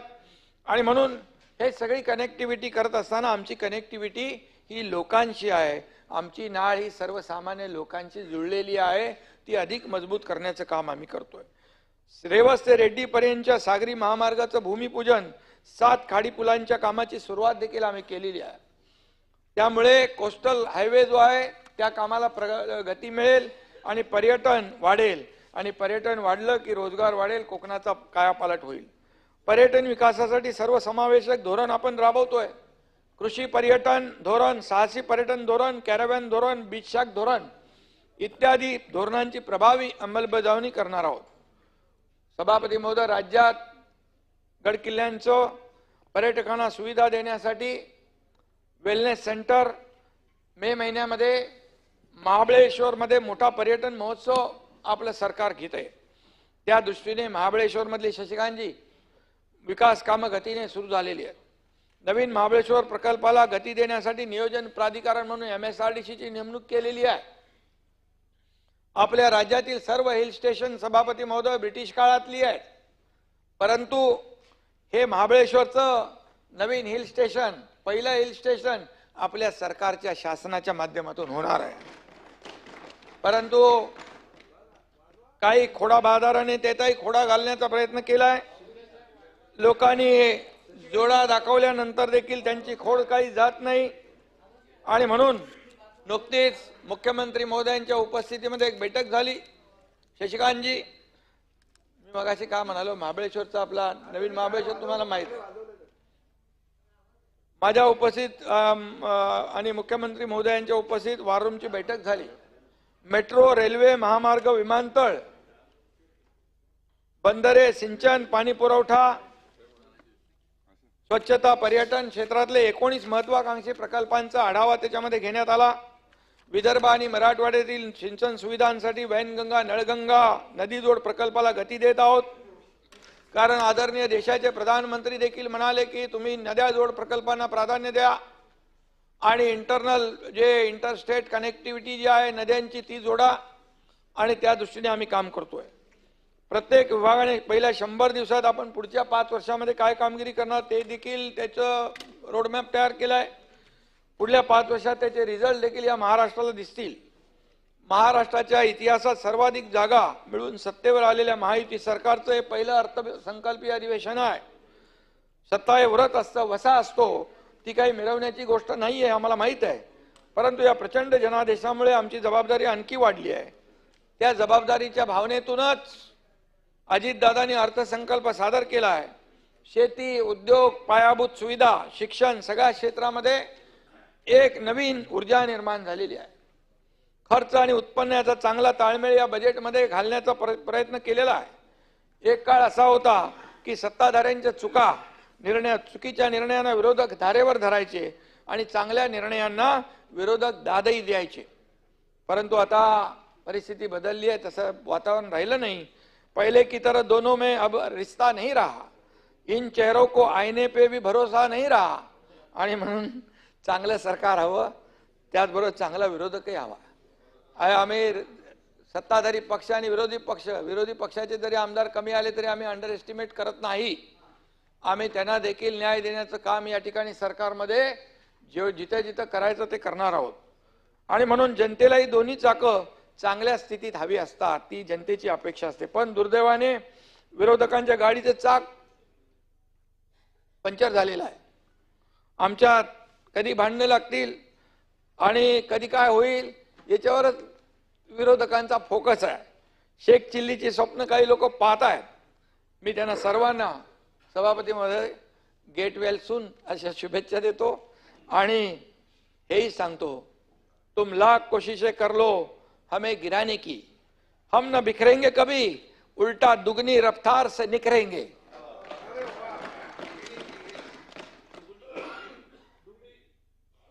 निवडणुकीपूर्वी घेतलेले निर्णय पुढे सुरू ठेवतानाच दिलेली आश्वासनं पूर्ण करण्यासाठी सरकारची दमदार कामगिरी सुरू झालेली आहे. आमचं सरकार आलं तर पुढील 5 वर्षात आम्ही काय काय करणार आहोत हे निवडणुकीत आम्ही सांगितलं होतं. आणि मी आपल्याला सांगतो, आम्ही दिलेल्या आश्वासनाची 100% पूर्तता आम्ही करणार म्हणजे करणार. निवडणूक झाल्यावर प्रिंटिंग मिस्टेक म्हणून शब्द फिरवणारे राज्यकर्ते महाराष्ट्राने पाहिले आहेत. आम्ही प्रिंटिंग मिस्टेक वाली नहीं, पत्थर की लकीर वाले लोक आहोत. एकदा लिख दिया तो लिख दिया. आणि आमचा शब्द म्हणजे काळ्या दगडावरची भगवी रेष आहे. जनतेने सुद्धा हे ओळखलं आणि म्हणूनच आमच्या पारड्यामध्ये मतांचा वर्षाव केला आणि लँडस्लाइड मॅन्डेट या ठिकाणी दिलं. निवडणुकीपूर्वी वीज बिल माफीचा निर्णय घेऊन निवडणूक होताच बिलं पाठवणारे काही लोक जनतेने पाहिलेले आहेत. आता त्यांना विश्वासघात की नाही म्हणणार मी, पण हे लोक पाहिलेले आहेत. आमच्याकडून हे पाप होणार नाही. दिलेला प्रत्येक शब्द या पुढच्या 5 वर्षात महायुती सरकार पूर्ण केल्याशिवाय राहणार नाही. सगळं एक नाताभाऊ 5 वर्षाचा आपला अजेंडा असतो. त्यामुळे तुम्हाला आम्ही दिलेली जी वचनं आहेत, आश्वासनं आहेत, ती नक्की आम्ही पाळलो. त्याशिवाय आम्ही स्वस्थ बसणार नाही. कोणत्या योजनेला त्यांनी स्थगिती दिलेली नाही हे अजितदादांनी स्पष्ट केलं त्यांच्या भाषणात. मुख्यमंत्री देवेंद्रजींनी देखील स्पष्ट केलेलं आहे. रोज याला स्थगिती त्याला स्थगिती अमकं अरे स्थगिती सरकार आमचं नाही, स्थगिती सरकार पूर्वीचं होतं, महाविकास आघाडीचं. आमचं स्थगितीचं नाही, आमचं प्रगतीचं आहे, आमचं सरकार समृद्धीचं आहे. आणि म्हणून सरकारच्या योजनांचे लाभ परिणामकारक पद्धतीने दिले जातील त्याबाबत अपप्रचार सुरू आहे. परंतु आमच्या लाडक्या बहिणी लाडके भाऊ सावत्र भावांच्या अपप्रचाराला बळी पडणार नाहीत. कारण मी निवडणुकीत सांगायचो आम्ही मुख्यमंत्री माझी लाडकी बहीण योजना सुरू करतोय. विरोधक म्हणाले चुनावी जुमला आहे, कोर्टामध्ये गेले, स्टे मागण्याचा प्रयत्न केला, म्हणाले काय भीक आहे का, कुठून देणार पैसे, असं तसं अमकं तमकं खूप केलं. मी तेव्हा त्यांना एवढंच सांगितलं, सरकारने योजना जाहीर केलेली आहे, ती मिळणार, तुमच्या खात्यात पैसे येणार. फक्त एवढंच लक्षात ठेवा, जेव्हा वेळ येईल तेव्हा या दुष्ट सावत्र भावांना विसरू नका.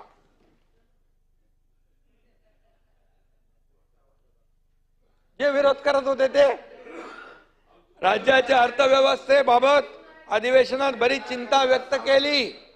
अर्थव्यवस्थेबाबत सभापती महोदय खूप चिंता व्यक्त केली. काय होणार, कसं होणार, कर्जबाजारी झालं, आता यांच्याकडे काय द्यायला. पण चिंता करू नका, वस्तुस्थिती अंबादासजी तुम्हाला मी सांगू इच्छितो, देशातील दुसऱ्या क्रमांकाची लोकसंख्या असलेला आपला महाराष्ट्र आहे. देशात जीडीपी मध्ये नंबर 1 आहे. म्हणजे महाराष्ट्र देशात सगळ्यात नंबर 1 ला आहे. तामिळनाडू दुसऱ्या क्रमांकावर आहे, कर्नाटक तिसऱ्या क्रमांकावर आहे. तामिळनाडूचं कर्ज 8.3 लाख कोटी आहे, उत्तर प्रदेशचं कर्ज 7.7 लाख कोटी आहे, महाराष्ट्राचं कर्ज 7.2 लाख कोटी आहे. पश्चिम बंगालचं कर्ज 6 लाख आहे, कर्नाटकचं 6 लाख आहे, ते जाऊ दे, राजस्थानचं वगैरे. आता आणखी एक आकडेवारी सांगतो, काही गोष्टी त्यामुळे स्पष्ट होतील. गेल्या 5 वर्षात देशात कोणकोणत्या राज्यामध्ये कर्ज घेण्यामध्ये किती टक्के वाढ झाली हेही ऐका. मध्य प्रदेशची कर्जवाढ सुमारे 114% होती, कर्नाटकची कर्जवाढ 109% होती, तामिळनाडूची कर्जवाढ 108% होती, आंध्र प्रदेशच्या कर्जात आणि थकबाकीत 84% वाढ झाली आहे. राजस्थानच्या कर्जवाढीत प्रमाण 80%, तर केरळचं प्रमाण 76% आहे. आणि आपल्या महाराष्ट्र राज्याचं कर्जवाढीचं प्रमाण 65% आहे, म्हणजे सगळ्यात कमी आहे. आणि जीडीपीच्या तुलनेत कर्ज घेण्याचं महाराष्ट्रातलं प्रमाण 18.35, म्हणजे हे देशात सगळ्यात कमी आहे. आपण 25% पर्यंत जाऊ शकतो, आपण त्याच्यामध्ये आहोत. कर्नाटकचं जीडीपीचं आणि कर्ज याचं प्रमाण त्यांच्या जीडीपीच्या 24% आहे. पश्चिम बंगालचं कर्ज जीडीपीच्या 39% आहे. केरळ आणि आंध्र प्रदेश जीडीपीच्या 37% कर्ज आहे. तामिळनाडू मध्य प्रदेशमध्ये जीडीपीच्या 31%, तर आंध्र प्रदेशात 37% कर्ज काढण्यात आलेले आहे. 23-24चे जीडीपीचे आकडे, त्या आकड्यानुसार सध्या महाराष्ट्राचा जीडीपी हा देशात सगळ्यात जास्त म्हणजे 40,55,000 कोटी होता, तो आता 45,31,000 कोटी आहे. म्हणजे महाराष्ट्र देशामध्ये नंबर 1 आहे. त्या खालोखाल तामिळनाडू 27 लाख, जाऊ द्या, उत्तर प्रदेश 25 लाख, कर्नाटक पश्चिम बंगालचा जीडीपी 25 लाख, बाकी ठीक आहे, छोटे छोटे आहेत ते. 25-26 मध्ये सभापती महोदय अंदाजित राजकोषीय तूट 1,36,235 कोटी आहे, ती पण 2.76 आहे. म्हणजे 3% मर्यादेत, FRBMच्या 3% मर्यादेच्या आतमध्ये आपण आहोत. Fiscal responsibility and budget management act जो आहे, आणि त्यामुळे आपण कुठल्याही नियमांचं उल्लंघन केलेलं नाही. एवढ्या सगळ्या योजना देऊन सुद्धा, आणि यावर्षी आपला 95.20% महसूल जमा झाला. 2025-26 मध्ये सुद्धा 100% महसूल जमा होईल. त्यामुळे टेन्शन घेण्याचं कारण नाही. सगळं व्यवस्थित चालेल. राज्याची अर्थव्यवस्था चांगली आहे आणि ती सांभाळायला राज्य सरकार सक्षम आहे. कारण शेवटी या राज्यात इन्फ्रास्ट्रक्चर प्रोजेक्ट सगळ्यात जास्त आहे देशामध्ये. त्यामुळे इन्फ्रा प्रोजेक्ट ज्या राज्याचे जास्त, त्या राज्याची प्रगती होते. इतर अलाइड इंडस्ट्रीज येतात, बाकी त्याला बांधकामाला लागलेलं साहित्य येतं, सिमेंट येतं, रेती येतं, स्टील येतं, सगळं येतं. आणि त्यामुळे हे जीएसटी आणि टॅक्स हे सगळं जे काय त्याच्या माध्यमातून देखील लोकांना आपल्या सरकारला पैसे मिळतात. त्यामुळे आमची चिंता बिलकुल करू नका. खरं म्हणजे तुम्ही आपली चिंता करा. रोज तुम्ही आरोप करताय, रोज अडीच वर्ष झाले, आता नवीन सरकार आलं, लोकांच्या न्यायालयाने लोकांनी देखील दाखवलं, शिक्कामोर्तब केलं, कोण काय कोण काम करणारे आहेत, कोण घरी बसणारे आहेत, घरी बसणाऱ्यांना घरी बसवलं, काम करणाऱ्याला पुन्हा सत्ता दिली. त्यामुळे मी एवढंच सांगतो, रोज दुसऱ्याला शिवाशाप देऊन भलं होत नसतं. दुसऱ्याची लाईन कापण्यापेक्षा आपल्या कामाची लाईन मोठी करा तर फायदा होईल. आत्मपरीक्षण करा, आत्मचिंतन करा. गरिबांविषयीचा तुमचा कळवळा किती खरा आणि किती खोटा आहे आम्हाला माहित आहे. कविवर्य सुरेश भट यांच्या शब्दात सांगायचं तर, सभापती महोदय, खोटे हसू, खोटे रडू, खोटीच ही संभाषणे, गरिबांच्या तोंडची खिचडी खाणारे तुमचा खोटेरडेपणा आता सगळ्यांना कळून चुकलेला आहे.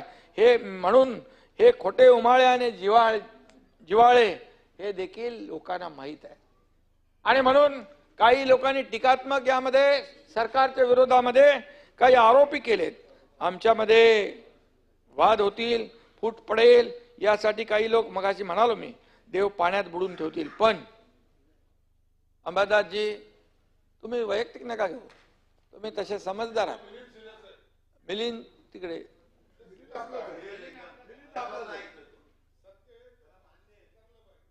सत्य स्वीकारलं पाहिजे. सत्य हार सकता है लेकिन परेशान नहीं हो सकता है. परेशान हो सकता है, पराजित नहीं हो सकता है. जो हम तक पहुंच नहीं सकते वो हमको क्या गिराएंगे. तो हमसे दुश्मनी करने के पहले अपना कद ऊंचा करो, बराबरी होगी तो ही मुकाबले में मजा होगी. तो पहले विचार से बड़े हो जाओ, मोठं मन ठेवा. मला असं वाटलं की विधानसभा निवडणुकीमध्ये सपाटून मार खाल्ल्यावर विरोधक चिंतन करतील आणि विचार मंथन करतील. असं नको बोलू, विचार मंथन करतील. डूब गए अहंकार में कई सारे, अब तो सुधर जाओ प्यारे. सुधरो.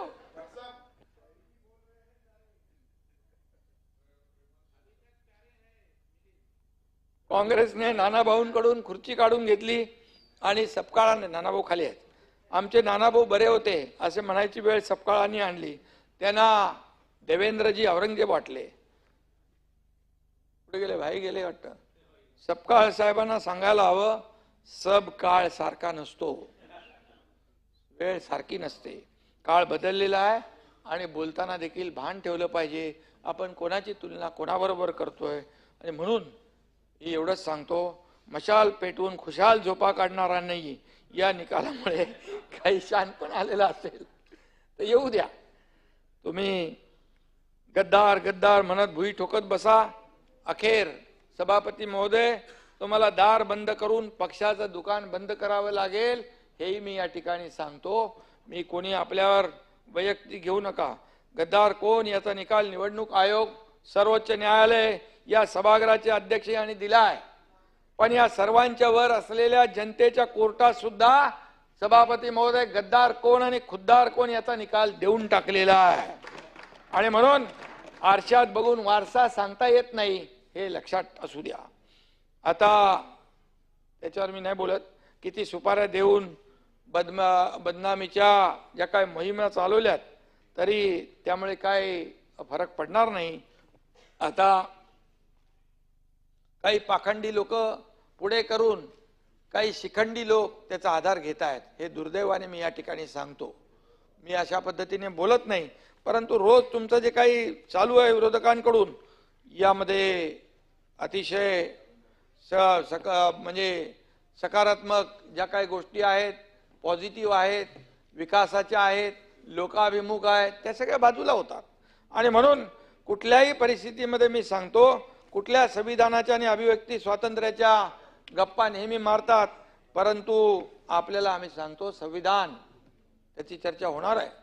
परंतु भारतरत्न डॉक्टर बाबासाहेब आंबेडकर यांचं संविधान, त्याच्या संविधानाच्या आधारावर हे आम्ही सरकारचा कारभार करतोय. आणि म्हणून मी आपल्याला एवढंच सांगतो, तुम्ही जेव्हा स्वातंत्र्याच्या अभिव्यक्ती स्वातंत्र्याच्या गप्पा मारता, त्याच्या पुढे एक 2 बोटं समोर असतात, 3 बोटं आपल्याकडे असतात, तर मर्चंट नेव्हीतल्या निवृत्त अधिकाऱ्याला बेदम मारताना कुठं होतं तुमच्या हातातलं संविधान? हे लोकांनी पाहिलेलं आहे. प्रणित मोरेला सोलापुरात मारलं तेव्हा कुठं होतं संविधान? त्याचबरोबर केतकी चितळेला तुरुंगात डांबलं तेव्हा कुठं होतं संविधान? मलिष्काच्या गाण्यामुळे तुमचा हजमा बिघडला तेव्हा हातातलं संविधान कुठं होतं? हनुमान चालीसा म्हटली म्हणून राणा दाम्पत्याला आत टाकण्याचं काम पाप केलं तेव्हा कुठं होतं संविधान? खोट्या केसेस उभ्या करून या ठिकाणी नाही वाटतं दोघं इकडे आहेत, एकच आहे. अनेकांना देवेंद्रजींसकट तुरुंगात पाठवण्याचा कट रचताना कुठं होतं तुमचं संविधान? उद्योजकाच्या घराखाली बॉम्ब पेरताना कुठं होतं तुमचं संविधान? आणि म्हणून वाजे हा काही लादेन नाही असं म्हणताना कुठं संविधान होतं तुमचं? राणे साहेबांना अटक करताना संविधान आठवलं नाही? कंगना राणावतच्या ऑफिसवर बुलडोजर चालवला होता तेव्हा संविधान आठवलं नाही? करोना काळात रुग्णांची खिचडी हडप करताना संविधान आठवलं नाही? ज्यांना फडतूस म्हणाले त्यांच्याच पायाशी लोटांगण घालताना तरी बरं अजून बरंच काय बरेच उदर गंभीर आहे. अंतिम आठवड्यात आहे. जे लोकांनी जे बोलले त्याचं उत्तर मी देतोय. संविधान तो बाबासाहेबांच्या संविधानावर आधारित आहे आणि म्हणून संविधानाचं उत्तर नंतर आहे.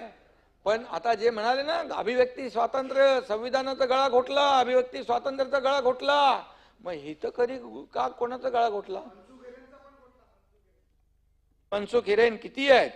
आणि म्हणून मी आपल्याला सांगतो बरेच उद्योग आहेत ते आम्ही काढत नाही आहे, परंतु ते बाहेर आले तर हातातलं कोरं संविधान घेऊन कुठं पळणार? आता ते संविधान कोणी दाखवायला लागलं? ते काल कोणीतरी परवा दाखवले छोटा डायरी, जाऊ दे त्याचा. आणि म्हणून मी एवढंच सांगतो, कार्यकर्त्यांनी पेटवा मशाल, आम्ही बंगल्यात झोपतो खुशाल. हा जो काही ही पद्धत आहे, अरे बाळासाहेबांनी केले ना, कार्यकर्त्यांच्या मागे उभे राहिले बाळासाहेब, म्हणून तर शिवसेना मोठी झाली. आणि म्हणून मी त्या याच्यात जात नाही राजकारणामध्ये, परंतु बोलताना आरोप करताना रोज पायऱ्यांवर आरोप करता, रोज मीडिया समोर आरोप करता, जो रोज हे करता, अरे झाले 2.5 वर्ष लोकांनी दाखवलं कोण खरं आहे कोण खोटं आहे, कोण लोकांचं आहे कोण जनतेचं आहे, कोण लोकांसाठी काम करतंय, झालं सगळं. तरी सुद्धा सुधरा. मुंबईतले रस्ते कॉन्क्रीटचे होत असताना अनेकांचा जळफळाट होतोय. त्या दिवशी बैठकीला मी गेलो होतो. बैठकीमध्ये जसं म्हणजे कॉन्क्रीटचे रस्ते, सभापती महोदय जेव्हा आम्ही मुख्यमंत्री झालो, मी आणि देवेंद्रजींनी आयुक्त चहल यांना बोलवलं. यापूर्वी देखील ते कुठंतरी सांगितलंय आणि सांगितलंय दर पावसाळ्यात पडणारे खड्डे आणि खड्ड्यांमुळे होणारा त्रास, जाणारा लोकांचा जीव हे कधी बंद होणार? कॉन्क्रीटचे रस्ते का करत नाही? मग आपण पहिल्या टप्प्यात 321 किलोमीटर आणि दुसऱ्या टप्प्यामध्ये जवळपास 400 किलोमीटर असे 700च्या वर, 301 आणि 400 701 किलोमीटरचे रस्ते आपण कॉन्क्रीटचे सुरू केले. आता कॉन्क्रीटचे रस्ते सुरू केले, आता थोडं काम सुरू आहे त्यामुळे थोडी गैरसोय नक्की होत असेल, परंतु हे काम कंप्लीट झाल्यानंतर पुढे 20-25 वर्ष मुंबई खड्डेमुक्त होईल. हे चांगलं काम आम्ही करतोय की नाही? मग का पोटदुखी होतीये? का त्याच्यामध्ये डांबराचे रस्ते गेले 10-15 वर्ष डांबरामध्ये तुम्ही दुरुस्तीच्या नावाखाली 3-3.5 हजार कोटी रुपये जे मलिदा, जे लोकांचे बर्बाद झाले, जे लोकांचे वाया गेले, याला जबाबदार कोण? जसा आणि म्हणून या ठिकाणी डांबरात हात काळे करण्याची संधी आता मिळणार नाही. आणि म्हणून जसा राजाचा जीव पोपटात असतो तसा काही जणांचा जीव मुंबईच्या रस्त्यात आहे. आणि म्हणून या ठिकाणी जुन्या ठेकेदारांची मोनोपॉली आम्ही तोडून टाकली, नवे, त्यामुळे काही लोक बिथरलेत. आणि म्हणून या ठिकाणी कॉन्क्रीटच्या रस्त्यांच्या कामाची चौकशी झाली पाहिजे असं जे लोक म्हणतात, नक्की चौकशी करायला पाहिजे. जिथं चुकीचं आहे तिथं चुकीचं आहे. ही महापालिका म्हणजे मुंबई शहरातल्या लोकांचे पैसे आहेत, परंतु त्याचबरोबर 15 वर्षात डांबर का सांबर कोणी खाल्ला हे देखील तिथं पुढे आलं पाहिजे, त्याची चौकशी झाली पाहिजे आणि दूध का दूध, पाणी का पाणी समोर आलं पाहिजे. रस्त्यावरचे खड्डे, कोणाचे भ्रष्टाचाराचे अड्डे होते हे आम्हाला माहित आहे. आणि म्हणून त्या दिवशी काही मिस्टर बीन ने डस्टबिनचा उल्लेख केला. सर्वसामान्य शिवसैनिकांचा मिस्टर बीन आहे ना, मिस्टर बीन, सर्वसामान्य शिवसैनिकांना कचरा समजण्याची वृत्ती, त्यामुळेच हे हाल झालेत. सगळेजण गेले. कचऱ्यातून जी एनर्जी सभापती महोदय निर्माण झाली ना, त्याचा हाय व्होल्टेज शॉक बसलाय आणि त्यातून काही लोक अजून सावरलेले नाहीत. बाळासाहेबांची शिवसेना त्यांनी काँग्रेसच्या डस्टबिन मध्ये टाकली होती, ती आम्ही सुरक्षित बाहेर काढण्याचा प्रयत्न केलेला आहे. आणि म्हणून डस्टबिन मध्ये कोण बसलं होतं कुणी बघितलं नाही, परंतु बाहेर आल्यानंतर कुणाला घाम फुटला होता हे पाहिलं, 3-3 ग्लास पाणी कुणी पिलं हे पाहिलं, चहा मागवा म्हणाले, चहा पण पिली, पण चहा कुठली होती, वाघ बकरी चहा, ती पाहिली. आणि म्हणून मला जास्ती बोलायचं नाही, बोलायला लावू नका, बात निकलेगी तो दूर तक जाएगी. आणि म्हणून अंतिम आठवड्याच्या प्रस्तावात विरोधी पक्षांनी महिलांवरील अत्याचारांच्या घटनांचा उल्लेख केलाय. माझ्या हातात मागच्या 10 वर्षातील घटनांचा तक्ता आहे. तुमच्या काळात काय झालं आणि आमच्या काळात काय झालं याची काय तुलना मी करणार नाही, कारण ते बरोबर नाहीये. कारण शेवटी आपली जबाबदारी आहे कायदा सुव्यवस्था, महिलांचं रक्षण करण्याची जबाबदारी आपली आहे. आणि म्हणून आमच्या एकाही बहिणीवर अत्याचार होऊ नये, तिला निर्भयपणे समाजात वावरता आलं पाहिजे, ही सरकारची आणि आमची भूमिका आहे. सभापती महोदय, महिलांवरील अत्याचाराच्या घटनांमध्ये बद्दल 0 टॉलरन्स ठेवावे. पोलिसांना मुख्यमंत्री महोदयांनी आणि आम्ही सांगितलेलं आहे. लाडक्या बहिणींनी आम्हाला सत्ता दिली, त्यामुळे माझी लाडकी बहीण सुरक्षित बहीण असली पाहिजे, ही आमची भूमिका आहे. सभापती महोदय, या ठिकाणी पोलिसांना बदनाम करण्याचा, कायदा सुव्यवस्था बिघडवण्याचा प्रयत्न काही जण करतायत. अशा प्रवृत्तींना ठेचण्यासाठी पूर्णपणे सरकार समर्थ आहे, सरकार सक्षम आहे आणि वेळोवेळी ते केलेलं आहे. आम्ही पूर्णपणे पोलिसांच्या जे कर्तव्यदक्ष पोलीस आहेत त्यांच्या पाठीशी ठामपणे उभे आहेत, हे मी या ठिकाणी स्पष्टपणे सांगू इच्छितो. आज संपूर्ण देशात महाराष्ट्राकडे एक प्रगतिशील आणि शांतताप्रिय राज्य म्हणून पाहिलं जातं. आणि म्हणून तसं नसतं तर सर्वाधिक गुंतवणूक या आपल्या महाराष्ट्रात आली नसती, विदेशी गुंतवणूकदारांनी एवढा विश्वास दाखवला नसता. आज मी सांगू इच्छितो की जास्तीत जास्त गुन्हे सिद्ध करण्याचं आमचे प्रयत्न यशस्वी होत आहेत. संपूर्ण देशाचा जर आपण विचार केला तर शहरी गुन्हेगारीत पहिल्या 5 क्रमांकात राज्यातील एकही शहर नाही. आता कायद्यामधील काही तरतुदींमुळे महिलांचा पोलिसांवरचा विश्वास वाढला आहे. त्या तक्रारी करायला पुढे येत आहेत. त्यांच्यासाठी पोलीस देखील तात्काळ कुठल्याही महिलेच्या तक्रारीला प्राधान्य देत आहेत आणि तातडीने गुन्हेगाराचा शोध घेणं, त्याच्या विरुद्ध पुरावे जमा करणं, कोर्टात त्याला सादर करणं, या गोष्टीमध्ये, या प्रक्रियेमध्ये आमूलाग्र बदल झालेला आहे. एखाद्या महिलेवर अत्याचार झाला तर 60 दिवसात आरोपपत्र दाखल करण्यात येतं. त्याचं जर प्रमाण आपण पाहिलं तर राज्याचा दर 90% आहे. तो 100% करण्याचा आमचा प्रयत्न आहे आणि तो नक्की करू. आज प्रत्येक पोलीस स्थानकात महिला सहाय्यक पोलीस कक्षाची स्थापना या ठिकाणी करण्यात आलेली आहे. हा कक्ष पूर्णपणे महिलांसाठी डेडिकेटेड आहे. इथं महिला अधिकारी महिलांच्या तक्रारी नोंदवून घेतात.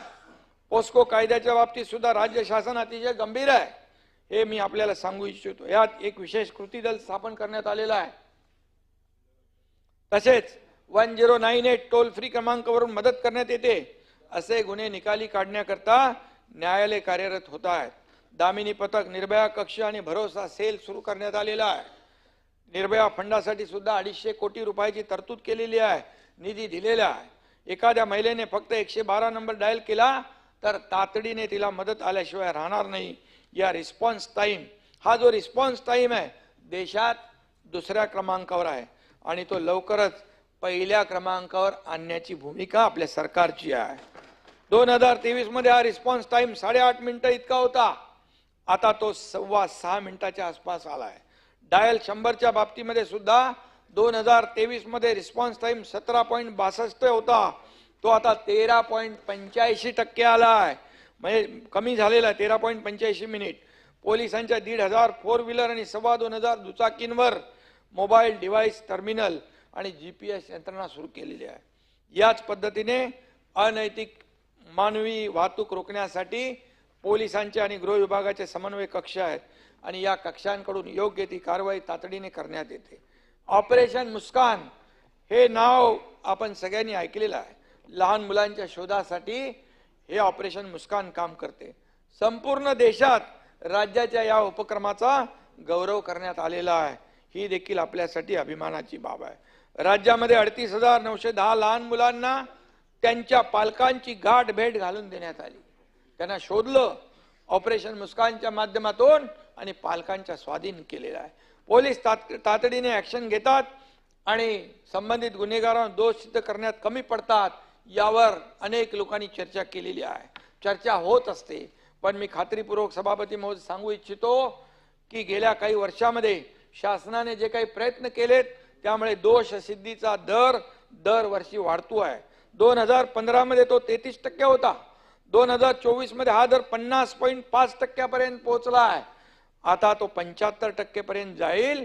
अशा प्रकारची कार्यवाही आपली सुरू आहे.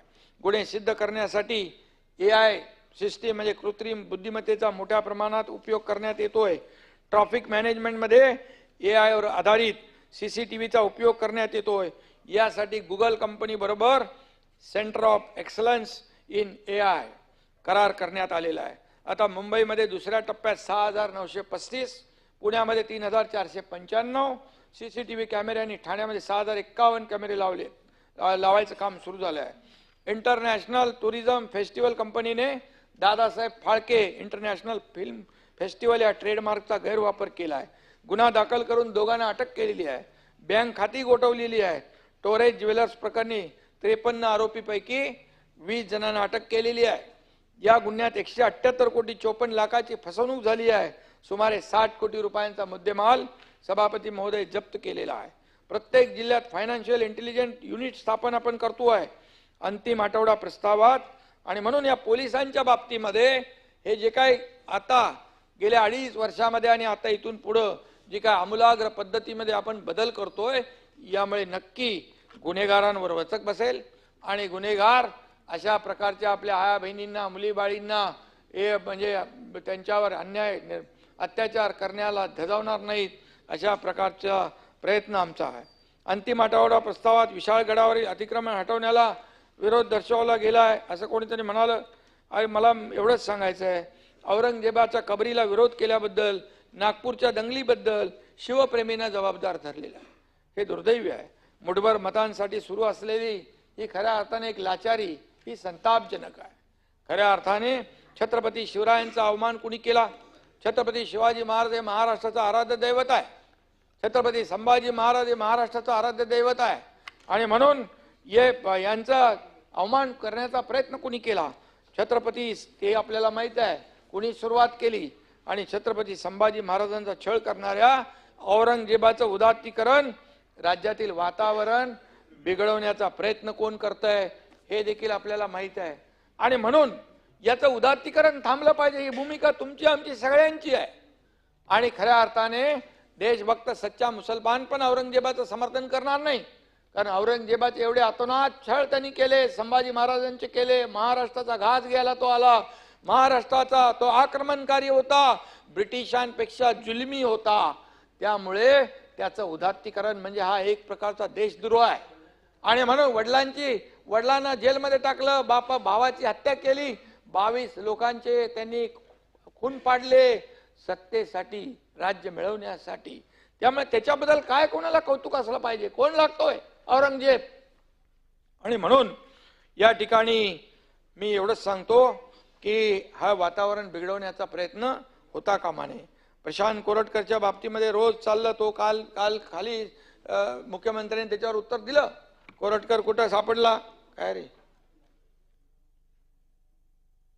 कोरटकर कुठे सापडला याची माहिती घ्या.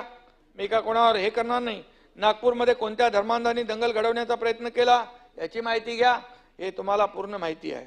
पण खोटं नेरेटिव्ह पसरवून हिंदू समाजाला बदनाम करण्याचा प्रयत्न काही लोक करतात.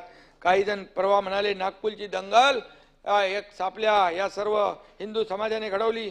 दंगलीला जबाबदार असलेल्या लोकांच्या मुसक्या आवळल्याच पाहिजे. दंगल ही दंगल आहे परंतु त्यामध्ये काय निघालं, बांगलादेश आणि मालेगाव कनेक्शन निघालं. हे देखील आपण बघितलं पाहिजे. जर असे लोक इथे येऊन कायदा सुव्यवस्था हातात घेत असतील, सामाजिक तेढ निर्माण करत असतील, नागपूर सारखं शांत शहर अशांत करत असतील, तर यांचा बंदोबस्त केलाच पाहिजे. आणि म्हणून राज्याची कायदा सुव्यवस्था बिघडवण्याचा प्रयत्न करणाऱ्या लोकांबद्दल दयामाया दाखवली जाणार नाही, कुणालाही सोडलं जाणार नाही. तो कोणी आरोपी असू दे, कितीही मोठा असू दे, कोणाचाही असू दे. आणि त्यामुळे काही लोकांना मात्र या दंगेखोरांचा पुळका आलाय. मी पुन्हा एकदा सांगतो की औरंगजेबाच्या बाबतीमध्ये उदात्तीकरण होता कामा नये. मी मागच्या वेळेस देखील म्हणालो की कोण तो कबरीचा इथला बॉम्बस्फोट मधला आरोपी याकूब मेमन याच्या कबरीचं उदात्तीकरण कोणी केलं, निवडणुकीमध्ये कोणी झेंडे फडकवले पाकिस्तानचे, हे सर्व सुरूच आहे. आणि म्हणून त्याचा परिपाक म्हणून विधानसभेच्या निवडणुकीमध्ये लोकांनी निर्णय घेतला. आणि म्हणून औरंगजेबाची कबर हा महाराष्ट्राला लागलेला कलंक आहे. त्याप्रमाणे औरंगजेबाचं उदात्तीकरण करणारे सुद्धा राज्यावर लागलेला कलंकच आहेत. आणि म्हणून मी आपल्याला एवढंच सांगतो की विरोधी पक्षाने, सरकारने जर चांगलं काम केलं तर चांगलं म्हणा, वाईट केलं तर तिथं जा विचारा. पण ज्या पद्धतीने आम्ही 2.5 वर्ष या सरकारमध्ये असताना ज्या योजना केल्या, लोकाभिमुख कल्याणकारी योजना, आणि जे रखडवलेले प्रकल्प आम्ही मार्गी लावले, याचा उदो करू नका, परंतु ते खोट्या त्याच्यामध्ये आरोप करू नका. आणि म्हणून गिरे तो भी टांग ऊपर अशा प्रकारची परिस्थिती काही लोक करतायत. गेल्या काही वर्षामध्ये सभापती महोदय, सायबर क्राईम कशा पद्धतीने वाढलाय याची झळ संपूर्ण देशभर आणि संपूर्ण जगाला बसलेली आहे. मात्र हे नवीन आव्हान आम्ही सुद्धा स्वीकारलेलं आहे. आम्ही यासाठी सभापती महोदय 51 सायबर प्रयोगशाळा तयार केल्यात. महासायबर नावाचे मुख्यालय नवी मुंबई इथं उभारलंय. देशात इतकी अद्ययावत सायबर यंत्रणा नसेल तितकी इथे महाराष्ट्रात उभारलेली आहे. याचा आम्ही महामंडळ देखील करतो आहे. आणि म्हणून आपल्या या मॉडेलची पाहणी इतर राज्यांनी येऊन केली आहे. काही देश सुद्धा यामध्ये इंटरेस्ट दाखवत आहेत. सायबर ऑडिटची यंत्रणा विकसित केली आहे. त्यामुळे 24 तासात या गुन्ह्याची उकल होऊ शकते. गेल्या वर्षी सायबर क्राईमच्या फसवणुकीमधले 440 कोटी रुपये संबंधितांना परत करण्यात आले. ही देखील कामगिरी पोलिसांनी केलेली आहे. पॉर्नोग्राफीसाठी लहान मुलांच्या वापराचे काही प्रकार वाढलेत. लहान मुलांचे अश्लील व्हिडिओ, फोटो सोशल मीडिया प्लॅटफॉर्मवर शोधून ते काढून टाकण्यासाठी ऑपरेशन ब्लॅक फेस सुरू केलेला आहे. ड्रग्ज म्हणजे मादक द्रव्यांविषयीचे गुन्हे पोलीस गांभीर्याने घेत आहेत. प्रत्येक पोलीस स्टेशनला अंमली पदार्थ विरोधी सेल सुरू केलेला आहे. मी या ठिकाणी सांगू इच्छितो, या माध्यमातून अंमली पदार्थाची विक्री, वाहतूक आणि साठवणुकीवर कारवाई करण्यात येते. मी मुख्यमंत्री होतो गेल्या 2.5 वर्ष, तेव्हा मी drug free Mumbai, drug free महाराष्ट्रासाठी सगळे पोलीस काम करत होते. 5,000 कोटीचा ड्रग तळोजामध्ये जाळण्यात आलं. हे देखील मोठी कारवाई केली. शाळा कॉलेजच्या बाजूला आजूबाजूला असलेल्या टपऱ्या दुकानं तोडून टाकली, बुलडोजर फिरवला. आणि म्हणून ही पिढी बर्बाद करणारे लोक जे आहेत त्यांना बिलकुल सोडलं जाणार नाही. त्याच्या मुळाशी जाणार. पेडलर कोण आहे, मूळ कोण आहे, सप्लायर कोण आहे, कोणाला सोडणार नाही. आणि म्हणून काही बंद अवस्थेतल्या केमिकल कंपन्यांचा अशा प्रकारे अंमली पदार्थ तयार करण्यात देखील सहभाग आहे का हे देखील पाहण्यात येत आहे. आणि म्हणून सभापती महोदय, अनेक लोकांनी अनेक प्रश्न विचारलेले आहेत. या ठिकाणी स्वारगेट बलात्कार प्रकरणी पोलिसांनी तातडीने एक विशेष पथक स्थापन करून आरोपीला अटक केली. एसटीच्या 4 अधिकाऱ्यांचं निलंबन केलं. 22 सुरक्षा रक्षकांना बदलून टाकलं. आणि त्याचबरोबर बीड येथील मसाजोग प्रकरण या अतिशय निर्गुण आणि माणुसकीला काळीमा लावणाऱ्या प्रकरणापैकी 8 पैकी 7 आरोपींना अटक केलेली आहे. एक आरोपी कृष्णा आंधळे फरार आहे. त्याची मालमत्ता जप्त करण्यात आलेली आहे. उज्ज्वल निकम आणि बाळासाहेब कोले यांची विशेष सरकारी अभियंता म्हणून तिथे नेमणूक केलेली आहे. एकीकडे सभापती महोदय, राज्यामध्ये मोठ्या प्रमाणावर देशी विदेशी गुंतवणूक येत असताना काही गुंड उद्योजकांना त्रास देत आहेत. अशा प्रकारे गुंडगिरी करणाऱ्यांना माफ केलं जाणार नाही. त्यांच्या नांग्या ठेचल्या जातील. उद्योग आणि पोलीस यांच्यामध्ये कोऑर्डिनेशनसाठी विशेष पोलीस महानिरीक्षक यांना जबाबदारी दिलेली आहे. नोडल ऑफिसर म्हणून त्यांची नियुक्ती केलेली आहे. आणि म्हणून येणारे जे उद्योजक आहेत त्यांना इथं मोकळ्या वातावरणामध्ये आपले उद्योग वाढवता येतील आणि या ठिकाणी आपला व्यवसाय करता येईल यासाठी सरकार पूर्णपणे खबरदारी घेत आहे. रखडलेल्या सिंचन प्रकल्पावर देखील बरीच चर्चा झाली. या ठिकाणी सिंचन प्रकल्पांना महाआघाडी सरकारने खो घातला होता. खरं तर गेल्या 2.5 वर्षामध्ये आम्ही सिंचनाच्या कामाला प्राधान्य दिलं. मला आठवतंय मी आणि देवेंद्रजी दोघांनी शपथ जेव्हा घेतली, आम्ही दोघंच होतो, पहिल्या कॅबिनेटमध्ये आम्ही सिंचनाचाच विषय घेतला. मराठवाडा विदर्भामध्ये जे सिंचनाचे प्रकल्प रखडले त्याला मान्यता देण्याचा, सुप्रमा देण्याचा निर्णय घेतला. आणि म्हणून 2019 मध्ये सत्तेवर आलेल्या स्थगिती सरकारच्या काळात 3-4 सिंचन प्रकल्पांना फक्त मान्यता दिली, सुधारित प्रशासकीय मान्यता. पण महायुती सरकारने 150 प्रकल्पांना सुधारित मान्यता दिली. त्यामुळे लाखो हेक्टर जमीन ओलिताखाली येणार आहे. सरकार म्हणून आम्ही हे काम करतोय आणि म्हणूनच सरकारच्या शेतकऱ्यांच्या पाठीशी उभं राहणारं हे सरकार आहे. मला आठवत आहे की जवळपास सततच्या पावसामुळे होणारं नुकसान भरून दिलं जात नव्हतं. एक छोटं गोगलगायीने केलेलं नुकसान कधीच दिलं जात नव्हतं. नाता भाऊ, ते आपल्या सरकारमध्ये द्यायचं काम चालू झालं. 16,000 कोटी रुपये नुकसान भरपाई दिली. 45,000 कोटी रुपये 2.5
त्यातील काही त्रुटी दूर करण्यासाठी सतत सुधारणा आणि प्रभावी अंमलबजावणी करण्यात येत आहे.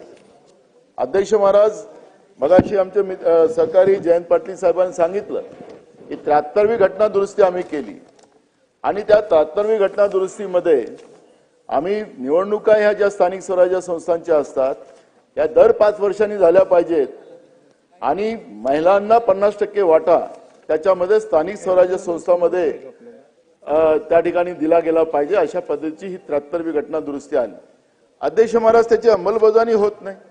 3-3, 4-4 वर्ष या निवडणुका होत नाही आणि मग हे सगळं करत असताना अध्यक्ष महाराज आपण या ठिकाणी आपण संविधानावर चर्चा करायला उभं झालो असेल तर आपण सांगतो की कोर्टात हे प्रकरण आहे. मला आठवतं तुम्ही नव्हतात, बाहेर गेला होतात मगाशी मुख्यमंत्री महोदय.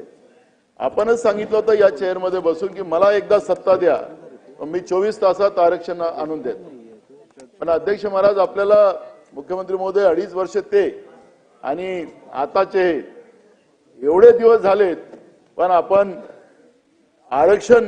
आरक्षणाचा विषय ओबीसीच्या बाबतचा जो सुप्रीम कोर्टामध्ये आणलेला आहे आणि परवा सुप्रीम कोर्टामध्ये जेव्हा आर्ग्युमेंट चालू झालं तर आपल्या वकिलांना आणि जे कोणी असेल त्यांच्याबद्दल त्यांनी विचारलं मान्य कोर्टाने, तर दोघांजवळही माहिती नव्हती आणि मग तुम्ही दोघंही एकत्रित बसा आणि माझ्याकडे या असं सांगितलं मान्य सुप्रीम कोर्टाने. अध्यक्ष महाराज, खऱ्या अर्थाने निवडणुका पुढे ढकलता काय आणि जी काही आपली जी स्थानिक स्वराज्य संस्था व्यवस्था आहे ती व्यवस्थाच आपण संपवायला लागलीत का, हाही प्रश्न या ठिकाणी निर्माण होत आहे. अध्यक्ष महाराज, मी राजकीय भाषण करणार नाही की अमुकांनी झेंडा फडकवला नाही, अमुकांना हे केलं नाही, त्याच्यावर जाणार नाही, कारण की तिकडच्या लोकांना तेच बोलायचं होतं ते त्यांनी बोललेत. मला त्या विषयावर जायचं नाही अध्यक्ष महाराज. पण आज जे काही चाललेलं अध्यक्ष महाराज, राज्याच्या सरकारमधलेच मंत्री हे समजा धार्मिक तेढ निर्माण करत असतील अध्यक्ष महाराज, तर हे सुद्धा संविधानाला पोषक नाही, संविधानिक विरोधी आहेत आणि त्यासाठी सुद्धा मुख्यमंत्र्यांनी त्याची दखल घेतली पाहिजे. हे आमचं मत आहे या ठिकाणी अध्यक्ष महाराज. आपण कान टोचले असं मधल्या काळात पेपरला वाचलं, पण किती टोचले, काय झालं त्याचं अजूनपर्यंत दिसायला काही उत्तर नाही अध्यक्ष महाराज. पण अध्यक्ष महाराज, हे जाणूनपूर्वक होत असेल आणि महाराष्ट्रातलं, कारण की आम्हाला एक गोष्टीचा गर्व आहे अध्यक्ष महाराज की बाबासाहेब आंबेडकरांची कर्मभूमी ही महाराष्ट्र आहे आणि आमच्या महाराष्ट्रातल्या कर्मभूमीमधून बाबासाहेब आंबेडकरांनी आज देशासाठी एवढं मोठं संविधान लिहिलं आणि जगातलं सगळ्यात सर्वश्रेष्ठ हे संविधान ठरलं आणि म्हणून आपण या लोकशाहीच्या 75व्या वर्षामध्ये आपण या ठिकाणी आपण एकत्रित आज चर्चा करतो अध्यक्ष महाराज. आणि म्हणून या ठिकाणी काही भाजप काँग्रेस असा वाद नाही अध्यक्ष महाराज. हे खऱ्या अर्थानं संविधानाला आम्ही अजून किती मजबूत करू शकतो, संविधानातल्या तरतुदी शेवटच्या माणसापर्यंत कशा पोहोचू शकतो, त्याला न्याय प्रक्रियेत आम्ही कसं आणू शकतो आणि आमचा महाराष्ट्र आणि आमचा देश, आणि मी तुम्हाला सांगतो अध्यक्ष महाराज, देशाच्या विकासामध्ये सगळ्यात मोठा वाटा हा महाराष्ट्राचा ठरावा, अशा पद्धतीची भूमिका व्हावी.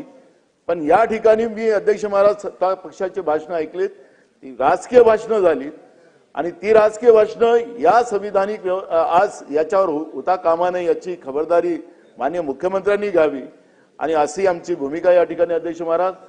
नितीन राऊत साहेबांना बोलायचं आहे, 5 मिनिटं त्यांनाही बोलू द्यावं अशी आमची विनंती अध्यक्ष महाराज. आणि मी या ठिकाणी जास्त वेळ न घेता मी आपले 2 शब्द पूर्ण करून जय संविधान. फक्त फक्त दुरुस्ती करतो. मगाशी मी म्हणालो की मुख्यमंत्र्यांचा रिप्लाय घ्यायचा, रिप्लाय नाहीये, चर्चेत सहभाग घेणार आहे.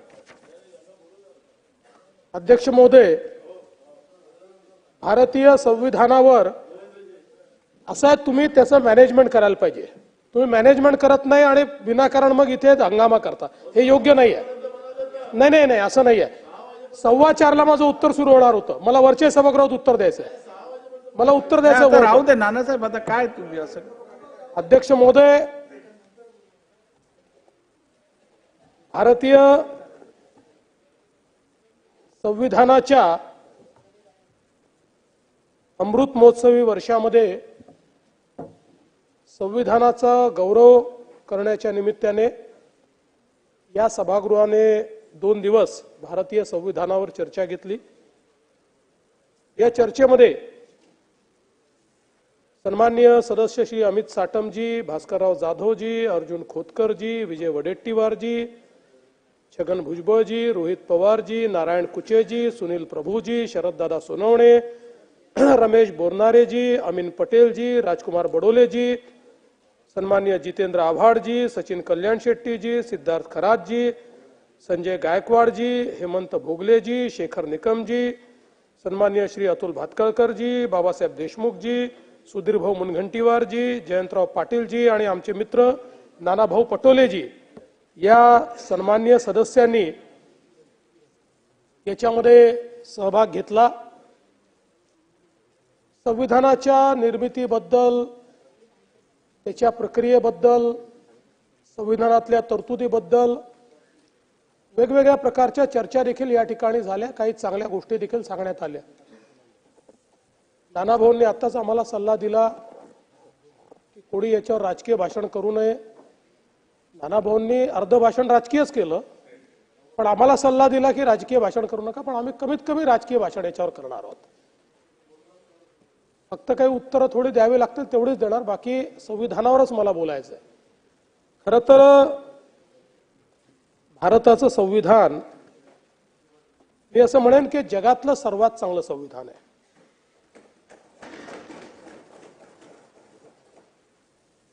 या संविधानामुळेच आज भारताची प्रगती आपल्याला पाहायला मिळते. आपण जगातली 5वी सर्वात मोठी अर्थव्यवस्था झालो.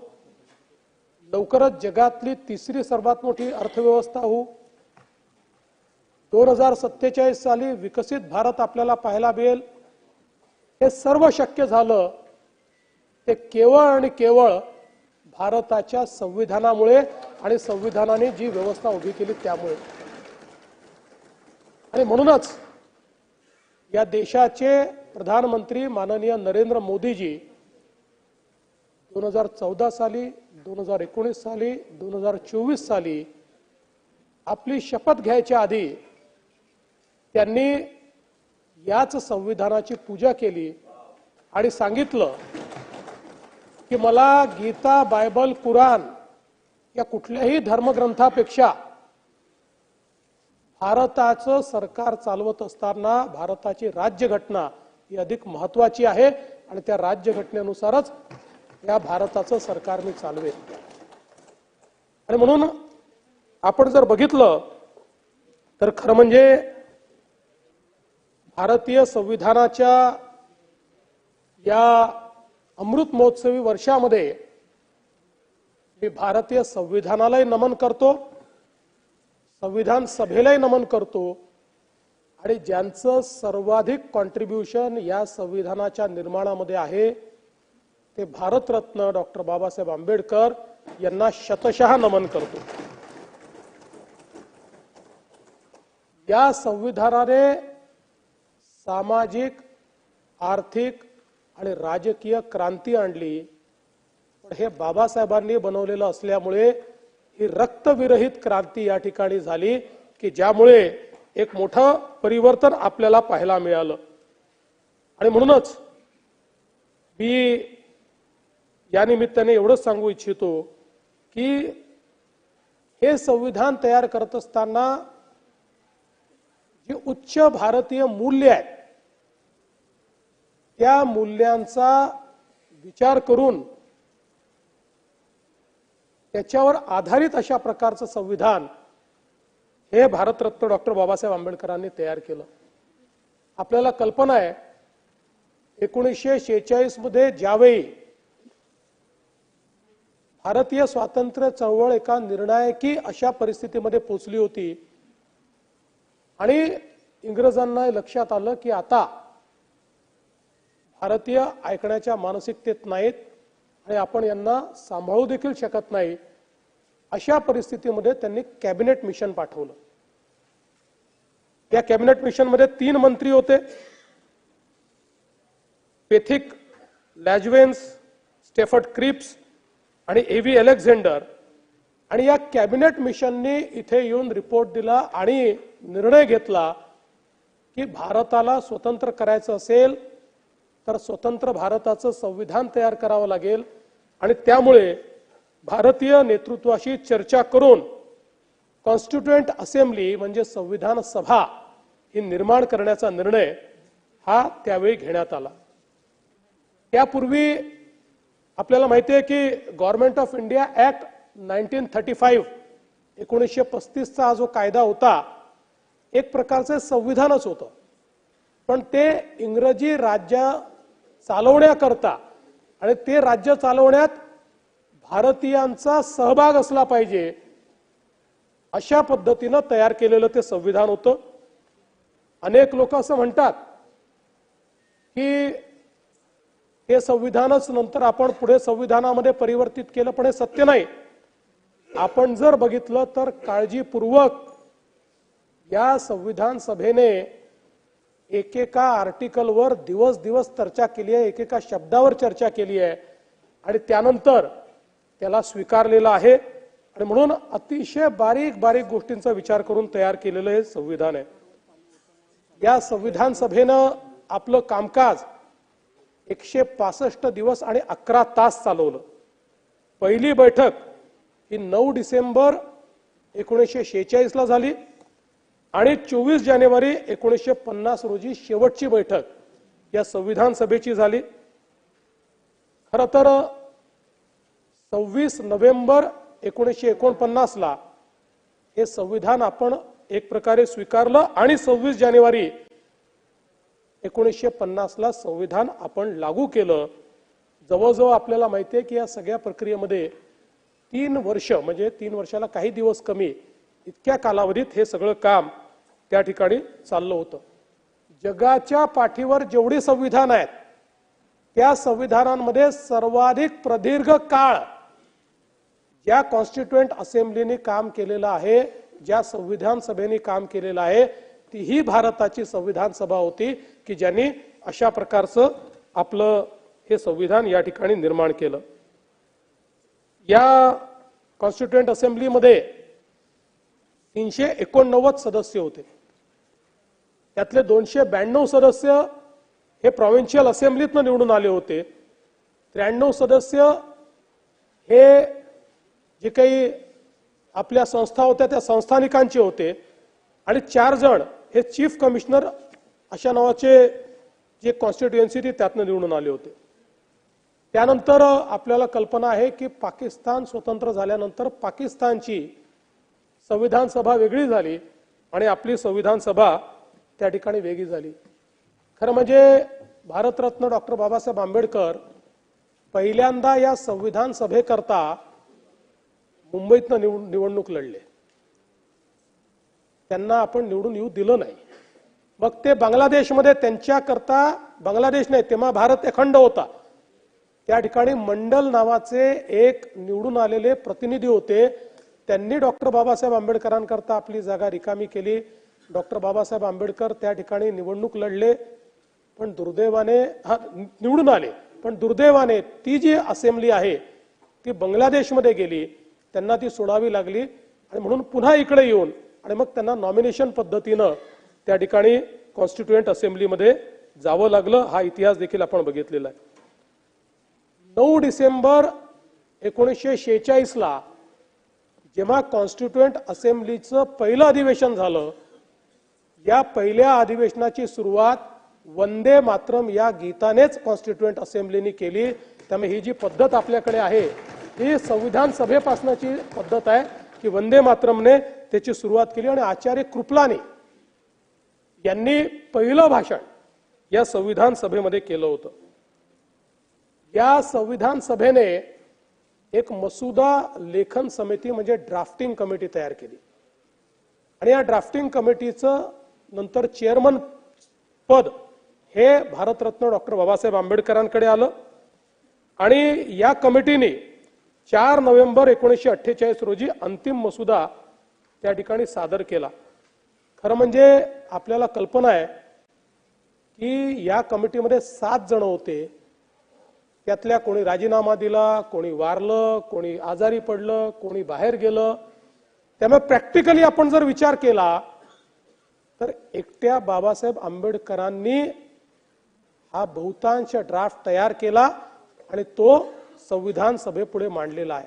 आणि म्हणूनच आपण ज्यावेळेस डॉक्टर बाबासाहेब आंबेडकरांना भारतीय संविधानाचे शिल्पकार म्हणतो, संविधान सभा तर 300 लोकांची होती, पण त्या संविधान सभेतलं सर्वात महत्वाचं काम ड्राफ्टिंग कमिटीचे चेअरमन म्हणून जे कार्य भारतरत्न डॉक्टर बाबासाहेब आंबेडकरांनी केलंय तितकं अद्वितीय आहे की त्यामुळेच ते भारतीय संविधानाचे शिल्पकार आहेत। माझी आत्मकथा या आत्मचरित्रामध्ये डॉक्टर बाबासाहेब आंबेडकर म्हणतात, घटना सभेत शिरतेवेळी अस्पृश्य समाजाचे हितसंबंध रक्षणाच्या पलीकडे कोणताही दुसरा हेतू माझ्या मनात नव्हता।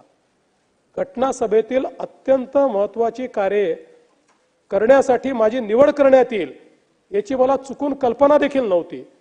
मसुदा कमिटीत मला घेण्यात आले तेव्हा आश्चर्य वाटले, पण मसुदा समितीचे अध्यक्ष पद जेव्हा मिळाले तेव्हा माझ्या आश्चर्याचा कळस झाला। देशाची सेवा करण्याची संधी मला मिळाली त्याबद्दल मी आभार व्यक्त करतो। आणि आपण जर संपूर्ण संविधान बघितलं तर वंचितांचे हक्क त्या ठिकाणी अबाधित ठेवण्याकरता आलेल्या बाबासाहेबांनी या संविधानात केवळ वंचिताचा विचार केला नाही, तर भारतातल्या प्रत्येक व्यक्तीचा, प्रत्येक जातीचा, प्रत्येक धर्माचा, प्रत्येक भाषेचा, प्रत्येक संस्काराचा, प्रत्येक संस्कृतीचा विचार केला। आणि म्हणून एक अत्यंत सर्वसमावेशक अशा प्रकारचं हे संविधान आपल्याला त्या ठिकाणी बाबासाहेबांच्या माध्यमातून मिळालं। 1949 साली जे संविधान आपल्याला मिळालं आणि 50 साली जे आपण लागू केलं त्यामध्ये सुरुवातीच्या काळामध्ये संविधानाची उद्देशिका होती। त्या उद्देशिकेमध्ये आपल्याला माहिती आहे की नंतर बरेच बदल झाले। 22 पार्टमध्ये हे संविधान होतं, 395 आर्टिकल होते आणि 8 शेड्यूल होते। आता याच्यामध्ये बदल झालेला आहे, आता 25 भाग झालेले आहेत, 448 आर्टिकल झालेले आहेत आणि 12 शेड्यूल याच्यामध्ये झालेले आहेत। जवळपास मसुद्याच्या वेळी संविधानामध्ये सगळ्यांनी मिळून 7635 सुधारणा सुचवल्या होत्या, त्यापैकी 2473 सुधारणा या टेबल झाल्या आणि स्वीकारण्यात आल्या। आणि म्हणूनच आता हे जे संविधान आहे या संविधानामध्ये संविधान बनल्यानंतर 106 सुधारणा आपण केलेल्या आहेत आणि वेगवेगळ्या वेळी या सुधारणा झाल्या आहेत। याच्यामध्ये अलीकडच्या काळच्या ज्या महत्त्वाच्या सुधारणा आहेत त्यामध्ये 101वी सुधारणा ही जीएसटीची आहे, 102वी सुधारणा ओबीसी आयोगाला संवैधानिक दर्जा देण्याची आहे, 103वी सुधारणा आर्थिक मागास आरक्षणाची आहे, 104वी सुधारणा SC ST करता संसद आणि विधानसभेतील जागांना मुदतवाढ देण्याची आहे, 105वी सुधारणा ही ओबीसी तयार करण्याचे अधिकार राज्यांना देण्याची आहे, 106वी सुधारणा महिलांना 33% संसदेत आणि विधानसभेत आरक्षण देण्याची आहे। मोदी साहेबांच्या काळात झालेल्या या सुधारणा जर आपण बघितल्या तर या देशाला दिशा देणाऱ्या अशा प्रकारच्या सुधारणा ज्या झालेल्या आपल्याला पाहायला मिळतात। भारतीय संविधानाचं जे हस्तलिखित तयार करण्यात आलं त्याच्यामध्ये जवळपास 90,000 शब्द आहेत। प्रेम बिहारी नारायण रायजादा यांनी कॅलिग्राफीने ते लिहिलेलं आहे। ही जी मूळ प्रत आहे हँड रिटन आहे, कॅलिग्राफीने लिहिलेली प्रत आहे, त्याकरता त्यांना 6 महिने लागले। आणि नंदलाल बोस यांनी त्याच्या सजावटीचं काम केलंय। आणि सिंधू घाटीपासनं तर स्वातंत्र्याच्या चळवळीपर्यंत जे काही आपला इतिहास आहे या इतिहासाची आरेखनं ही या संविधानावर रेखाटलेली आपल्याला पाहायला मिळते। आणि ही जी मूळ प्रिंट आहे ही हेलियम केसमध्ये आजही संसदेच्या लायब्ररीत ठेवण्यात आलेली आहे। खरं तर हे संविधान आपण स्वीकारलं ते गुलामगिरीची मानसिकता तोडून भारतीयत्व स्वीकारण्याकरता हे संविधान आपण स्वीकारलं। ब्रिटिशांचा क्राऊन निघाला आणि त्याची जागा अशोक चक्राने घेतली, हा महत्वाचा बदल या संविधानाने या ठिकाणी केला। आणि भारतीय समाज हा वेगवेगळ्या संस्कृतींनी ओळखला जातो, विविधतेतील एकता हे भारतीय समाजाचं वैशिष्ट्य आहे. ते वैशिष्ट्य अधोरेखित करणारं हे संविधान आज आपल्याला या ठिकाणी पाहायला मिळतं. आणि म्हणूनच या निमित्ताने 1916 साली कोलंबिया विद्यापीठात एका अँथ्रोपोलॉजी सेमिनारमध्ये बोलत असताना भारतरत्न डॉक्टर बाबासाहेब आंबेडकर म्हणाले, it is a unity of culture that is the basis of homogeneity. Taking this for granted, I venture to say that there is no country that can rival the Indian peninsula with respect to the unity of its culture. It is not only a geographical unity, but it has over and above all a deeper and a much more fundamental unity. The indubitable cultural unity that covers the land from end to end. आणि मला असं वाटतं की ही जी भारताची एक क्षमता होती, ही जी एक सांस्कृतिक एकता होती, तीच सांस्कृतिक एकता भारतरत्न डॉक्टर बाबासाहेब आंबेडकरांनी विचारात घेऊन त्याला राजकीय एकतेमध्ये कसं परिवर्तित करता येईल हा प्रयत्न या संविधानाच्या माध्यमातून केलाय. आणि म्हणूनच मला असं वाटतं की या संविधानाची जी काही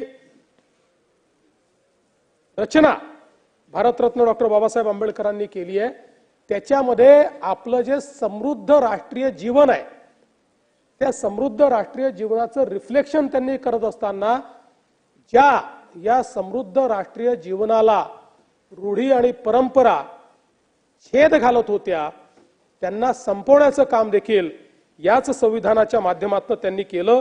आणि म्हणूनच मला असं वाटतं की आपल्याला या संविधानामध्ये सगळ्या गोष्टी पाहायला मिळतात. धर्मनिरपेक्षताही पाहायला मिळते आणि त्याच वेळी धार्मिक रीतिरिवाजांचं संरक्षणही याच्यामध्ये आपल्याला पाहायला मिळतं. या संविधानामध्ये शाश्वत भारताचा आत्मा देखील आपल्याला पाहायला मिळतो आणि पर्यावरणाच्या प्रति शाश्वत दृष्टिकोन देखील याच संविधानामध्ये आपल्याला पाहायला मिळतो. मानवी जीवनाच्या मुक्तीचा जो काही क्षण आहे तिथपर्यंत मानवी जीवनात ज्या ज्या गोष्टी घडतात त्या प्रत्येक गोष्टीला डिग्निटी मिळाली पाहिजे अशा प्रकारचा प्रयत्न करणारं हे संविधान आपल्याला या ठिकाणी पाहायला मिळतं. खरं तर आपल्याला याची कल्पना आहे की भारत हा सांस्कृतिक दृष्ट्या नेहमी एक राहिलेला आहे. आपण जर भारताचा इतिहास बघितला तर राजे बदलले. अनेक वेळा जेव्हा भारत स्वतंत्र झाला तर 542 वेगवेगळ्या प्रकारच्या त्या ठिकाणी संस्थानं होती. ही संस्थानं ही राजकीय व्यवस्था होती, सांस्कृतिक व्यवस्था नव्हती. सांस्कृतिक व्यवस्थेत दक्षिणेपासून उत्तरेपर्यंत आणि पूर्वेपासून पश्चिमेपर्यंत भारत नेहमीच एक राहिला. आपल्या संस्कृती, आपल्या प्रथा, परंपरा ज्याला सुप्रीम कोर्टाने हिंदू वे ऑफ लाईफ म्हटलेलं आहे, ज्याला सिंधू संस्कृती म्हटलेलं आहे. ही सिंधू संस्कृती, ही भारतीय जीवन पद्धती, राजकीय नेते बदलले, राजकीय राजे बदलले, अनेक वेळा खंडखंडामध्ये भारताचं राजकीय नेतृत्व गेलं, पण समाज मात्र एक राहिला, त्यांच्या परंपरा एक राहिल्या, त्यांच्यातला पारस्परिक भाव एक राहिला.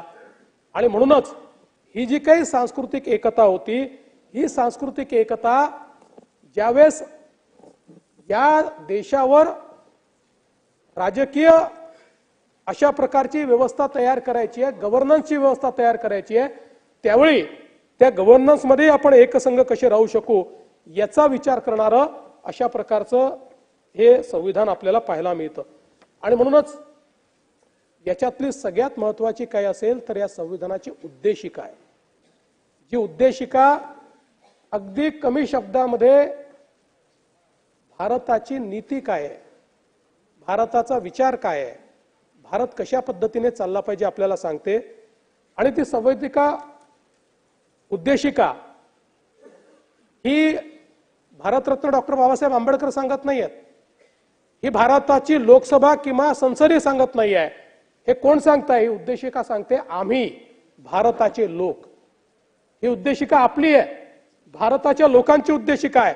आम्ही भारताचे लोक, भारताचे एक सार्वभौम समाजवादी धर्मनिरपेक्ष लोकशाही गणराज्य घडवण्याचा व त्याच्या सर्व नागरिकास सामाजिक आर्थिक राजनैतिक न्याय, विचार, अभिव्यक्ती, विश्वास, श्रद्धा व उपासना यांचे स्वातंत्र्य, दर्जा आणि संधीची समानता निश्चितपणे प्राप्त करून देण्याचा आणि त्या सर्वांमध्ये व्यक्तीची प्रतिष्ठा व राष्ट्राची एकता व एकात्मता याचं आश्वासन देणारी बंधुता प्रवर्धित करण्याचा संकल्पपूर्वक निर्धार करून आमच्या संविधान सभेत 26 नोव्हेंबर 1949 रोजी याद्वारे हे संविधान अंगीकृत आणि अधिनियमित करून स्वतः प्रती अर्पण करतोय.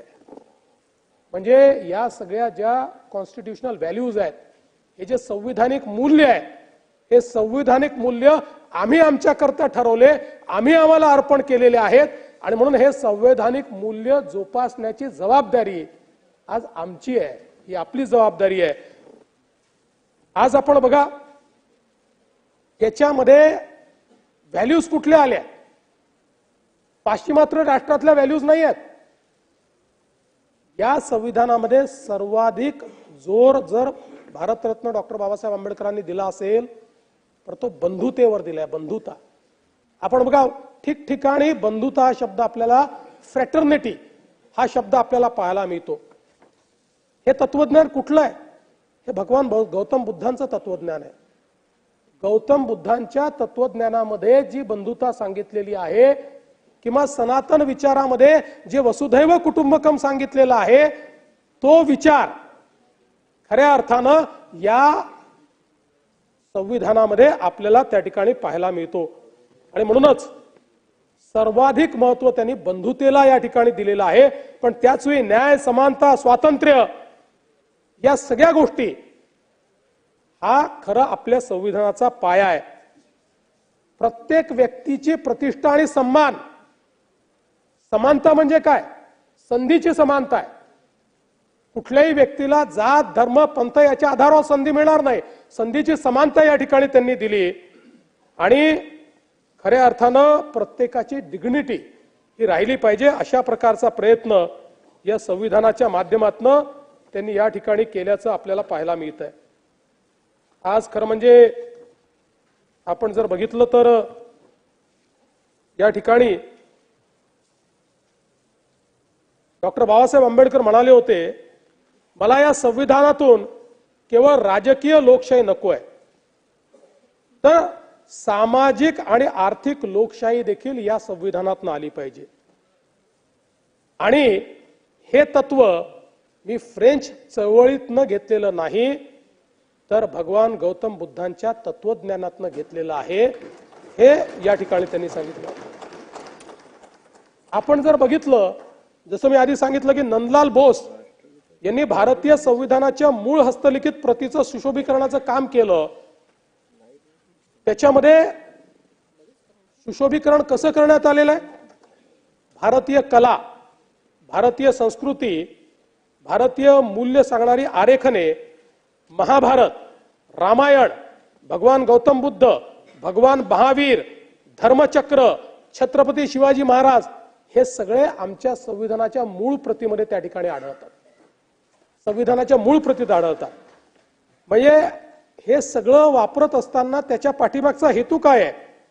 केवळ सुशोभीकरण हा त्याचा उद्देश नाही आहे, तर भारतीय संस्कृती आणि भारतीय पारंपरिक ज्ञान या दोन गोष्टीचा सन्मान करणारं हे संविधान आहे. हे कोणाकडनं उचलेगिरी करून आणलेलं नाही आहे, तर यातलं मूळ तत्व हे आमचं आहे. आणि म्हणून याच्यामध्ये शिंग असलेला बैल हे सिंधू संस्कृतीचं त्या ठिकाणी एक प्रकारचं दर्शन घडवतो, कारण त्याचा सिंबॉल हे शिंग असलेला बैल आहे. मोंजोदाडोची आपली जी प्राचीन परंपरा आहे ती याच्यामध्ये पाहायला मिळते. गुरुकुलची चित्र ही एक संपन्न शैक्षणिक परंपरा या संविधानात दाखवते. लंकेतनं सीतेची सुटका देखील या संविधानाच्या मूळ प्रतीमध्ये दाखवलेली आहे. आणि ती याकरता दाखवलेली आहे की त्यातनं आम्हाला नारी सन्मानाकरता या संविधानाचा वापर करायचा आहे, हे त्यातनं अभिप्रेत करण्यात आलेलं आहे. आणि तिथे डायरेक्टिव्ह प्रिन्सिपल्स ऑफ स्टेट पॉलिसीचा चॅप्टर आहे, तिथे गीतोपदेश, गीतेचा उपदेश देखील याच संविधानात दाखवण्यात आलेला आहे. आणि म्हणून या तत्वांवर उभं राहिलेलं हे संविधान आहे. या संविधानानं आपल्याला दिलेली सगळ्यात मोठी जर कुठली ठेव असेल तर ती लोकशाही आहे. आणि ही लोकशाही जेव्हा आपण रामराज्याची चर्चा करतो, महात्मा गांधी नेहमी म्हणायचे की आपल्याला रामराज्य आणायचं आहे. रामराज्य आणायचा अर्थ काय आहे? रामराज्य आणायचा अर्थ असा आहे, समाजातला शेवटचा जो व्यक्ती आहे त्या शेवटच्या व्यक्तीचंही राजा जेव्हा ऐकतो, राजा जेव्हा भेदभाव करत नाही, त्याला रामराज्य म्हणतात. समाजातल्या प्रत्येक व्यक्तीला समानतेने जगवतो, त्याला रामराज्य म्हणतात. समाजातल्या छोट्या छोट्या लोकांना एकत्रित करून त्यांच्यातलं पौरुष जागृत करून जेव्हा त्यांना शक्ती राजा देतो, त्याला रामराज्य म्हणतात. ते रामराज्य.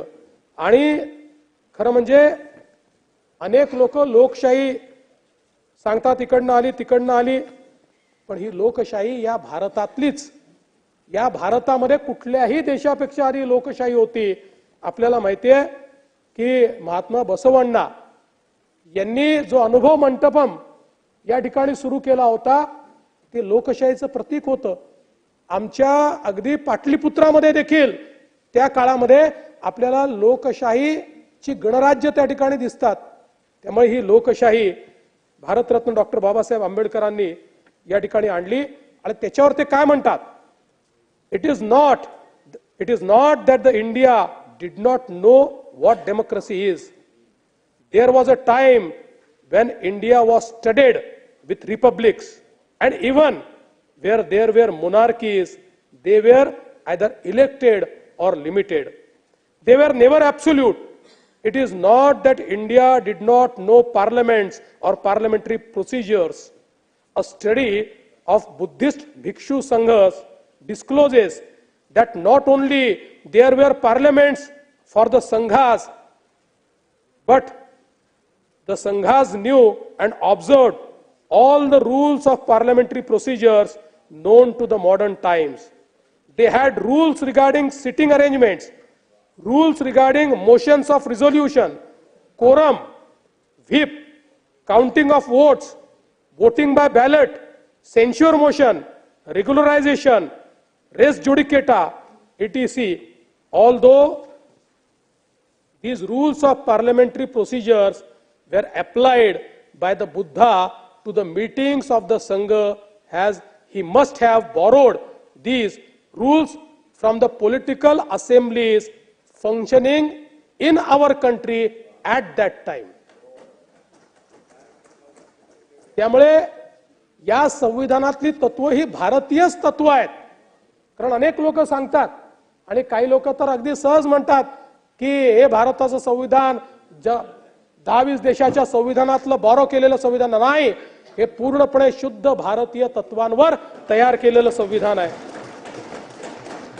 संविधान सभेमध्ये जेव्हा भारताच्या ध्वजासंदर्भात चर्चा सुरू होती, तेव्हा एस राधाकृष्णन म्हणाले, आपण जोवर सद्गुणांवर चालत नाही तोवर आपण पवित्रतेचे ध्येय साध्य करू शकत नाही किंवा सत्यही गाठू शकत नाही. अशोक चक्र हे कायद्याचे चक्र आहे, ते धर्माचे चक्र आहे. सत्य गाठायचे असेल तर धर्माच्या वाटेनेच जावे लागेल. त्यामुळे या ध्वजाखाली जो काम करेल, सत्य आणि धर्म त्याचे आचरणाचे तत्व असले पाहिजे. धर्म हे सातत्याने पुढे जाणारे गतिमान असे चक्र आहे. यापूर्वीच्या काळात आपल्याला जो त्रास सहन करावा लागला तो बदलांना प्रतिकार केल्यामुळे आपल्या पुढे अनेक आव्हानं आहेत. काळाच्या बरोबरीने चालण्याचे धैर्य आपण दाखवले नाही तर आपण मागे राहू. जात, अस्पृश्यता हे जोपर्यंत आपण त्यागत नाही तोवर आपण सत्य आणि सद्गुणांचा वारसा सांगू शकत नाही. हे चक्र आपल्याला हेच सांगते की एका ठिकाणी थांबलो तर मृत्यू आहे. ते चक्र सतत फिरत राहिले तर तिथेच जीवन आहे. आणि मला असं वाटतं यानंतर आपण हे अशोक चक्र आपल्या ध्वजावर त्या ठिकाणी स्वीकारलेलं आहे.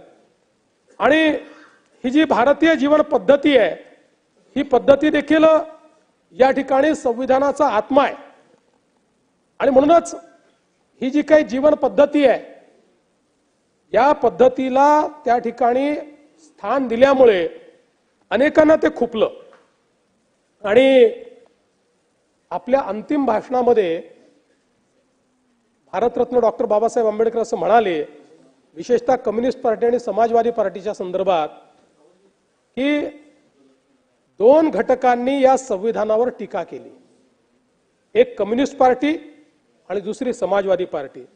ते का टीका करतात? हे संविधान खरोखरच वाईट आहे म्हणून? मी स्पष्टपणे सांगेन की असे नाही. कम्युनिस्टांना या संविधानातून हुकुमशाही अपेक्षित होती, पण आपले संविधान सांसदीय लोकशाहीचा पुरस्कार करते म्हणून ते टीका करतात. समाजवाद्यांना दोन गोष्टी हव्या होत्या. त्यांना खासगी मालमत्तेचे राष्ट्रीयकरण किंवा सामाजिकीकरण हवे होते, तेही कोणती नुकसान भरपाई न देता. आणि दुसरी गोष्ट म्हणजे त्यांना संविधानातील मूलभूत अधिकार परिपूर्ण आणि कोणत्याही मर्यादेशिवाय हवे होते, कारण त्यांचा पक्ष सत्तेत येऊच शकला नाही तर राज्य उलथवून टाकण्याचे स्वातंत्र्य त्यांना मिळेल आणि म्हणून त्यांनी या ठिकाणी विरोध केला. नाना भाऊ, हीच परिस्थिती आता आहे. हो, तुम्ही बघा काय याच्यापेक्षा वेगळं चाललेलं आहे.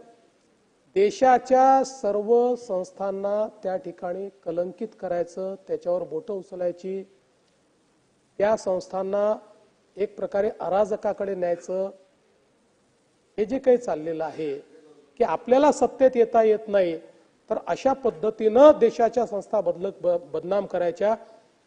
या संस्था जेव्हा आपण बदनाम करतो तेव्हा नानाभाऊ या संविधानावर आपण अविश्वास दाखवतो, कारण या संविधानाने त्या संस्था तयार केलेल्या आहेत आणि इतक्या बळकट तयार केलेल्या आहेत की कोणीही या संस्था तोडू शकणार नाही, मोडू शकणार नाही. मी पुढे सांगणार आहे कशा प्रकारे मोडण्या तोडण्याचा प्रयत्न केला तरीही या संविधानानं त्या संस्थांना कोणाला हात लावू दिला नाही. त्यामुळे कोणीही जन्माला आलं तरीही या संविधानाने तयार केलेल्या संस्था त्याचं काही वाकडं होऊ शकत नाही, हे आपण लक्षात घेतलं पाहिजे.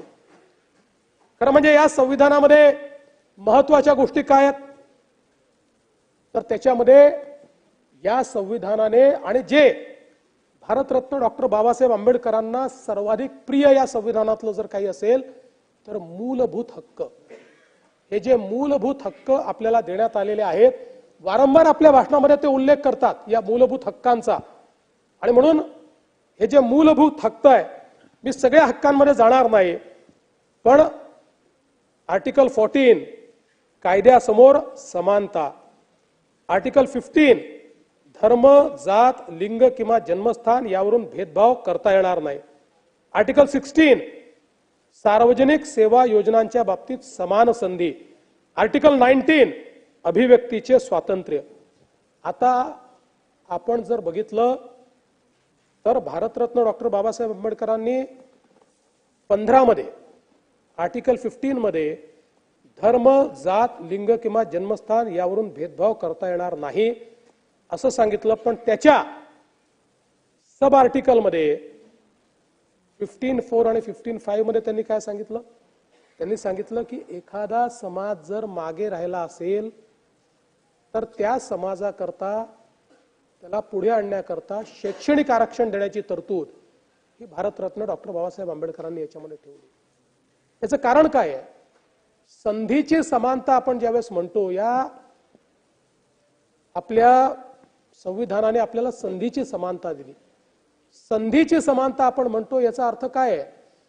याचा अर्थ ज्यांच्यावर वर्षानुवर्ष अन्याय झाला आहे, ज्यांना कुठल्याही प्रकारचे त्या ठिकाणी लाभ मिळालेले नाहीत, त्यांना वर्षानुवर्ष जे सोन्याचा चमचा घेऊन जन्माला आले आहेत त्यांच्या समोर पहिल्याच दिवशी कॉम्पिटिशन करायला लावली तरी अनफेअर कॉम्पिटिशन असेल. संधीची समानतेचा अर्थ असतो लेवल प्लेइंग फील्ड, सगळ्यांना समान दर्जाला आणून मग त्यांच्यात कॉम्पिटिशन करणं. आणि म्हणून डॉक्टर बाबासाहेब आंबेडकरांनी सांगितलं अफर्मेटिव्ह ऍक्शन. त्याचा अर्थ असा आहे की जोपर्यंत विषमता आहे तोपर्यंत अशा प्रकारे स्पेशल प्रोव्हिजन आपल्याला द्यावी लागेल. आणि हे करताना देखील अतिशय लॉजिकल अशा प्रकारचा विचार त्या ठिकाणी करण्यात आला. सामाजिक, शैक्षणिक, आर्थिक आणि सांस्कृतिक असे 4 मागासले पण ठरवले. आणि मग पहिला नंबर कोण आला तर ज्यांना सामाजिक दृष्ट्या त्या ठिकाणी जे प्रताडित झाले आहेत किंवा सामाजिक दृष्ट्या जे मागास राहिले, मग आर्थिक दृष्ट्या, शैक्षणिक दृष्ट्या जे मागास राहिले, सांस्कृतिक दृष्ट्या जे मागास राहिले आणि शेवटी आर्थिक दृष्ट्या जे मागास राहिले. आणि मग या 4 मुद्द्यांवर ज्यांना 4ही मुद्दे त्या ठिकाणी लागू पडले ते आमच्या देशातले अनुसूचित जातीचे लोक झाले, अनुसूचित जमातीचे लोक झाले आणि त्यांना पहिलं आरक्षण मिळालं.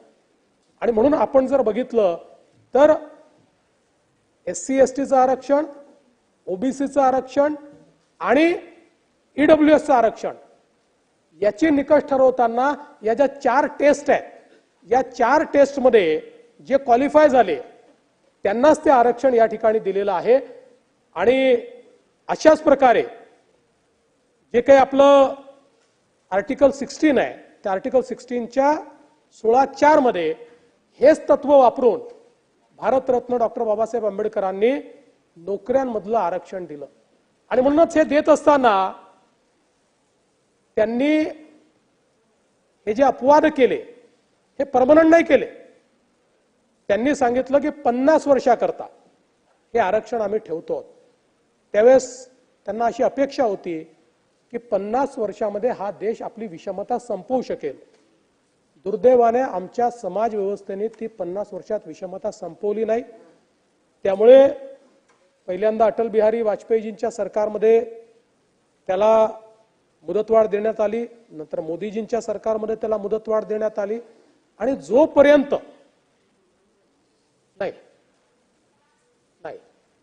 जोपर्यंत ही विषमता आहे तोपर्यंत आम्ही संधीची समानता हा जो काही आमचं संवैधानिक मूल्य आहे त्या मूल्याप्रती सगळे समान स्तरावर येऊ शकत नाही. आणि म्हणून तोपर्यंत हे आरक्षण कायमच ठेवावं लागेल हे देखील या निमित्ताने आपण सगळ्यांनी मान्य केलं पाहिजे. आर्टिकल 19 मध्ये अभिव्यक्तीचं स्वातंत्र्य दिलंय. माझा एक मित्र परदेशात गेला आणि परदेशात गेल्यावर त्यांनी सांगितलं आमच्याकडे अभिव्यक्तीचं स्वातंत्र्य आहे, आम्ही चौकात उभं राहून देशाच्या पंतप्रधानाबद्दल देखील बोलू शकतो, आमच्याकडे काही अडचण नाही आहे. समोरच्याने त्याला अतिशय मजेशीर उत्तर दिलं. तो असं म्हणाला, in our country we have total freedom of speech but we do not guarantee freedom after the speech.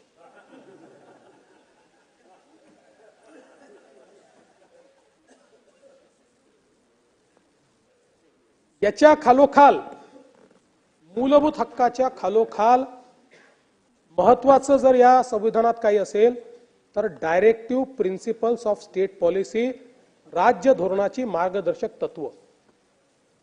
आता ही राज्य धोरणाची जी मार्गदर्शक तत्व आहेत, अनेक तत्व आहेत, पण सातत्याने टीका होते किंवा वेगवेगळे अर्थ काढले जातात. म्हणून 2च मार्गदर्शक तत्व मी या ठिकाणी सांगणार आहेत. त्यातलं पहिलं तत्व काय आहे? पहिलं तत्व आहे समान नागरी कायदा, uniform civil code. Bharat Ratna doctor Babasaheb आंबेडकरांनी डायरेक्टिव्ह प्रिन्सिपल ऑफ स्टेट पॉलिसीच्या कलम 44 मध्ये प्रत्येक राज्यावर ही जबाबदारी टाकली आहे की त्या राज्याने युनिफॉर्म सिव्हिल कोड आणला पाहिजे, समान नागरी कायदा आणला पाहिजे. नागरिकांना भारताच्या राज्य क्षेत्रात सर्वत्र एकरूप समान नागरी संहिता लाभावी यासाठी राज्य प्रयत्नशील राहील. हा समान नागरिक कायदा आहे. दुसरं कलम काय आहे? कलम 48. त्याच्यामध्ये कृषी व पशुसंवर्धन याची सुसूत्र व्यवस्था लावणे, आधुनिक व शास्त्रीय रीतीने कृषी व पशुसंवर्धन याची सुसूत्र व्यवस्था लावण्यासाठी राज्य प्रयत्नशील राहील. आणि विशेषतः गाई व वासरे, इतर दुभती व झुपण्याची गुरे यांच्या जातीचे जतन करणे व त्या सुधारणे, तसेच त्यांच्या कत्तलीस मनाई करणे याकरता उपाययोजना करेल. हे तत्व जे आहे, भारतरत्न डॉक्टर बाबासाहेब, आपण जो संपूर्ण गोवंश हत्या बंदीचा कायदा केला, हा कायदा भारतरत्न डॉक्टर बाबासाहेब आंबेडकरांनी आपल्या राज्याला किंवा प्रत्येक राज्याला या देशातल्या तशा प्रकारचा डायरेक्टिव्ह दिला. ही आपली जबाबदारी आहे.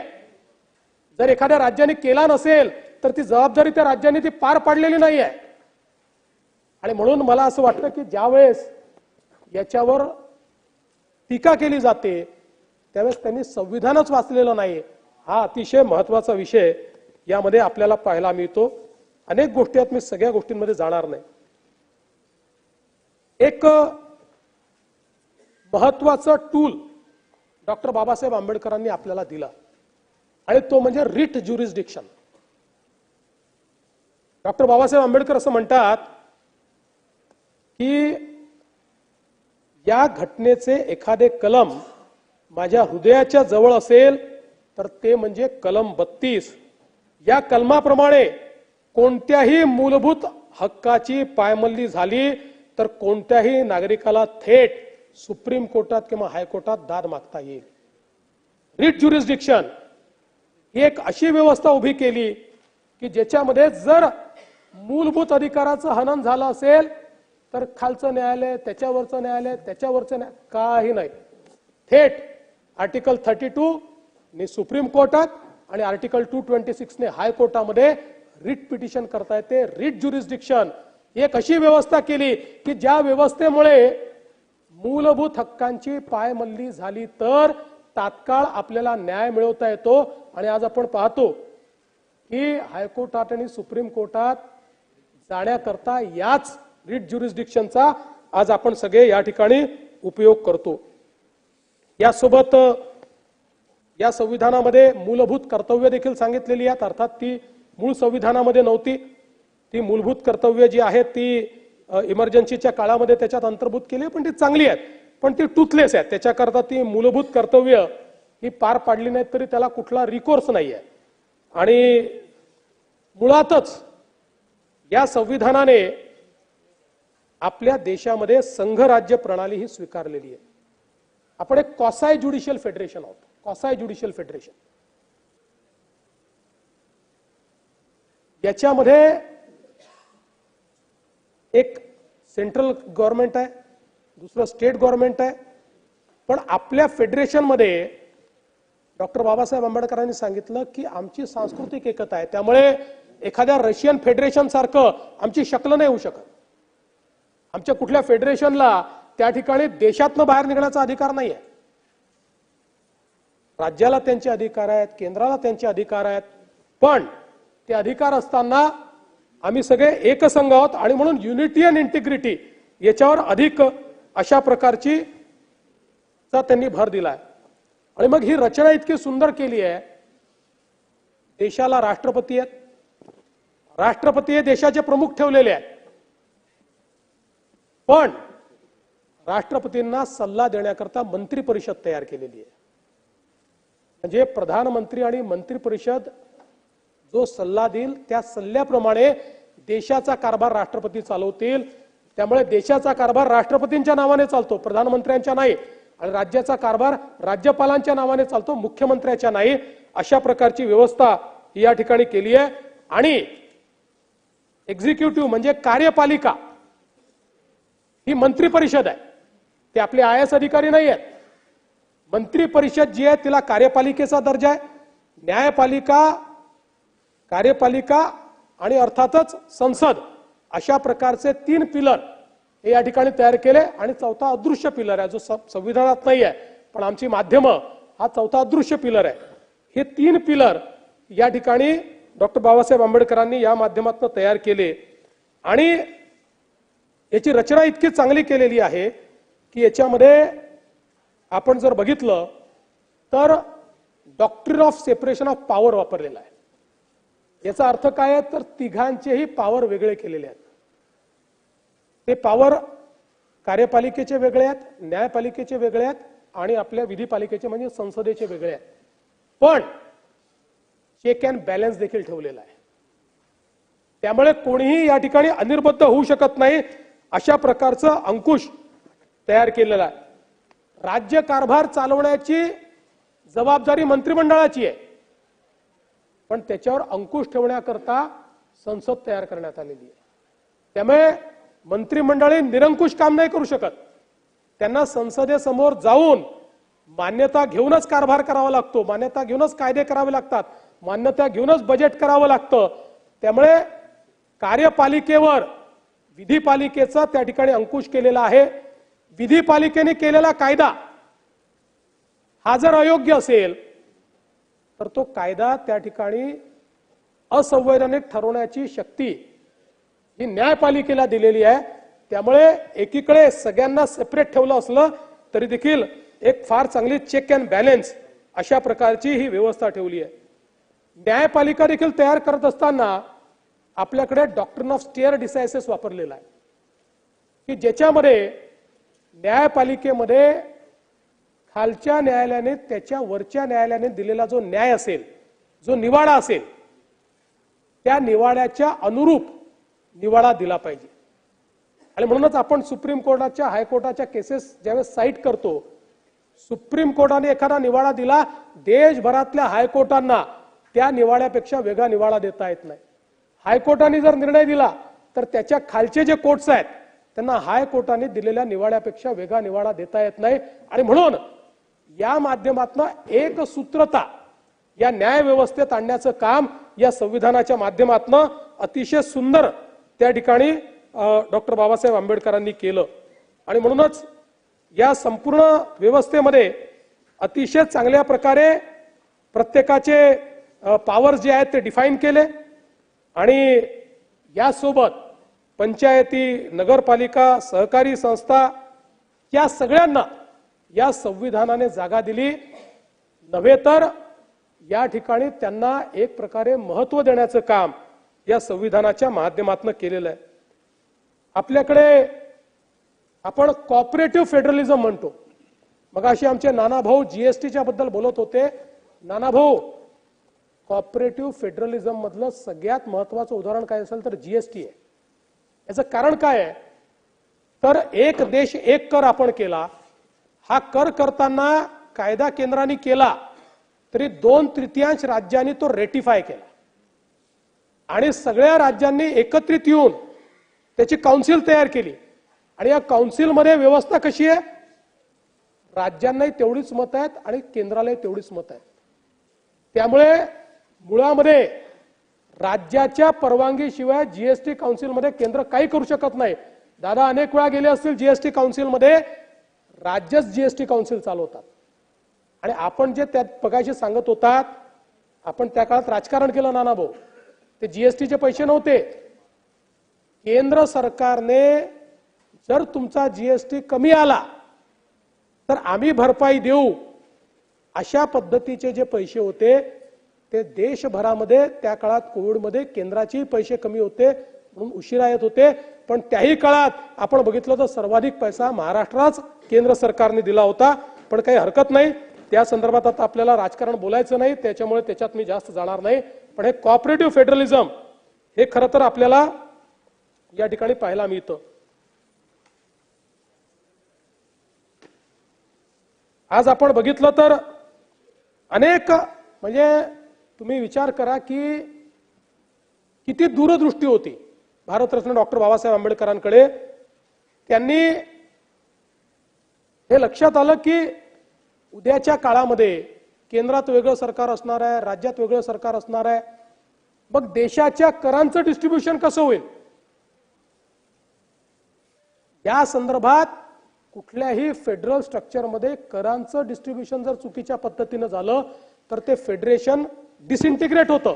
हे लक्षात घेऊन त्यांनी संविधानामध्ये फायनान्स कमिशनची व्यवस्था उभी केली आणि सांगितलं देशाचं फायनान्स कमिशन दरवेळेस तयार होईल. ते फायनान्स कमिशन राष्ट्रपती तयार करतील. ते फायनान्स कमिशन देशामध्ये येणारा जेवढा महसूल आहे त्या महसुलाचं वितरण कसं करायचं याचा फॉर्म्युला तयार करेल.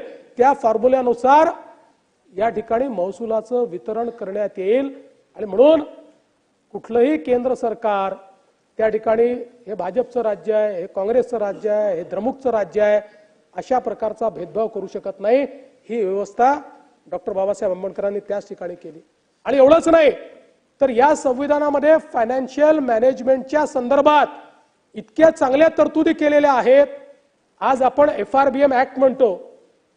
हा FRBM ऍक्ट जो आपण तयार केलेला आहे या संविधानाची देण आहे.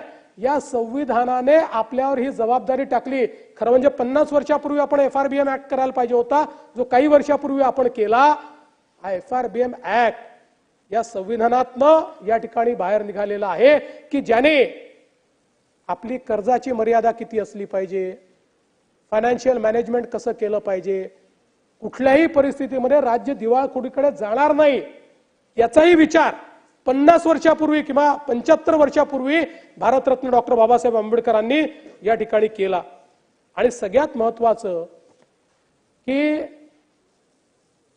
त्यांनी हे सांगितलं की आमचं फेडरेशन कसं आहे, तर एक मध्ये इमारत आहे आणि त्या इमारतीच्या आजूबाजूला इमारती आहेत. या सगळ्या इमारती एकमेकाशी जोडलेल्या आहेत. मधली इमारत हे केंद्र सरकार आहे, बाजूच्या इमारती या राज्य सरकार आहेत. आणि म्हणून जर देश एकसंघ ठेवायचा असेल तर या देशामध्ये एक नागरी सेवा असली पाहिजे. आणि म्हणून त्यांनी या ठिकाणी one nation one service Akhil Bharatiya सेवेची व्यवस्था तयार केली की ज्याच्यामध्ये सगळ्या राज्यांमध्ये अखिल भारतीय सेवेचे अधिकारी त्या ठिकाणी असतात. आणि म्हणून संविधानाचं पालन करण्याकरता एखादं राज्य हे म्हणू शकत नाही की आम्हाला मान्य नाही, कारण सगळ्या सेवा अखिल भारतीय आहे. आपल्या जी कार्यपालिका आहे त्या कार्यपालिकेची जी वहन करणारी व्यवस्था उभी केली आहे ती अखिल भारतीय सेवेतनं त्या ठिकाणी उभी केलेली आहे. याच्यामध्ये निवडणुकांच्या संदर्भातही अतिशय चांगल्या तरतुदी केलेल्या आहेत. त्यामुळे निवडणूक आयोगावर आपण वारंवार ज्यावेळी आरोप करतो त्यावेळी यातल्या तरतुदी जर नीट बघितल्या तर मला असं वाटतं की आपल्याला त्याचा फायदा होईल. आणीबाणीची तरतूद देखील त्याच्यामध्ये आहेच, त्या संदर्भात पुढे मी बोलेन. आणि एकूण 12 अनुसूची याच्यामध्ये आहेत. या 12 अनुसूचीमध्ये काही महत्वाच्या अनुसूची कुठल्या आहेत तर 3री अनुसूची जी आहे, आपण जी संविधानाची शपथ घेतो ती आपली संविधानाची शपथ या 3ऱ्या अनुसूचीप्रमाणे घेतो. 7वी जी अनुसूची आहे या 7व्या अनुसूचीने पॉवर ठरवून दिली आहे. केंद्राचे कुठले अधिकार आहेत, राज्याचे कुठले अधिकार आहेत आणि समवर्ती सूची म्हणजे ज्याच्यामध्ये राज्यालाही अधिकार आणि केंद्रालाही अधिकार आहेत. जिथे केंद्राचे अधिकार क्षेत्र आहे तिथले कायदे हे केवळ केंद्र सरकार बनवू शकतं. जे अधिकार राज्याचे आहेत तिथे केवळ राज्य सरकार कायदा बनवू शकतं. हा 2/3 राज्यांनी मिळून केंद्राला विनंती केली की आमच्याकरता कायदा करा, तरच केंद्र कायदा करू शकतं, नाहीतर केंद्र तिथे काही करू शकत नाही. आणि समवर्ती सूची जी आहे या संदर्भातले कायदे केंद्र सरकारही करू शकतं, राज्य सरकारही करू शकतं. पण ज्यावेळेस केंद्र सरकार कायदा करेल त्यावेळी मग राज्य सरकारच्या कायद्यापेक्षा केंद्राचा कायदा हा वरचा मानला जाईल, अशा प्रकारची व्यवस्था केली. 8वी अनुसूची ही भाषेच्या संदर्भात आहे. सर्व आपल्या ज्या भाषा आहेत आणि आपल्या देशामध्ये हिंदी जरी संपर्क भाषा असली तरीही संविधानाने सगळ्या प्रादेशिक भाषांना तेवढाच राष्ट्रीय भाषांचा दर्जा दिलेला आहे. आणि म्हणून सगळ्या भाषा महत्वाच्या आहेत. आणि त्या संदर्भातलं देखील डॉक्टर बाबासाहेब आंबेडकरांचं भाषण अतिशय सुंदर आहे, जे आपण निश्चितपणे या ठिकाणी वाचलं पाहिजे. 9वी जी अनुसूची आहे या 9व्या अनुसूचीमध्ये त्यावेळी जे कायदे 9व्या अनुसूचीमध्ये जातील त्या कायद्यांचं ज्युडिशियल रिव्ह्यू होणार नाही, अशा प्रकारची 9वी अनुसूची आहे. पण त्यानंतर कोर्टाने अर्थात हे सांगितलं की जिथे फंडामेंटल राईटचा इश्यू असेल तिथे 9व्या अनुसूचीतल्या कायद्यांचा देखील आम्ही रिव्ह्यू हा करू शकू. आता आपल्या संविधानाने काही मूलभूत तत्व आपल्याला दिली आणि त्यातलं सगळ्यात महत्वाचं आहे की कुठलाही भेद याच्यामध्ये नाही. आणि म्हणूनच अतिशय प्रगत राष्ट्रांमध्येही महिलांना किंवा तिथल्या जे ब्लॅक्स आहेत किंवा ज्यांना त्या काळी दुर्दैवाने निग्रो म्हटलं अशा लोकांना मतदानाकरता संघर्ष करावा लागला. इंग्लंडमध्ये संघर्ष करावा लागला. पण भारतरत्न डॉक्टर बाबासाहेब आंबेडकरांनी पहिल्या दिवशीपासनं प्रत्येकाला मताचा एक अधिकार दिला आणि आपल्याला सांगितलं की राजा हा राणीच्या पोटातून पैदा होणार नाही, तो मताच्या पेटीतून पैदा होईल आणि प्रत्येकाला एका मताचा अधिकार असेल. हे भारतरत्न डॉक्टर बाबासाहेब आंबेडकरांनी आपल्याला सांगितलं. खरं म्हणजे आपल्याला माहिती आहे अमेरिकेतही अशा प्रकारचा भेदभाव होता. रशियाचं संविधान तयार झालं तेव्हाही विशिष्ट व्यक्तींना मतदानाचा अधिकार होता, पण भारतीय संविधानाने मात्र आपल्याला हा अधिकार पहिल्या दिवशीपासून या ठिकाणी दिला. आणि सगळ्यात महत्वाचं या संविधानाचं काही असेल तर शिकागो विद्यापीठातील एक अभ्यासक आहेत, त्यांनी प्रोफेसर टॉम जिन्सबर्ग यांनी संविधानावर अनेक पुस्तकं लिहिली आहेत. 1789 साली अमेरिकेचं संविधान बनलं, त्यानंतर एकूण बनलेल्या 190 संविधानाचा अभ्यास हा प्रोफेसर टॉम जिन्सबर्ग यांनी केलेला आहे.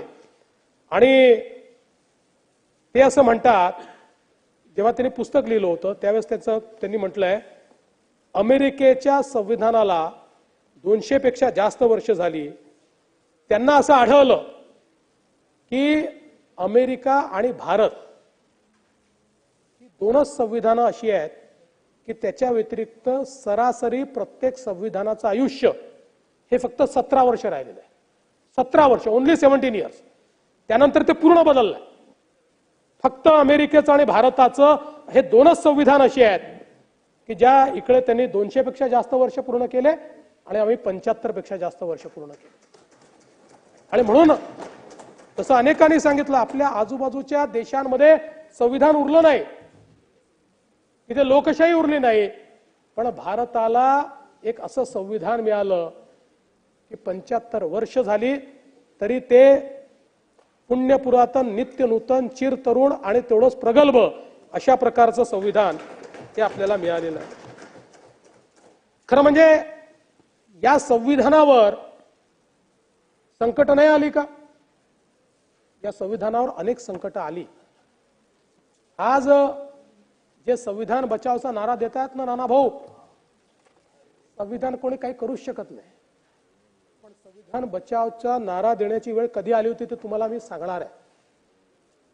मुळामध्ये 1967 मध्ये एक सुप्रीम कोर्टामध्ये Golaknath versus state of Punjab नावाची केस झाली आणि या केसमध्ये सर्वोच्च न्यायालयाने एक निर्णय दिला आणि त्या निर्णयामध्ये त्यांनी सांगितलं की संविधान संशोधन करण्याचे सरकारचे अधिकार अनिर्बद्ध नाहीत, त्याच्यावर निर्बंध आहेत.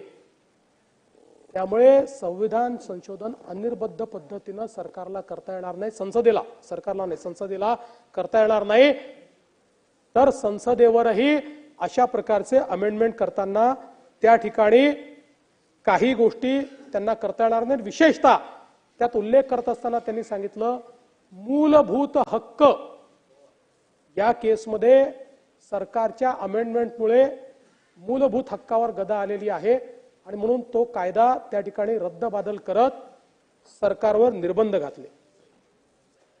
हे निर्बंध आल्याबरोबर स्वर्गीय श्रीमती इंदिराजींचं सरकार होतं, त्या सरकारने सांगितलं की नाही, आम्ही न्यायालयापेक्षा सुप्रीम आहोत आणि 24वी घटना दुरुस्ती केली आणि 24व्या घटना दुरुस्तीमध्ये त्या ठिकाणी सांगितलं की पार्लमेंटला ऍब्सोल्यूट पॉवर आहे, अनिर्बद्ध अधिकार आहे. आम्ही या संविधानाचा कुठल्याही प्रकारे बदल करू शकतो, कुठल्याही संविधानाच्या आर्टिकलमध्ये पाहिजे तो बदल आम्ही करू शकतो. म्हणजे गोलकनाथच्या केसमध्ये जे सर्वोच्च न्यायालयाने या ठिकाणी निर्णय दिला होता तो त्यावेळेच्या इंदिराजीच्या सरकारने पूर्णपणे उलट केला आणि सगळे अधिकार हे पार्लमेंट करू शकते, सरकार करू शकते, अशा प्रकारे त्यांनी केलं.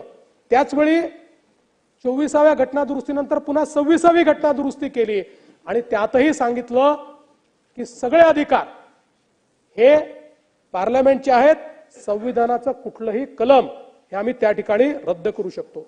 या 24व्या घटना दुरुस्तीला Kesavananda Bharati versus state of Kerala याच्यामध्ये त्याला हे जे संशोधन झालं होतं त्याला अपीलमध्ये चॅलेंज करण्यात आलं.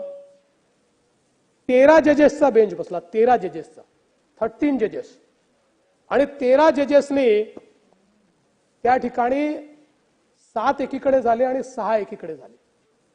आणि या 7 जजेसनी या ठिकाणी सांगितलं, पहिल्यांदा बेसिक स्ट्रक्चरची डॉक्ट्रिन आणली आणि त्यांनी सांगितलं की हो, पार्लमेंटला संविधानामध्ये बदल करण्याचा अधिकार आहे, पण या संविधानाचं एक बेसिक स्ट्रक्चर आहे,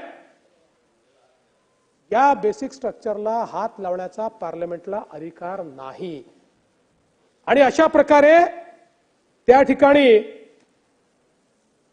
हे जे काही स्वर्गीय श्रीमती इंदिराजींनी 24 आणि 26वी घटना दुरुस्ती केली होती ती पूर्णपणे रद्दबादल केली आणि एक प्रकारे पुन्हा एकदा सुप्रमसी त्या ठिकाणी ही एस्टॅब्लिश केली. पण हे आपण आम्हाला सांगत होतात हे जज ते जज, म्हणून आपल्या माहिती करता सांगतो, जे 6 जजेस होते ज्यांनी असं म्हटलं होतं की नाही ही 24वी घटना दुरुस्तीच बरोबर आहे, त्यातले जे मुख्य जज होते A.N. रॉय, या A.N. रॉयना त्या काळामध्ये इंदिराजीच्या सरकारने सुप्रीम कोर्टातल्या 3 वरिष्ठ जजेसला डावलून त्यांना सुप्रीम कोर्टाचं चीफ जस्टिस केलं. कारण काय, तर त्यांच्या बाजूने डिसेंट नोट दिली होती. म्हणजे जे आता तुम्ही न्यायालयाचं सांगताय ना, यापेक्षा ग्लेअरिंग एक्झाम्पल काय आहे, देशाच्या इतिहासामध्ये 2च वेळा असं झालंय आणि 2 वेळा त्याच काळात झालाय की सर्वोच्च न्यायालयामध्ये 3 न्यायाधीश यांना डावलून आणि त्यांना त्या ठिकाणी केलं.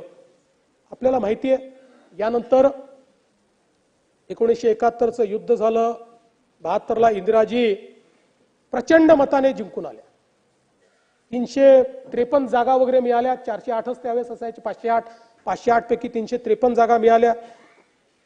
पण त्यांच्या विरुद्ध लढलेले जे राजनारायण होते यांनी स्वर्गीय श्रीमती इंदिराजींच्या इलेक्शनला चॅलेंज केलं आणि त्यांनी इलेक्टोरल करप्शन याच्यामध्ये झालेलं आहे. सरकारी अधिकाऱ्यांना निवडणूक प्रमुख बनवलेला आहे, सरकारी मशिनरी वापरलेली आहे, अशा विविध गोष्टींचा त्या ठिकाणी उल्लेख केला आणि हायकोर्टामध्ये ती केस चालली, साक्षी पुरावे झाले, देशाच्या पंतप्रधानांनाही हायकोर्टात जावं लागलं आणि 12 जून 1975ला जस्टिस जगमोहन अलाहाबाद हायकोर्टचे यांनी स्वर्गीय श्रीमती इंदिराजींची निवडणूक रद्द केली आणि 6 वर्षाची बंदी इंदिराजींवर निवडणूक लढण्याकरता घातली. त्याच्यावर इंदिराजी सर्वोच्च न्यायालयात गेल्या, तिथे जस्टिस के.व्ही. कृष्ण अय्यर होते, त्यांनी 12च दिवसांनी 14 जूनला निकाल दिला आणि त्याच्यामध्ये सांगितलं की अलाहाबाद हायकोर्टाचा निकाल प्रथम दर्शनी आम्हाला योग्य वाटतो, त्यामुळे आम्ही त्याच्यावर स्टे करणार नाही, पण अंतिम निर्णय होतपर्यंत इंदिराजी सभागृहाच्या सदस्य राहतील, तद्वतच प्रधानमंत्री राहतील, पण सभागृहाच्या वोटिंगमध्ये किंवा कामकाजात त्यांना सहभागी होता येणार नाही. अशा प्रकारचा त्यांनी निकाल दिला. हा निकाल कधी दिला? 24 जून 1975 आणि त्याच्या दुसऱ्याच दिवशी 25 जून 1975ला इमर्जन्सी लागली. या देशामध्ये सुप्रीम कोर्टाने निकाल दिल्यानंतर तो मान्य नाही, या देशामध्ये इमर्जन्सी लागली आणि 1971 मध्ये युद्धाच्या काळामध्ये मिसाचा ऍक्ट तयार केला होता, maintenance of internal security act.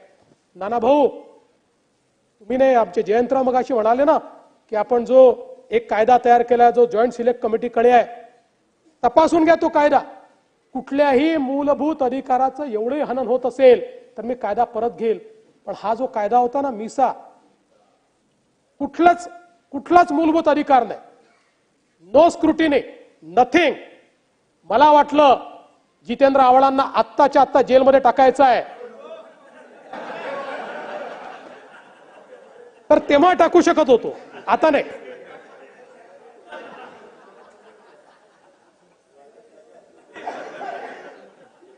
आणि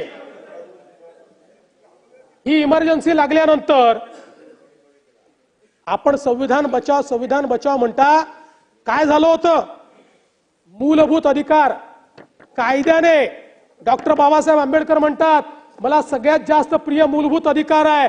ते मूलभूत अधिकार सस्पेंड केले, अभिव्यक्तीचं स्वातंत्र्य समाप्त केलं, माध्यमांवर सेन्सरशिप, पेपर काढायचा असेल तर कमिटीकडे जाऊन पेपर त्या ठिकाणी दाखवावा लागायचा तर पेपर काढता यायचा, एक पुस्तक लिहायचं असेल तर त्या ठिकाणी सेन्सर बोर्ड तयार झालं होतं. अशा प्रकारची व्यवस्था आणि राज्य कायद्याने नाही हुकुमाने चालेल अशा प्रकारची व्यवस्था ही त्या ठिकाणी तयार झाली होती. किशोर कुमारांवर त्या ठिकाणी गाण्यावर बंदी टाकली होती. किशोर कुमारांनी फक्त इमर्जन्सी योग्य नाही म्हटलं तर किशोर कुमारांना त्या आकाशवाणीवर बंदी टाकली आणि त्यांचे गाणे वाजवणे बंद केले होते. त्याच्यात तर एवढे एक्सेसेस आहेत. म्हणजे खरं तर ही ती जागा नाही सांगण्याची, पण जॉर्ज फर्नांडिस यांच्या परिवाराशी त्या काळामध्ये जे काही झालेलं आहे, आजही मी सांगितलं तर माझ्या डोळ्यात पाणी येतं आणि माझ्या अंगावर काटे त्या ठिकाणी उभे राहतात. ही त्यावेळची अवस्था होती. 1 लाखपेक्षा जास्त विरोधी पक्षाच्या लोकांना जेलमध्ये टाकलं होतं. हे तुम्ही ईडी आणि काय काय सांगता. 1 लाखपेक्षा जास्त. माझे वडील 2 वर्ष जेलमध्ये होते, आमच्या काकू शोभाताई 2 वर्ष जेलमध्ये होत्या. अनेक परिवार इथले असे आहेत की जे जेलमध्ये होते. पुणकर साहेब आमचे जेलमध्ये होते. 2-2 वर्ष त्या ठिकाणी केवळ मिसा लावून टाकला. काय तुमचा अपराध काय सांगायला कोणी तयार नाही, तुम्ही केलं काय कोणी सांगायला तयार नाही. केवळ तुम्ही विरोधी पक्षाचे सदस्य आहे म्हणून या देशामध्ये बाबासाहेबांचं संविधान गोठवून त्या ठिकाणी अख्खं अपोजिशन जेलमध्ये टाकण्याचं काम केलं होतं. त्याच वेळी खरं म्हणजे सुरेश भटांनी म्हटलं उभा देश झाला आता एक बंदी शाळा, इथे देवकीचा पान्हा दुधाने जळाला, कसे पुण्य दुर्दैवी अरे कसे पाप भाग्यशाली, अरे पुन्हा एकदा आयुष्याच्या पेटवा मशाली.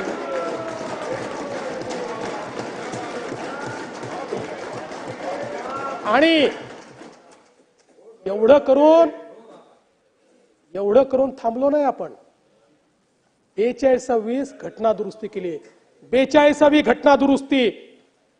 या 42व्या घटना दुरुस्तीला काय म्हणतात माहितीये? Mini constitution. या 42व्या घटना दुरुस्तीने भारतरत्न डॉक्टर बाबासाहेब आंबेडकरांच्या संविधानामध्ये 99 बदल केले एका झटक्यात. 99. आणि त्यातला सगळ्यात महत्वाचा बदल काय होता माहितीये? सगळ्यात महत्वाचा बदल हा होता की देशाचे पंतप्रधान आणि लोकसभेचे अध्यक्ष हे न्यायालयाच्या कक्षात येणार नाहीत.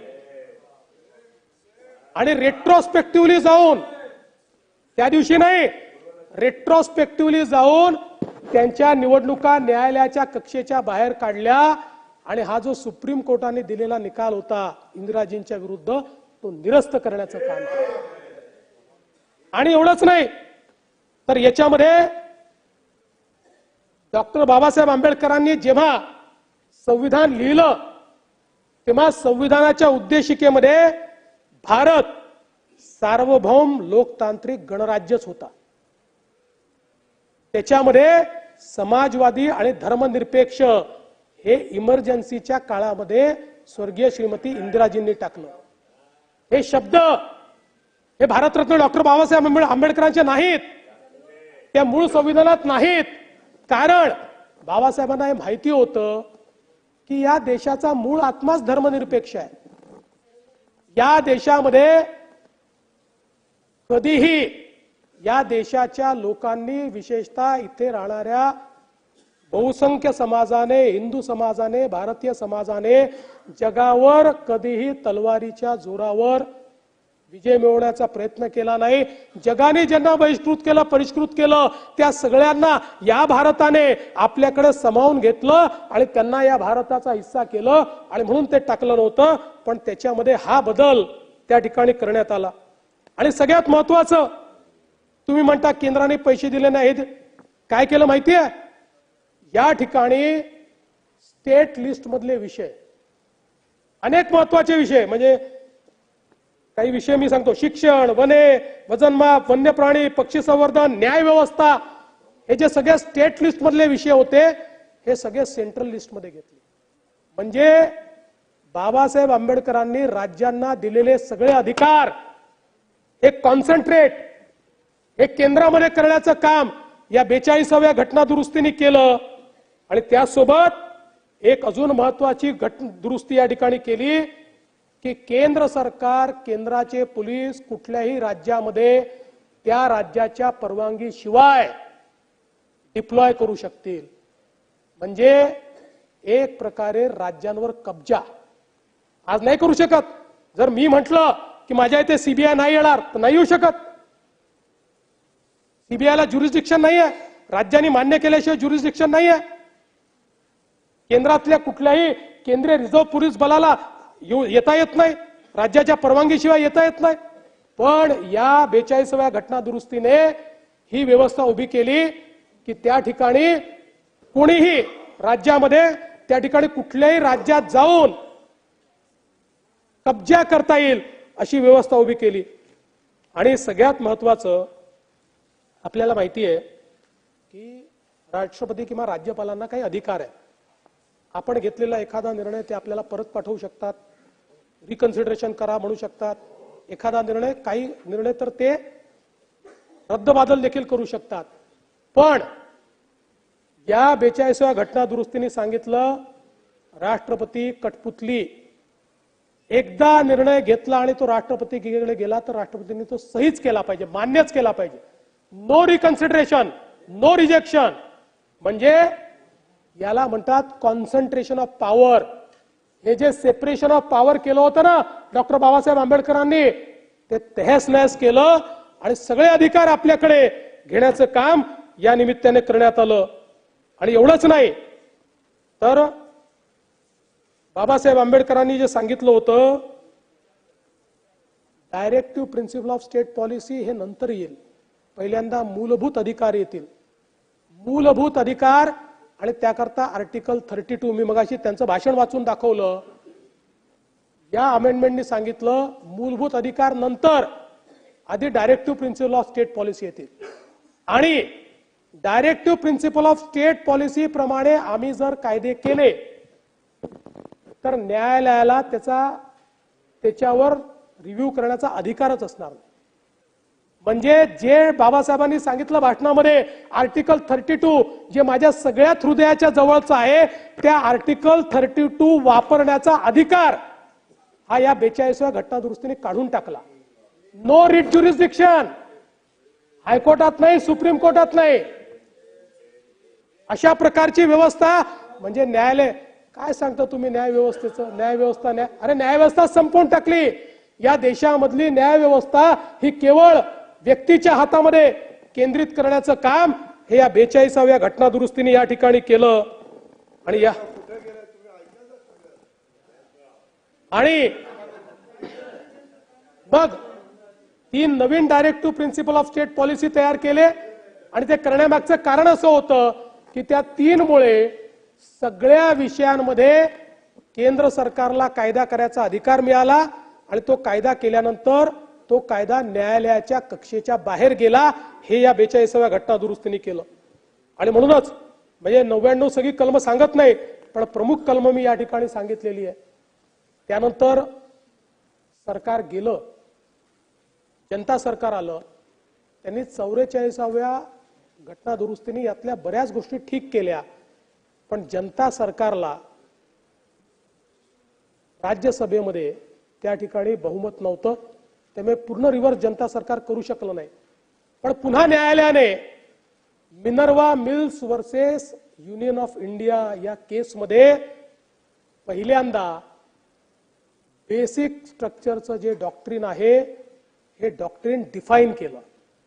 आणि आपण जर बघितलं तर हा प्रवास कसा आहे, गोलकनाथच्या केसमध्ये ज्युडिशियरीने सुप्रीमसी एस्टॅब्लिश केली. ती ज्युडिशियरीची सुप्रीमसी पार्लमेंटनी म्हणजे स्वर्गीय श्रीमती इंदिराजींनी 24व्या घटना दुरुस्तीने निरस्त केली. पुन्हा केशवानंद भारतीमध्ये त्या ठिकाणी ज्युडिशियरीने आपली सुप्रीमसी सांगितली. 42व्या घटना दुरुस्तीने पुन्हा ती ज्युडिशियरीची सुप्रीमसी संपवली आणि पार्लमेंटची सुप्रीमसी सांगितली. पण मिनर्वा मिल्स केस यापेक्षा वेगळी आहे. मिनर्वा मिल्स केसने सांगितलं ज्युडिशियरी पण सुप्रीम नाही, पार्लमेंटही सुप्रीम नाही, केवळ आणि केवळ संविधान सुप्रीम आहे आणि संविधानाची सभागृहाची सुप्रीमसी या कामकाजाची वेळ आजचं कामकाज संपेस्तोपर्यंत वाढवण्यात येत आहे.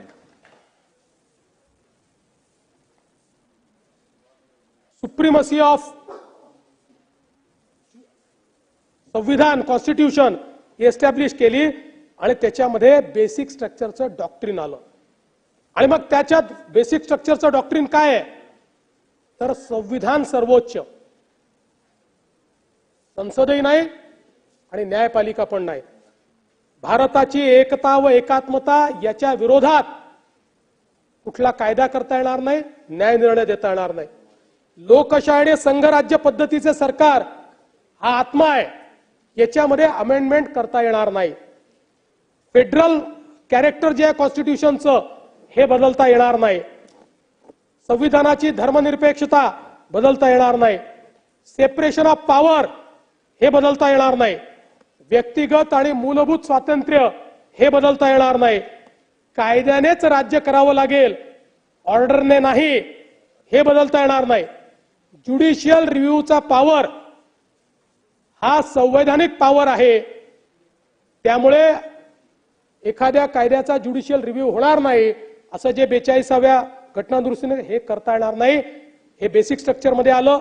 संसदीय पद्धत, समतेचे नियम, फ्री अँड फेअर इलेक्शन, संसदेला संविधान संशोधनाचे मर्यादित अधिकार आणि रिट ज्युरिस्डिक्शन या गोष्टी नॉन निगोशिएबल आहेत. मिनर्वा मिल्स केसमध्ये सांगितलं या गोष्टी नॉन निगोशिएबल आहेत, याच्यामध्ये परिवर्तन करता येणार नाही. त्यामुळे संविधान बदलणार असा टाहो फोडणाऱ्यांनी आणि छाती बडवणाऱ्यांनी हे समजून घेतलं पाहिजे की आता संविधान बदलण्याचा अधिकार कोणालाच नाही. हे जे संविधान 1967 ते 1977 सातत्याने बदलण्याचं काम त्या कालखंडात झालं. त्यामुळे सुप्रीम कोर्टाने शेवटी हे लक्षात घेतलं की संविधानातली लवचिकता ही जर अशीच राहिली आणि याचं योग्य इंटरप्रिटेशन झालं नाही तर जे बाबासाहेबांनी सांगितलं आहे की कुठलंही संविधान वाईट नसतं, संविधान वागवणारे कसे आहेत याच्या आधारावर ते संविधान चांगलं किंवा वाईट ठरतं. हे 67 ते 77च्या काळात पाहिल्यानंतर या मिनर्वा मिलच्या केसमध्ये त्या ठिकाणी खऱ्या अर्थानं हा निर्णय झाला. आणि म्हणून लक्षात ठेवलं पाहिजे की आता जोपर्यंत चंद्र आणि सूर्य आहे तोपर्यंत भारताचं संविधान कोणीच बदलू शकत नाही. जयंतराव, पुढच्या निवडणुकांकरता नवीन काहीतरी कॉइन करा, नवीन नरेटिव्ह तयार करा. संविधानाला खतरा नाही आहे, खतरा झाला होता तो संपलेला आहे. आता कोणीही खतरा करू शकत नाही. त्यामुळे दुसऱ्या कुठल्या तरी गोष्टीवर आपली एनर्जी हे आपण खर्च करावी असं मला वाटतं.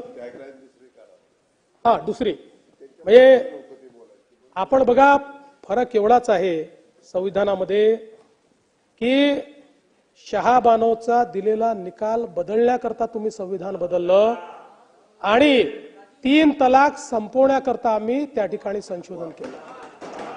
आणि म्हणून सीतेची मुक्तता दाखवली आहे संविधानाने. सीतेची मुक्तता जी दाखवली आहे ना ती या कारणाने त्या ठिकाणी संविधानाने दाखवलेली आहे.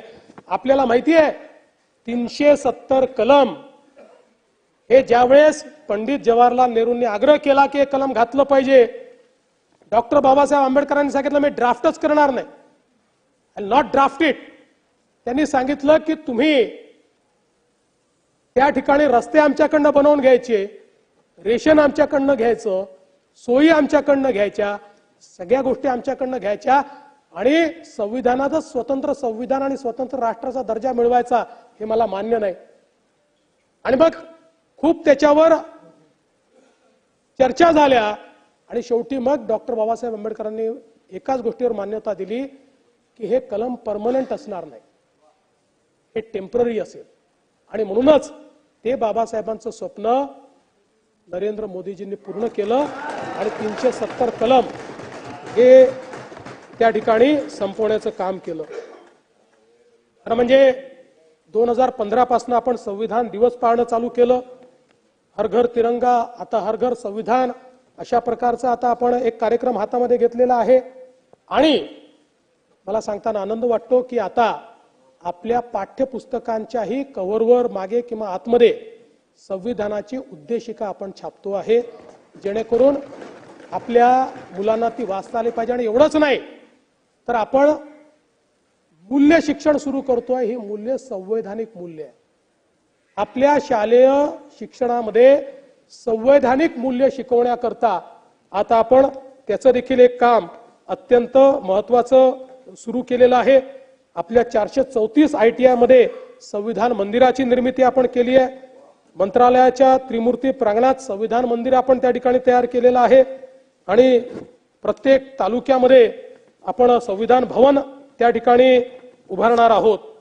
खरं म्हणजे जयंतराव आणि नानाभाऊ, आपण सांगितलं जज इकडे काय राज्यसभेचे सदस्य होतात वगैरे,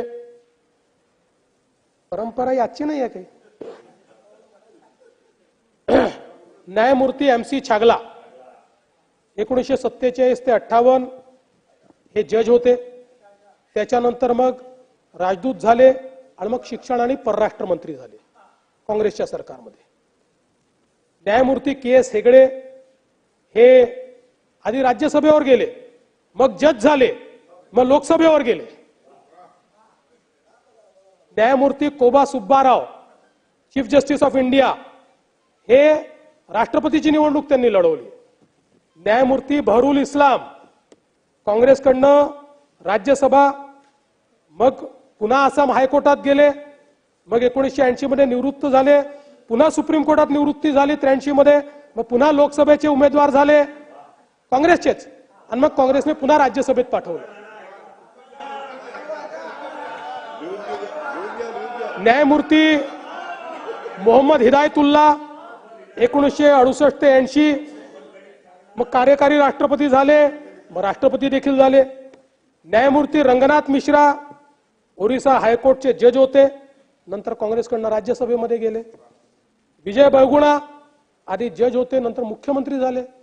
त्याच्यामुळे ही काही परंपरा, आता इथेच आपले न्यायमूर्ती अभय ठिपसे काँग्रेसमध्ये प्रवेश केला ना 2018 साली. त्यामुळे ही काही परंपरा नवीन नाही आहे. मला असं वाटतं की एक लक्षात ठेवा, इतिहास विसरता तुम्ही, आणि जे इतिहास विसरतात त्यांना वर्तमान असतं पण त्यांना भविष्य नसतं. जे इतिहास विसरतात त्यांचा भूगोल कधीच शाबूत राहत नाही. आणि म्हणून इतिहास लक्षात ठेवा. या देशाच्या या संविधानावर ही जी संकट आली, त्या संकटांमुळे हे संविधान इतकं परिपक्व झालेलं आहे की या संविधानाशी कोणी छेडछाडही करू शकत नाही आणि या संविधानाला कोणी त्या ठिकाणी मला असं वाटतं की काही अपाय देखील करू शकत नाही. खरं म्हणजे लक्षात ठेवा, हे शतक भारताचं शतक आहे. ज्या प्रकारे भारताची प्रगती चाललेली आहे, आज लोक असं म्हणतात की what is world, America, China आणि इंडिया इज वर्ल्ड. आज जग या 3 देशांच्या भोवती त्या ठिकाणी पूर्णपणे सिमटलेलं आपल्याला पाहायला मिळत आहे. आणि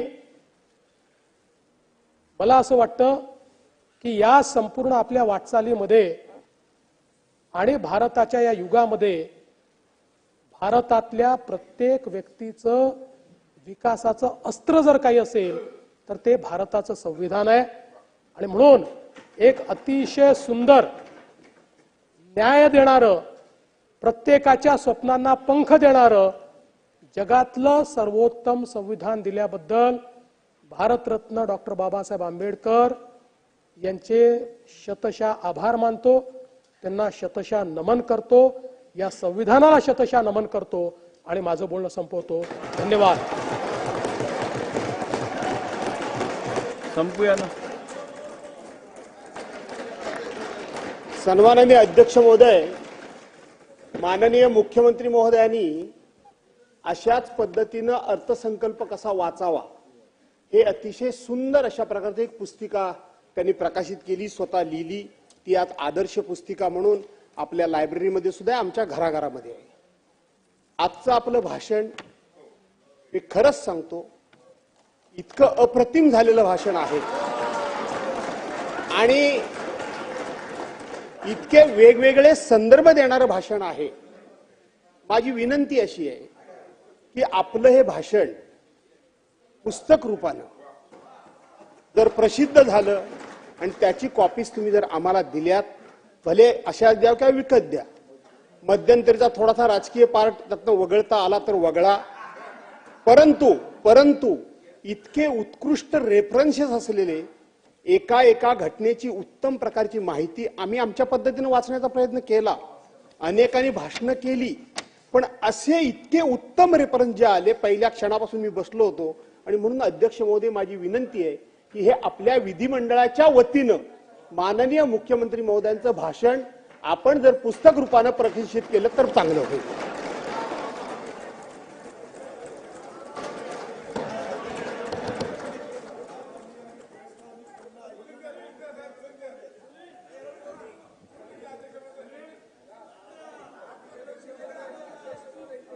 आज अध्यक्ष महाराज आज काय शांत राहा ना, कशाला गडबड करताय.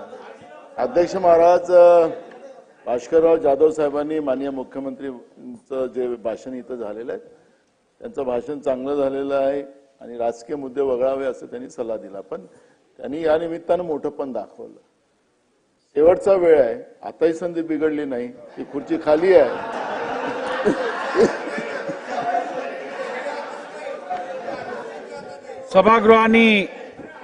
सभागृहाने या विषयावरील चर्चा केली आहे.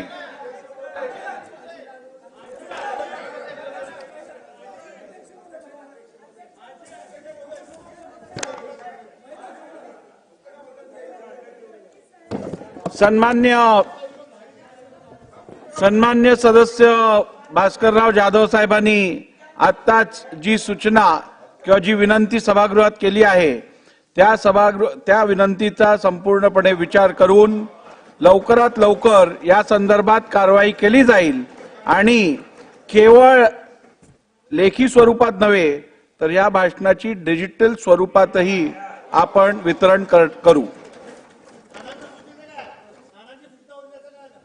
नानांची सूचना संविधानिकरित्या पार पाडली जाईल.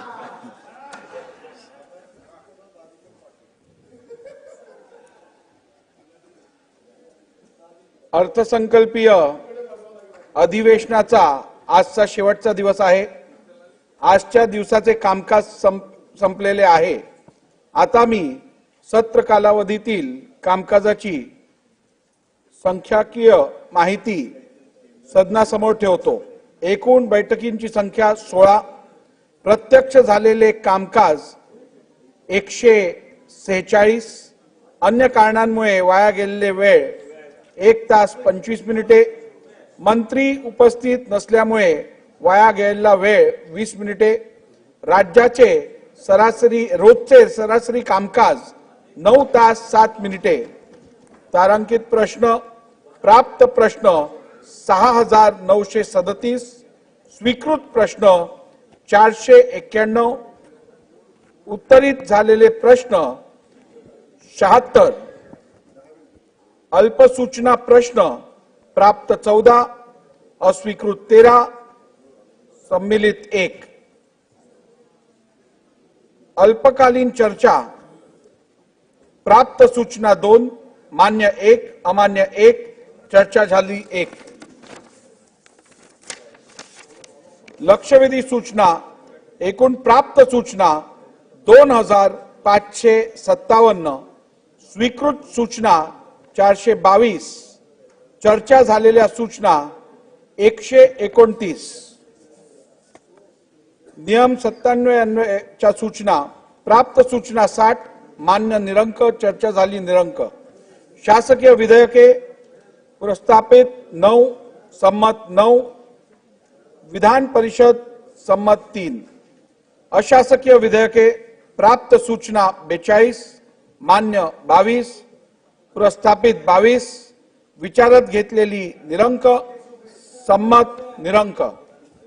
शासकीय ठराव प्राप्त सूचना 2, मान्य 2, चर्चा झाली 2. नियम 293 अन्वय प्रस्ताव प्राप्त सूचना 5, मान्य 5, चर्चा झाली 5.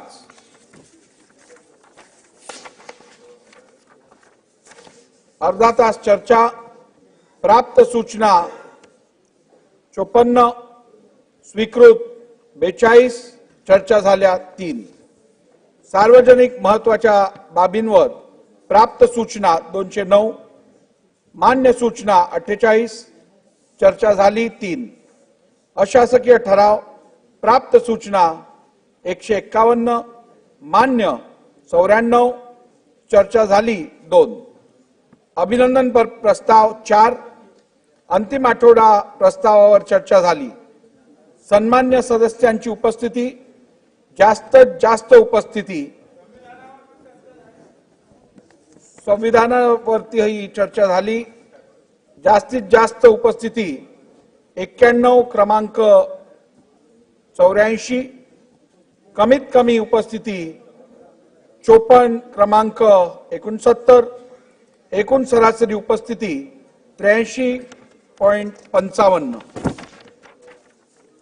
या अधिवेशनात जागतिक महिला दिन आणि पुण्यश्लोक अहिल्यादेवी होळकर यांच्या त्रिजन्म शताब्दी वर्षानिमित्त मांडण्यात आलेल्या प्रस्तावावर चर्चा झाली. तसेच भारतीय गणराज्याच्या 75व्या वर्षानिमित्त भारताच्या संविधानाची गौरवशाली अमृत महोत्सवी वाटचाल या विषयावर चर्चा घेण्यात आली. सभागृह सुरळीतपणे चालवण्यासाठी आपण सर्वांनी मला सहकार्य केलं, त्याबद्दल मी सर्वांचेच मनपूर्वक आभार मानतो.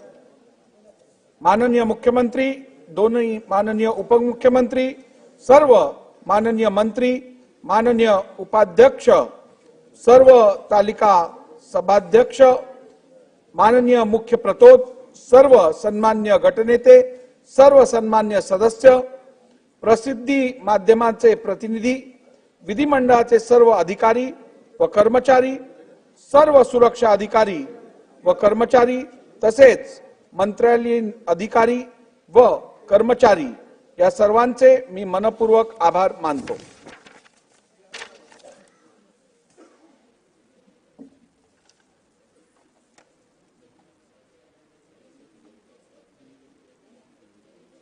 मी खालील घोषणा करतो.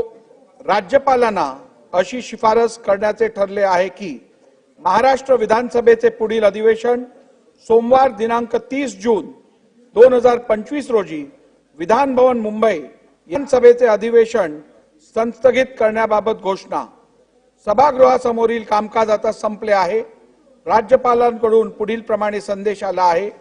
मी CP राधाकृष्णन, महाराष्ट्राचे राज्यपाल, भारताच्या संविधानाच्या अनुच्छेद 174 खंड 2 उपखंड क द्वारे मला प्रदान करण्यात आलेल्या अधिकारांचा वापर करून याद्वारे बुधवार दिनांक 26 मार्च 2025 रोजी होणाऱ्या सभागृहाच्या बैठकीच्या समाप्तीबरोबरच महाराष्ट्र विधानसभेचे अधिवेशन संस्थगित करीत आहे. यानुसार विधानसभेचे अधिवेशन आता संस्थगित झाल्याचे मी जाहीर करतो. राष्ट्रगीत. जनगण मन अधिनायक जय हे भारत भाग्य विधाता. पंजाब सिंधु गुजरात मराठा द्राविड उत्कल बंग. विंध्य हिमाचल यमुना गंगा उच्छल जलधि तरंग. तव शुभ नामे जागे तव शुभ आशीष मागे. गाहे तव जय गाथा. जनगण मंगलदायक जय हे भारत भाग्य विधाता. जय हे जय हे जय हे जय जय जय जय हे.